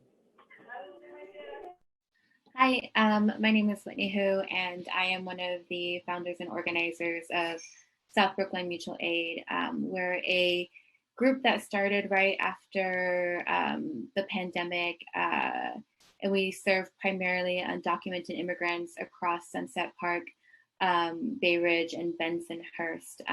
Appreciative of the council for making space for this and for Chairman Chaka for inviting us to testify. I'm not going to lie, my review of the city's response to food, especially for those within our communities, was atrocious. It was negligence. It was, if anything, cruel. We were seeing at the peak of the pandemic, hundreds of families requesting and asking for food, asking for diapers, because what they found with the city's meals and system was incredibly hard to understand, hard to navigate, or were often cold meals, and that's not enough to help a baby from not crying at night.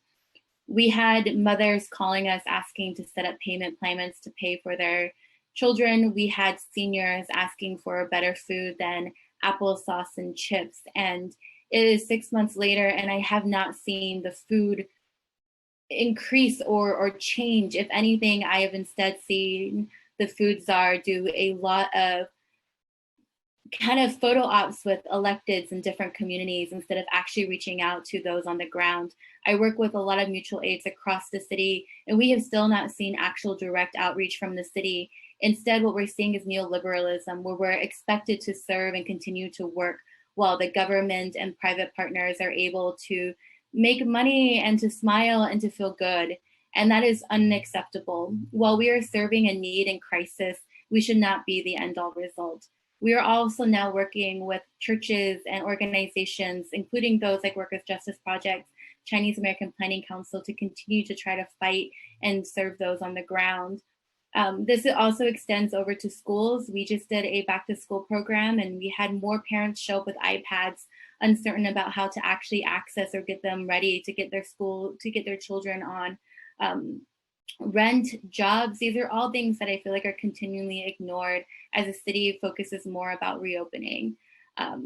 From the perspective of what we're seeing on the ground, things aren't changing just because we've reopened up some restaurants and some businesses. We're still seeing numbers increase. And right now we're even seeing white families show up as unemployment has gone out. There's a church in South Brooklyn that is seeing sometimes 800 families a day. And while he's reached out to the council and to others, he hasn't seen any actual long-term food support. I think for what we're seeing right now is this idea of recovery seems really silly when we're still in crisis. Thank you so much. Thank you, Whitney.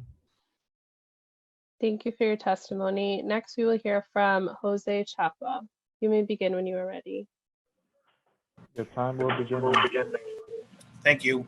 Good afternoon. Thank you to Councilmember Menchaca and the Committee on Immigration on holding this public hearing to address the urgent need to ensure that our response to COVID-19 includes everyone, especially those who have been significantly impacted. My name is Jose Chapa, and I'm the Senior Policy Associate at the Immigrant Defense Project. IDP is an organization that works to secure fairness and justice for immigrants across the United States. We help lay the groundwork for a day when the criminal and immigration laws of the United States respect and uphold the human rights of everyone. We speak today in support of the resolutions that seek to address the harms of the exclusionary immigration policies and ICE policing and deportation practices that have further marginalized immigrant community members during a global pandemic. We also want to bring attention to two state bills that are related to immigrant communities and COVID-19 that both passed the New York State Legislature this session and are awaiting the governor's signature. The Protect Our Courts Act, Senate Bill 425, and the Contact Tracing Confidentiality Act, Senate Bill 8450. In April 2019, the Immigration Committee passed Resolution number 828 in calling for the New York State Legislature to pass and the governor to sign the Protect Our Courts Act. Given that the courts have begun to reopen, it is critical that the governor signs this bill into law to ensure that everyone has equal access and protections from courts. Not only have undocumented immigrants been excluded from economic relief, they are further marginalized from accessing rights and remedies such as due process rights, orders of protection, and fighting eviction. Available through the court system where ICE targets people for arrest. ICE's practices during the pandemic continuing raids while COVID-19 was ravaging communities across the state, refusing to release people in detention and deporting people with COVID makes crystal clear that ICE has little regard for human health and safety. On September 1st, ICE announced that it had conducted a national operation arresting more than 2,000 people, 83 of them in New York City. New York has been in ICE's crosshairs for years, and its targeting of our state increased dramatically in the months leading up to the current shutdown. Notably, ICE operations increased 400% in New York in the first 11 weeks of 2020, as compared to the last 4 weeks of the previous year, only to be slowed down by COVID-19. ICE's aggressive targeting of New Yorkers also heightens the urgency for the governor to sign the contact tracing confidentiality bill, which states that states of emergency have historically provided a ripe opportunity for governments and police to expand their surveillance powers over whoever is considered to be a threat, most recently Black and Brown communities, including immigrants. And it is critical that New York State does not allow management of the pandemic to expand the surveillance state. By passing this law, the governor will ensure that information provided through contact tracing cannot be weaponized by the NYPD, ICE, or other policing agencies. We bear witness to the devastation immigrant communities have endured because of the COVID-19 pandemic.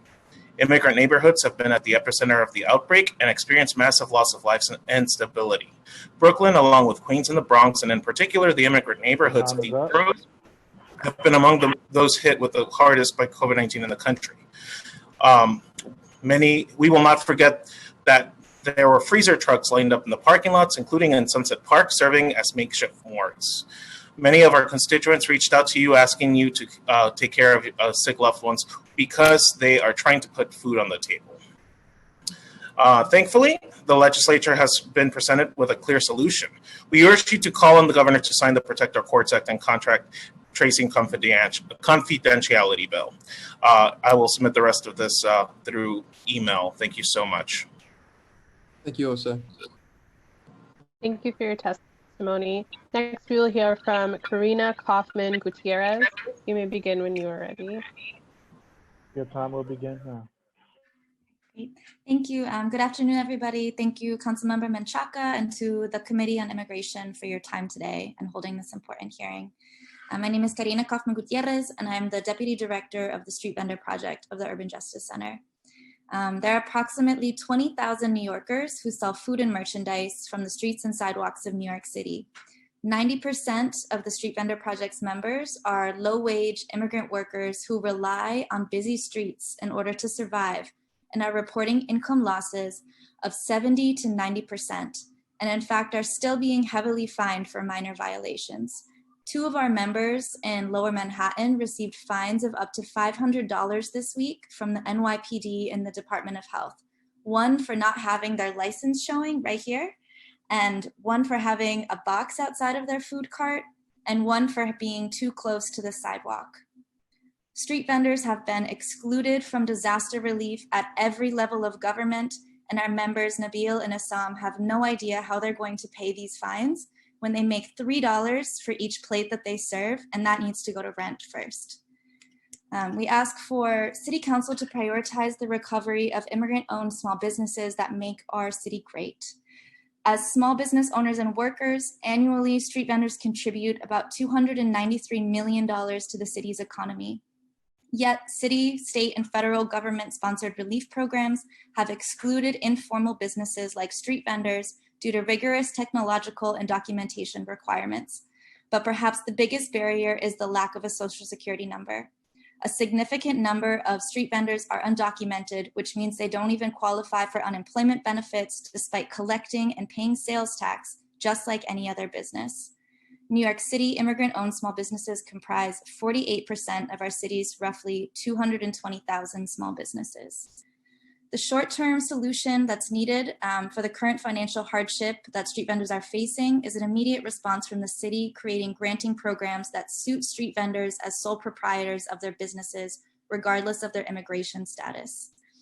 And the long-term solution for vending is fixing the unfair system, lifting the cap on permits and licenses, and enabling street vendors to legally operate their viable businesses, creating job opportunities for immigrant communities, and generating tax revenue for the city by passing Intro 1116 as soon as possible. This will alleviate the high rental fees of up to $25,000 that vendors must pay in order to avoid harassment and potential confiscation of their goods. In the meantime, the Street Vendor Project has been focusing on creating job opportunities for street vendors by finding funding to hire street vendors to make meals for food distribution with many of the organizations who are on this call. Communities they are a part of with culturally sensitive food. We would love to work with the city to scale up this operation to hire more street vendors to contribute to food insecurity efforts. Thank you for your attention to this, and thank you to the committee for your time. It's a great idea. I'd love to do that. Thank you for your testimony. Now we will hear from Sarah L. Elsabai. You may begin when you are ready. Good afternoon, everyone. Good afternoon, Chair Manaka, members of the Committee on Immigration. I want to thank you all for the opportunity to testify before you today. My name is Sarah Elsabai, and I am an immigration navigator at the Arab American Association of New York. I would like to start by reinforcing the testimony of other organizations. I can say that the challenges faced by New York's Arab community and Arab American community today are the most intense our organization has seen in the 20 years since our founding. These challenges are particularly acute for Arab Americans whose immigration status is unsettled. The solutions being discussed today will have all meaningful impacts for tens of thousands of New Yorkers, ensuring that immigrants will not have to fear seeing their immigration case jeopardized as a result of the COVID-19 pandemic, or any other future ones like it. In particular, though, I would like to address the importance of Resolution 1399-2020, addressing access to state and local benefits regardless of immigration status. This resolution, if brought into law, would have life-changing impacts for some of New York's neediest families. In my casework with my clients and in our organization's role distributing direct relief throughout this crisis, the impact of exclusion from state and local benefits for immigrant families has become incredibly clear. Exclusion from public benefits has left thousands of families who have lost income due to COVID-19 without even the limited resource and support afforded to those with settled immigration status. This puts them into a debt trap. They will be hard pressed to escape after this crisis is over. And already there are thousands of families across our city with no means to provide for themselves, who no access to relief as a result of their immigration status. Background and growing household debt are burdens that grow heavier for these families every day. And with winter and the threat of another resurgence of the pandemic on the horizon, there is no relief in sight, unfortunately. So for too many families, the only thing standing between them and homelessness right now is the ongoing eviction ban. Even when the city emerges from the pandemic, the debts incurred to survive it by immigrant families will likely to be too much to bear for too many, with catastrophic consequences for tens of thousands of New Yorkers. Resolution 1399-2020, if passed, will not solve all of the problems faced by immigrant families, but it will provide significant help. Access to unemployment benefits and other means of financial help can help alleviate the looming debt crisis immigrant families are facing, saving many from bankruptcy and homelessness. Immigrant families need significantly more support than these resolutions provide for them, but the protections these resolutions would provide are an essential step. Arab New Yorkers are far from the largest immigrant group in the city, but through the COVID-19 pandemic, we have found ourselves playing an outsized role in supporting our city. From the hospitals keeping our neighbors alive to the bodegas keeping them fed, over the last 5 months, Arab New Yorkers have been on the front lines fighting for New York City. demonstrating the values central to Arab culture and Islamic faith, charity, self-sacrifice, and duty to our community. Thank you all. Thank you for your testimony.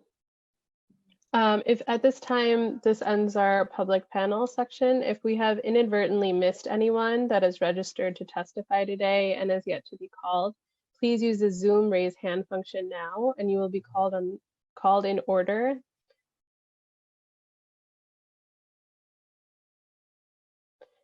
Seeing no hands, I'm now going to turn it over to Chairman Chaka for closing remarks. Chairman Chaka. Thank you. I want to thank all the staff for the incredible work. I know you probably already know this. There is a massive invisible team that makes this Zoom hearing happen. So I want to say thank you to all of you, all those of you who interpreted on behalf of New Yorkers, who were speaking in their language. This panel or this hearing started with 4 New Yorkers that spoke their story about the need for government to step up. And I just want to think about them right now, as we heard from the mayor's office and all of you who are technicians in this recovery and response. What I'm learning here more than ever is the importance of your work and the institutionalization of this response, this crisis response. And so for me, what I want to make sure you know is that we're going to continue to work together to build that resource and capacity building that you need. The city can't have an immigrant plan without you. The city can't do this alone, because that's not how it works. Immigrants have relationships with all of you who are doing the work, whether it's legal, healthcare, mutual aid, etc. And so I know that, you know that, but that needs to be integrated into everything that we do in this next budget, everything we do to push the state to do the right thing, and Congress. And I know that a lot of us aren't necessarily feeling good about what Congress is doing right now, but we have to stay loud and vigilant. And so with that, I'm hoping that with, I think Martin Kim is here, that we work with the administration to pivot and focus on these issues that were brought up here. And I'm going to make a commitment to work with, and I think Whitney said this, with other mutual aid groups that are trying to do their best and ensure that they get the focus that they need from the city agencies. And so Lorena and Caesar on my team, let's figure out a way to do a citywide conversation with mutual aid groups to bring them in. Let's talk to them, and let's figure out how they're engaging immigrants and ensuring that the Mayor's Office of Immigrant Affairs is working directly with them. That's what we do here in this committee. We hold people accountable. We hold our agencies accountable. And that's because you are all on the ground, seeing what you're seeing and bringing that to us. So thank you to our community staff, our committee staff, and all of you for this hearing. And I hope you stay safe. And probably a lot of you have been sitting like me, so I hope you can do some stretches, some yoga stretches, just to get back into your body. Take care of yourself and your heart. Thank you.